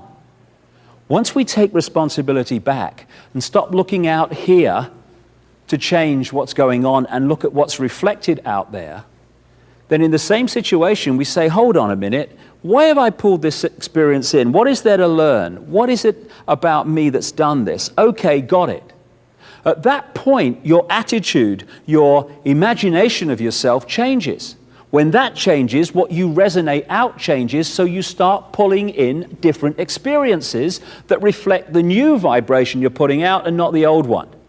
And when you kind of get into this mode of taking responsibility back, suddenly things dramatically change. And you can evolve ever so quickly. You pull in an experience. Oh, right, what is there to learn from this? Okay, got it. Change vibration, evolve. Pull in a different experience. What is there to learn from it? Got it. Change vibration, evolve. And you can move along so quickly in evolutionary terms once you start to open up to that, as more and more people on this planet are, as this cycle of change unfolds. Or you can stand here forevermore blaming every bugger else for things that you're creating and we're all creating. And that's an option too, but not a very good one. So what we put out is what we get back. We are in control of our lives. No one else. We've just kidded that we're not. For instance, I hear people, you must have heard this, where people go, nothing ever happens in my life. It's so boring. It's so boring, my life. Nothing ever happens. Everything I try, nothing kind of works, you know. And then you say to them, well, what do you want to do with your life? And they go, I don't know, really. Don't know, never thought about it. Now, I don't know, really, is actually a state of mind. Therefore, it is a vibrational frequency, and I don't know really goes out, and I don't know really comes in. Nothing ever works, because I don't know really. If we can just focus on what we want to achieve and go with the intent, the most powerful thing we can do, what's our intent, what's our focus? This is what I want to do with my life. That intent goes out as a vibrational frequency, and it will always bring towards us experiences and challenges that lead us to achieve what we want to achieve. That's where most people give up. They say, oh yeah, I want to do this, I want to do that, I want to do the other, that's my intent, and the intent then draws towards us what we need to do to achieve that intent, and when it gets a bit challenging, we go, oh God, well I'd like to do it, mate, but not that badly, thank you very much. And we're out of the game. So if we want to be free, and we want the world to be free, that's what our intent needs to be. And then the challenges and what we need to achieve that intent will come towards us, and then we can meet them and all this is over. Because if we keep jogging on the spot, blaming everyone else, this is going on, and it's going to go on into another cycle for a very long time. This idea that we create our own reality by resonating the energy around us by what we think and what we feel has now been scientifically shown to be provable. And what you're going to see now are what happens to particles of sand and other various particles when a sound resonates across a plate and resonates those particles in tune with the sound. Because when we think, we're not just sending out a wave which resonates the energy, we're sending out on a frequency outside of the range of human hearing, we're sending out a sound. Everything is sound. When we think a sound goes out, it resonates the energy around us to that sound. And what you're about to see are some pictures that show this happening when sound is introduced, and how sound takes random particles and turns it into astonishing form. And that's how this universe was created. In the beginning was the Word, and the Word was sound. So what you're looking at here is merely particles formed into patterns by sound. They were all over the place to start with, just in random positions on the plate. As soon as the sound appears, they form into these patterns, because everything is sound, and it is sound that turns matter and energy into form. Patterns on the wings of birds and insects are all the manifestation of the sound vibrations. Every organ in our body resonates to a certain frequency. And when our thoughts and emotions and stress and the vibrations that causes de-harmonize the vibrational state of our various parts of our body, we become ill. We think ourselves into illness because we're affecting the vibrational state of the body. And so every time you think and feel, you're resonating a frequency which is making the energy around you resonate to the same frequency. What you give out is what you create. Here you're seeing mini galaxies just formed by particles and sound. This is how the galaxies and the universe and the solar systems were formed and continue to be held in the structure they're in through sound. If the sound changes, the matter changes, the energy changes. So when you look at what it says in texts like even the Old Testament, in the beginning was the Word, and the Word was sound. And sound is everything. When you think and feel, you're creating sound. This is how the heart beats at a certain resonance. All you're looking at here are interacting frequencies making a beat. And so while the frequency of the heart is at the right level, it beats in the normal number of beats a minute. But when we become stressed, we affect that frequency and the heart beats faster. And so everything is sound, even the human heartbeat, and the interacting frequencies that make it happen. And we've seen the galaxies, and now here are the planets forming, just on a plate from particles caused by sound passing through them. This planet has a resonant frequency. It's called the Schumann cavity resonance. But basically, while that frequency holds, the planet will hold its present form. If the frequency changes, the form will change. It's the same with everything. And here you see sound being passed through ion filings and particles, and therefore creating form once again. And from these pictures, it's hardly difficult to see how the human body is formed through sound resonating energy, and how that physical form is held as long as that sound matrix is held. But once that changes, the physical body changes. So there you've seen, with stunning effect, how sound creates form, how galaxies are created, how planets are created. And all those planets, balls of particles, all those revolving galaxies were merely particles turned into that form by sound. And when you think, you create a sound and you change the world, or the world you're immediately living in. We are fundamentally in control of our lives. Here's a picture, because some of this energy that we give out, this energy that we are, can now be seen. Kirlian photography and other forms of photography can now picture the image of the energy that is actually animating our body. What is really the eternal us? And here you see someone's finger and the energy going off it. And the nature of that energy depends on what we're thinking and what we're feeling at the time.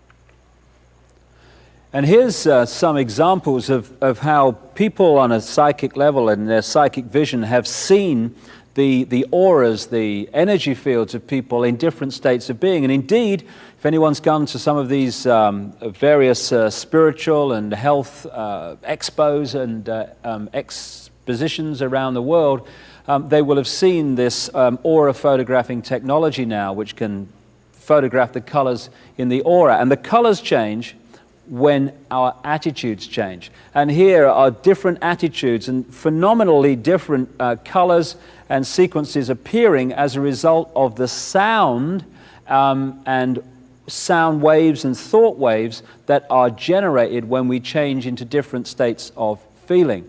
And the more we change our energy field, the more we draw in different people, different experiences, we change and we create our own reality. This is the energy field of a leaf.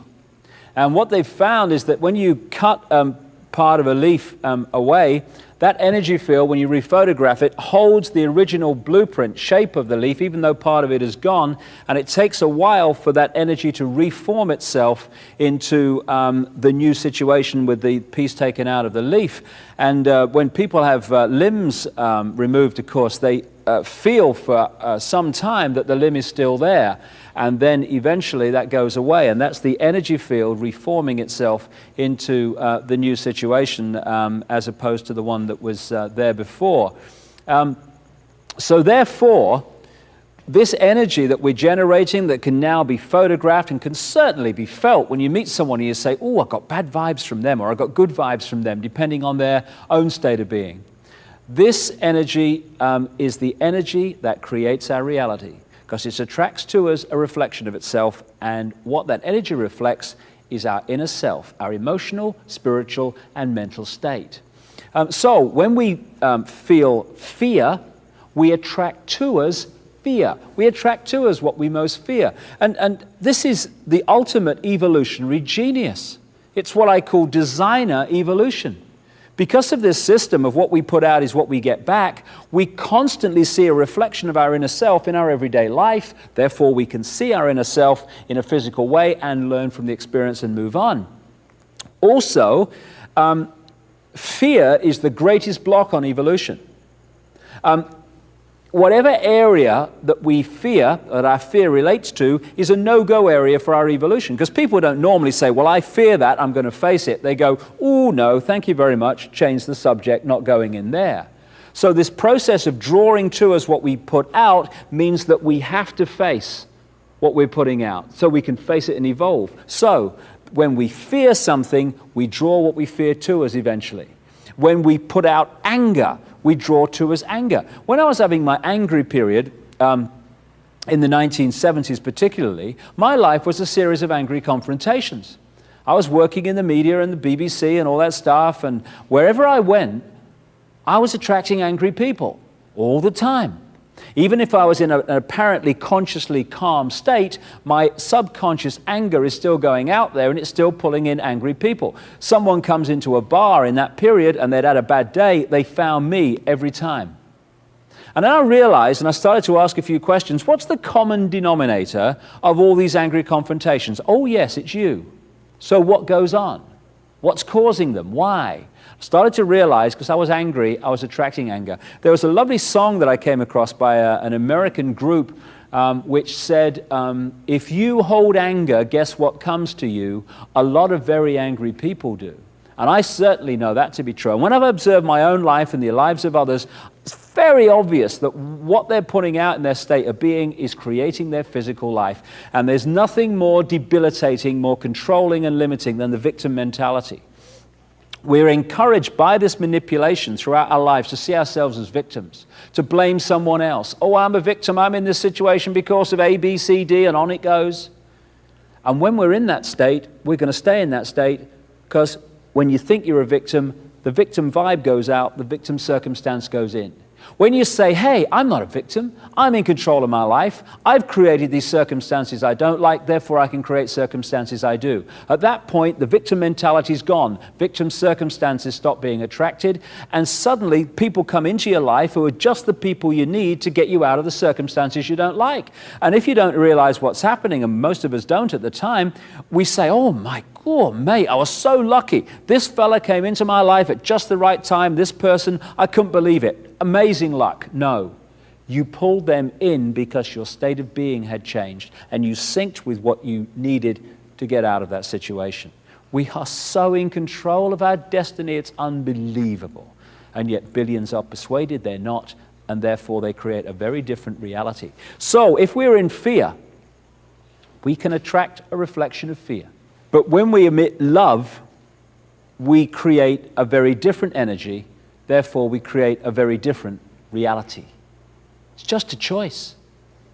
Everything is just a choice. I keep hearing people say, oh, I had no choice, mate. I had to do it. We never have no choice. We have choices we'd like to make, choices we'd rather not make, but we never have no choice. It's a cop-out. And some people find it very difficult to take this on because it's much easier in their own mind to blame someone for what happens in our lives. Much more of a challenge to say, hey, I've created this. I'm responsible for it. But when you do, you stop creating what you don't like and you start creating what you do. And this love connection is the key to removing this manipulation and taking humanity onto another level of existence, another level of consciousness, which is what's happening to so many people in this period we're going through now.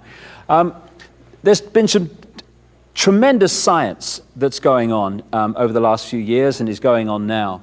Open-minded science, which is challenging this tunnel vision that official science has to keep us from what's really going on.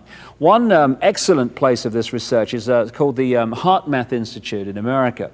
And what they've shown, and people like Greg Braden in his videos and a book called Awakening to Zero Point, which I would recommend, have been looking at and communicating, is this scientific confirmation that what I'm talking about here is not some airy-fairy concept, but is actually scientifically provable, as well as from our own experience. What they've shown, for instance, is if you put an empty jar with electrons in it, when you put a piece of DNA in it, that energy forms itself in the jar to the DNA form. When you take the DNA out, the energy still holds that DNA form.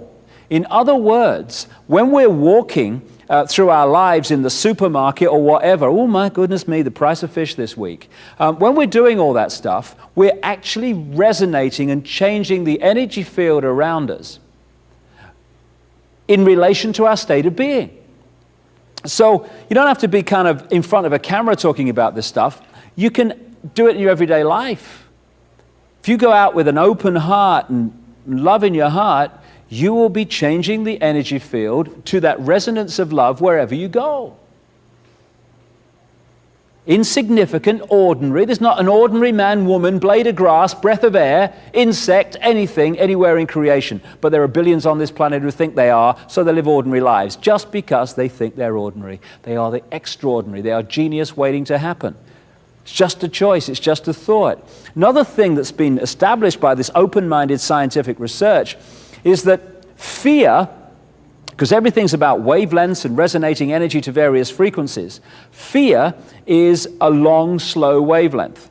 And as the wavelength of fear passes through the DNA, it does not activate these various antennae which connect us to the bigger world, the bigger cosmic mind.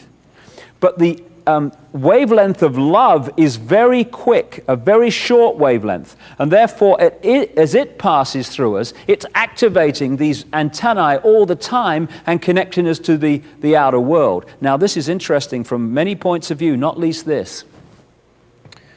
Everything relates to everything else the more you talk. The reason, or one key reason, why the imposition of fear and the manipulation of fear has been imposed upon the human race all these thousands of years since this control began, is because it comes from a level of knowledge that understands how these things work. It understands, therefore, that if we can be manipulated into a state of fear, we are disconnecting ourselves from the infinite mind, who we really are, and the eggshells start to form. When we open ourselves to love and this heart vortex opens, we start to reconnect with all that exists and all we really are. So the pressure has been to keep us in fear and to keep us in conflict, i.e. fear.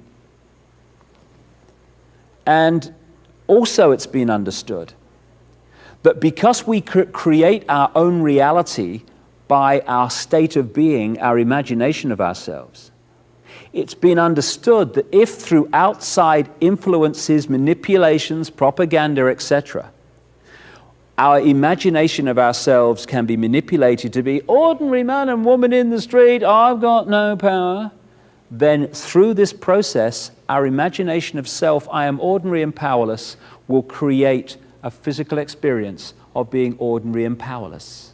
So therefore, billions of people on this planet are being manipulated through this process of indoctrination to create a lifetime of ordinary, powerless existence, when if this changes, it's all gone. This is where astrological energies come in. Oh, it's astrology. It's the devil. Why has religion been used so much to convince people that astrology is the devil? Oh my goodness me. Because we're not supposed to realize the power of astrology. You look at an astrological reading in a tabloid newspaper, we're not interested. But when you look at it as a science, it's very simple. The planets are constantly moving. They're constantly, therefore, in the various combinations they make in their orbits, they're affecting and changing the energy field of the Earth. We live in that energy field. When the Earth's energy field changes, we are affected. Therefore, planetary sequences affect the Earth's energy field, and we're affected. Astrology. So when we're born at a certain time in a certain place, when we're born, some people say conception, and I wouldn't dismiss that. When we're born, however, we take on the energy field in that place at that time. And as we go through our lives, that energy field we took on at birth, because of the place and the time we were born, and the places of the planets were at that time, then that interacts with the planetary movements through our lives in a different way to someone born 10 minutes or 10 months later or 10 years later at a different time, because they will have taken on a different energy field because the planets were in a different place. Therefore, the planetary energy field of the Earth would have been different at the time they were born. And so we interacted in different ways through our lives. This is why they've shown so often, again and again and again, that twins that are separated at birth, when they find each other in adult life, the lives they've led and the things that they've done have been incredibly similar, because they took on basically the same energy field at birth. But particularly the Roman Catholic Church has been used to get us to think that either on that level of the Roman Catholic Church, it's the devil, or science, the other wing of this manipulation of spirituality, says that actually the whole thing's a load of nonsense and there's no scientific basis. Well, insult my intelligence a bit more. Why is it, if it's a nonsense, does this brotherhood have key times, key places to have its summits, its economic collapses, its meetings, to set up its companies? Why have I met so many astrologers around the world who are on retainers from transnational corporations to tell them when the best time is to launch a new product, to do a takeover or whatever? Because they understand that astrology is reality, because it's the manipulation of energy. They just don't want us to know it. And of course, Christianity and other religions have been used to destroy the credibility of astrology and these other esoteric concepts, which has created a position of enormous irony. So many in the Christian Patriot movement in America have sussed and realized that the basic manipulation is going on and the nature of the scam. But they have been persuaded that the way to bring an end to the scam is the devil incarnate and the Antichrist. So they've identified the prison, but they won't go through the door to get out of it. So we are beings that are come into physical incarnation, and we are trying to balance these various pressures and energies and manifest a balanced whole. So incredible challenge in this dense physical world, and we need to be kind to ourselves that this is happening, because so often the challenges that we get are really, really extreme, especially now as this change unfolds. We need to be kind to ourselves, because this is not an easy place to live and to evolve because of the pressures we're being asked to balance. But the evolutionary spiral is so simple. Someone said to me once, that evolution is like going round a mountain. You keep facing the same view, but you see it completely differently, from a completely different angle. So down here in the evolutionary spiral, you'll have an experience, and you'll say, it was his fault, it's your fault that I'm in trouble, and how dare you.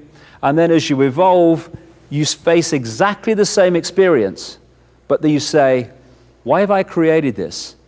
What does it say about me? What is there to learn? Okay, got it, evolve. Same experience, different perception, higher level of evolution.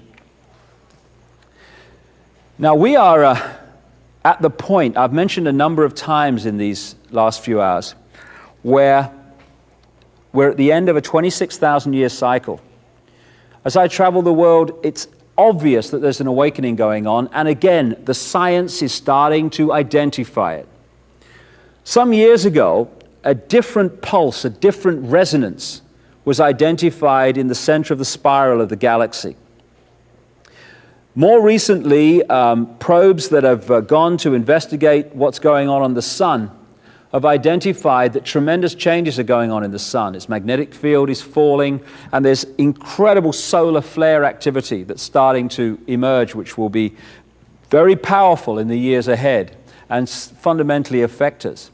So you've had the different resonance coming out of the center of the galaxy and affecting the sun. The sun is changing. When the sun changes, we change. 99% of the mass of the solar system. It's now very demonstrably been identified as being passed on to the Earth. Tremendous changes are happening in the Earth's field. Magnetics are falling. Many phenomena are unfolding as a result of this changing frequency that's come out of the galaxy. And open-minded research has also identified how the Earth connects into the human form. The resonant frequency of the Earth comes in at the heart chakra point, the love point. And from there it goes to the brain, and the brain transmits it to every cell in the body. So when you follow this sequence, this is why people are waking up at this time in increasingly vast numbers. The frequency changes the center of the galaxy. It comes to the sun, the center of this solar system, brings about change there. From there it goes out to the planets of the solar system, to the Earth. The Earth manifests its changes. We live in the Earth's field. It affects humanity. And now this rising frequency, this changing energy field, is starting to dramatically change life on Earth, and we've seen nothing yet. If we shut down the heart, or if we get into the intellect, which follows the kind of intellectual programming instead of following the intuition of the heart, then we can switch off this connection with the cosmos, this connection through this sequence out into infinity, when the head shuts down and shuts down the heart. And that has been the process of the education system and other institutions. It's been to get people to close their heart down and get stuck, imprisoned in the head. Therefore, we switch off the cosmos and live in the eggshell. We keep coming back to the same thing. People like Greg Braden and others have started to focus on this particular image. Back in 1899, something was identified called Schumann cavity resonance. What it was the heartbeat, the frequency beat of the Earth. From the time of its discovery, 1899, to 1986, this heartbeat frequency was a constant 7 cycles, 7.8 hertz a second. Constant, boom, boom, boom. boom. From 1986 onwards, it started to rise dramatically, just when people started to wake up in increasing numbers. It's gone through 9, apparently the last I heard it was gone through 10 cycles. And the projection is that by 2012, which is the point the Maya say in their calendar, and so many other calendars point to the same period, that the jump will be made from this cycle of human evolution into the next one as the 26,000-year cycle comes to an end and we enter the start of the next one. At the same time that this resonant frequency of the earth, boom, boom, boom, boom, is getting quicker, and therefore affecting us, coming in through the heart for those that are open and resonate in our bodies increasingly and changing our minds and our perception of life, the magnetics of the planet are also dropping, like they are on the sun, very dramatically. 2,000 years ago was the peak of this cycle when the Earth's magnetic field was at its most powerful. It's been falling ever since, and it falls exponentially. The quicker it falls, the more it falls, the more it falls, the quicker it falls. And the projection is that what Braden calls 0 point, 2012, is that the magnetics will reach virtually zero, if not zero, on the planet, and 13 cycles a second will be reached by the Schumann cavity resonance, the heartbeat. Now, one thing's for sure, at that time, The Price is Right ain't going to be on the telly, because this world is going to be very, very different by then. And this is what we're heading for now. Now, the reason this brotherhood have focused on the millennium rather than this real point of change, because we have the millennium because of the Gregorian calendar, which came out of the Vatican, they are trying to do a situation through the microchipping whereby we are held back artificially from making this leap of consciousness into a totally different state of being. Why is the magnetics of the planet falling? Very simple. When you put an electrical charge through an iron bar, it creates a north and south pole. When you put the charge the other way, the poles magnetically flip. If you look at the geological and other evidence, this has happened again and again on this planet, many, many times. There has been a magnetic pole shift when the whole magnetic field of the Earth has flipped, which has, of course, serious consequences and brings about tremendous change. Now, what is it that creates the Earth's magnetic field? It is the Earth spinning. Therefore, it throws out this electrical charge that creates the Earth's magnetic field.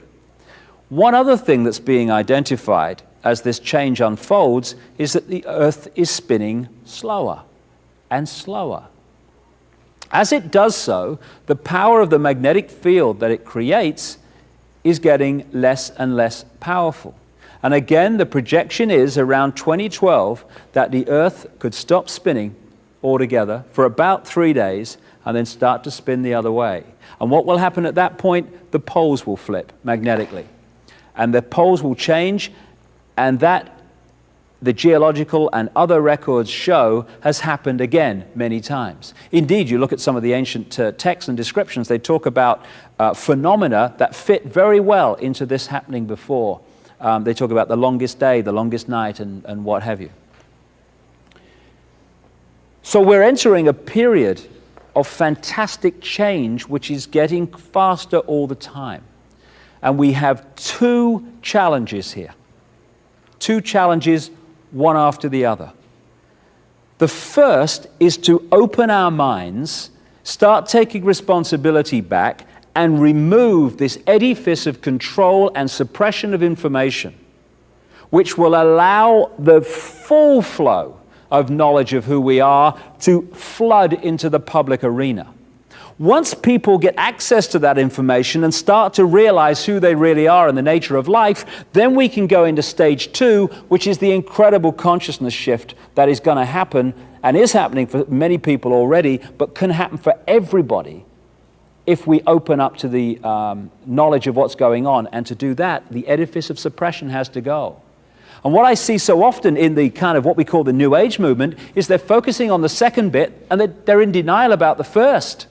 And the second is not going to happen for many people unless we remove the edifice of suppression, because most people are going to think, what the heck's going on? They're going to go through this great change in a complete fog of what's happening. Tremendous fear. Oh my goodness me, what's happening?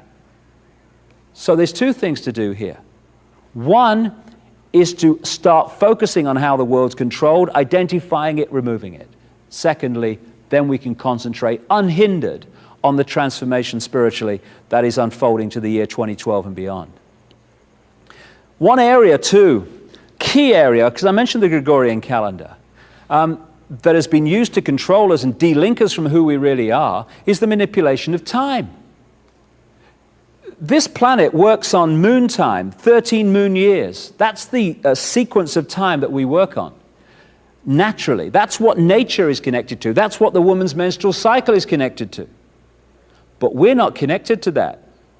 We're connected to this, time, as measured artificially. As a result, we have become de-linked from the natural flow of time. We've become de-linked from the cosmos. This is why native people who don't work with these things, who aren't slaves to the watch and the clock, are much more in tune with nature because they're resonating in the same time flow as nature. And where is time measured from on this planet? Greenwich, London, in the heart of the manipulation of the brotherhood at operational level for so long, right to the present day. No accident. So we have a situation where the idea has been to turn us into left brain prisoners. Even conventional science accepts that the left brain is where we get intellect, logic, physical worldview. Can I touch it, taste it, smell it? Okay, it must exist. In the right brain, you have the bigger picture, the connection with the cosmos. That's where the artist, the inspiration, the creativity comes from. And if you look at the institutions of education, of science, and all these different areas of information, the media too, they're pumping information of a left brain variety and suppressing this. So you get a situation where what we call education works like this. Information is pumped into the left brain, most of it completely rubbish. And what people are asked to do, students are asked to do, is to hold that information there, and then when they get an exam paper in front of them, to regurgitate that onto the paper. If they remember it and put it there well enough, and repeat what they've been told, they pass the exam and progress. If they take that information in the left brain, transfer it to the right and start filtering it and questioning it, and saying, well, does it make sense? What do I think about this? And then tell the exam paper, oh, actually, it's a piece of shit, this stuff. Then they don't pass the exam, and they don't progress. The education system is completely built to create left brain prisoners who are basically sponges of the official version of life. And if you're a scientist, for instance, you go through that, and then you go to your speciality in science, and you get more left brain information. Same with doctors and all these professions. They're left brain prisoners who cannot conceive so much of what I've been talking about here because they're imprisoned in the intellect.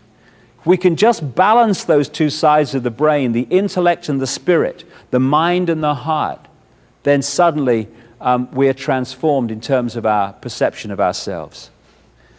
Well, this is a symbol that kind of encapsulates, I think, how we are disconnected from who we really are, and the process that so many people are going through now to remove that division so we can reconnect.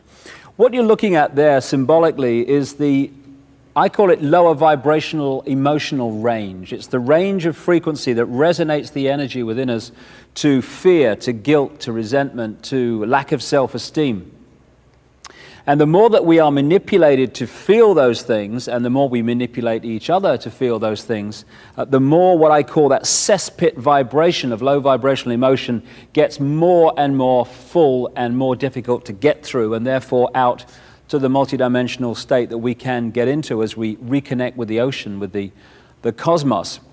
And this is why when people start on this spiritual journey, my goodness me, I was there myself over the last 10 years or so, the reason that they start to realize when they start to walk the journey that all hell breaks loose in their life, that structures break down in their life and they think, crikey, if this is spiritual. I remember me, when I started on this route, my life broke down in so many ways. I thought, if this is spirituality, you can stuff it. I don't want to know. But why is this happening? Why does this happen to people? Because, as I mentioned earlier, when you put out your intent, this is what I want to achieve, that intent energy will always draw towards us what we need to achieve that intent. So if we're going to reconnect with the cosmos, if we say, I want to be who I really am and connect with all that exists, then that intent will draw to us the experiences necessary to achieve that, all the time, every time. And what we need to do to achieve that connection is to clear out that cesspit level of low vibrational emotion. All those things within us which we've gone into denial about, like, I just changed the subject, mate, don't want to talk about it. And so we draw into our lives people, experiences, what have you, that make sure that we can no longer do that, that this has to come out and be processed, and we have to clean out all this emotional debris that's disconnecting us from who we really are. And so if we're prepared to walk this journey, if we don't at that stage when the challenges come go, oh no, like spirituality but not that badly, thank you very much, if we're prepared to take those challenges, to take a step back and realize that it's actually an experience that is going to set us free rather than a really negative, bad thing that is something to do with the fact that we're not good people. Must have been something terrible in a previous life. I hear that all the time. These connections or these challenges are to help set us free by cleaning this out. It's important we understand that. And I find that there are so many people in what's called the New Age or into the psychic stuff and all the rest of it who are still operating on a fraction of who they are because they're not prepared to do what is necessary and take the challenges to face what's within us. And we all have this stuff within us to remove and process. And when you do, that's when you can start talking about freedom. And it's coming back, as we come to a close here, to the same thing again and again, the way to freedom. And that is to step out of the fear what other people think of us and just do it, just do it, just do it. People say to me sometimes, how do I get over the fear of what people think? How do I get over the fear of what people think of me? What I would suggest is let the fear be the trigger to overcome it. So if you're in a situation where you're thinking, oh, well, I'd love to say this, but what will they think? Just say it. Just say it. If the people around you cannot respect your right to be you, then what are you worried about? What they think of you for? And if you're in a situation where I'd love to do this is what I like to do, but what will they think? Just do it, just do it, just do it. And when you get into that just do it mode, just do it mode, just do it mode, some very interesting things start to happen. First of all, you're following your intuition, your heart, your connection with out there, and you're letting that be your guide. Just do it intuitively. And after a while, and I've seen this in my own life, although the head is screaming, oh my God, what are you doing? Eventually, you start to realize that when you follow your intuition, although it might set up great challenges to start with, and you think, oh my goodness, what have I done? Eventually, you see that everything was exactly what was necessary to bring about a positive outcome. And after a while of doing this, of just doing it, just doing it, just doing it, your mind, your head starts to look at this and it realizes that every time you follow your intuition, although it's a challenge, eventually everything works out tremendously well. And what happens then is the head and the heart come into sync. And what you think and what you feel become the same thing. And that's when we start to connect with who we really are and the true nature of our power to manifest our own destiny. Just do it. And I'll just finish with this one, which I think kind of sums up all that I've been saying in this particular area of this story. People talk about a soul and the fact that we have a soul. For me, what we call soul, the highest expression of ourselves, is pure love. I don't care who you are, what your background is, what you've done. I don't care if you're Henry Kissinger or George Bush or David Rockefeller or the Queen of England or any of these guys that have been manipulating the world and still are, at that level of yourself, you're pure love. Everyone is. But we can become disconnected from that level and manifest in that disconnection anything but pure love. But that's what we all are, all of us. And when we get disconnected, that's when the problems start, and the imbalances start, and the imbalanced behavior starts. When we're born into a physical body, if we maintain that connection with pure love, soul, then we have everything we need for a balanced life. We have the eyes and ears information coming in, telling us and giving us a fix about the world around us, and we have the connection with soul, the big picture, the intuition, mission control, which is guiding us from another perspective. We have both. Symbolically, it's like a spaceman on the moon, where you're in that big spacesuit, symbolic of the body, and you've got the eyes and ears information giving you a fix on what's happening on the moon around you. But you've also got mission control, the big picture, giving you the big picture guidance. This is what comes next, then do that, and this is what's next on the agenda. Symbolic of intuition. Imagine what would happen if someone came along and cut or dramatically reduced that spaceman's connection to mission control. Suddenly, this is the only information and the vague memory of what should have been happening at this time. They're the only fix we have on who we are and where we are. And that spaceman's behavior would dramatically change within seconds and minutes compared with what it would have been had mission control stayed in big picture contact. And that symbolically is what happens to us when we come into this world. When we're born, the conditioning starts. The programming starts to disconnect us from mission control, the big picture, soul.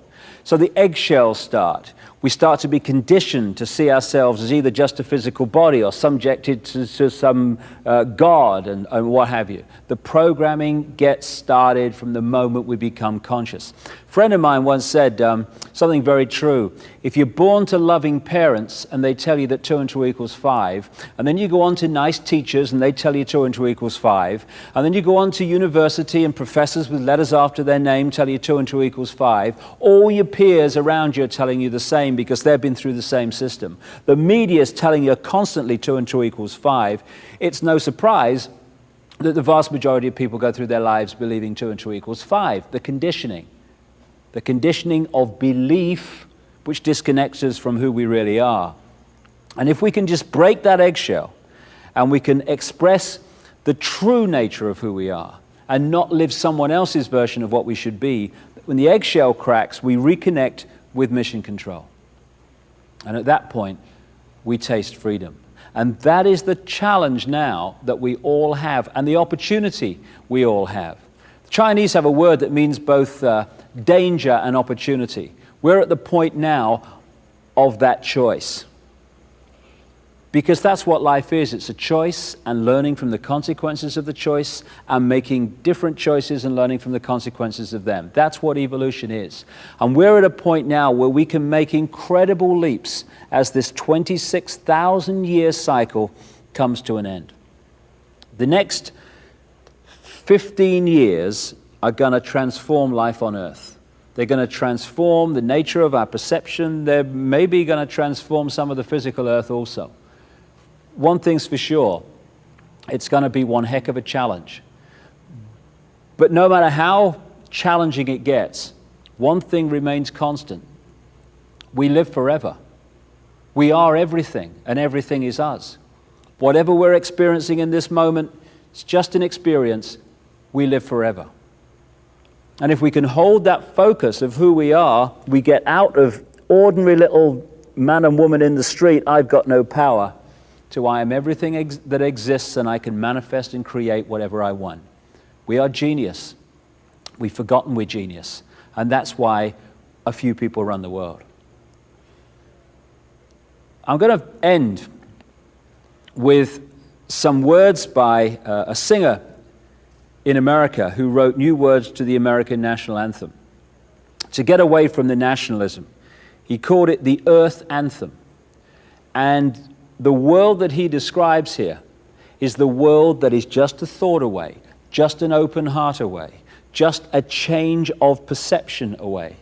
We can think hate, we can think love. We can create a world dominated by hate and fear, or we can create a world dominated by love, compassion. It's just a choice, and we all have the opportunity to do that. So I'll leave you with these words, with the emphasis that this is the world we can and will create. When we heal ourselves, we heal the world. When we change ourselves, we change the world. When we love ourselves, we love the world. And when we love the world, it manifests in a very different form to the one I've been talking about these hours over these thousands of years of manipulation. Freedom is upon us. Time to grasp it. I hope you've enjoyed it. Thank you very much for your time. Oh, say can we see by the one light in all our earth to embrace at the call of all nations, where our children can play in a world without war, where we stand hand in hand in the grace of where the rivers run clean through the forests of green, where the cities stand tall in the clear skies of freedom.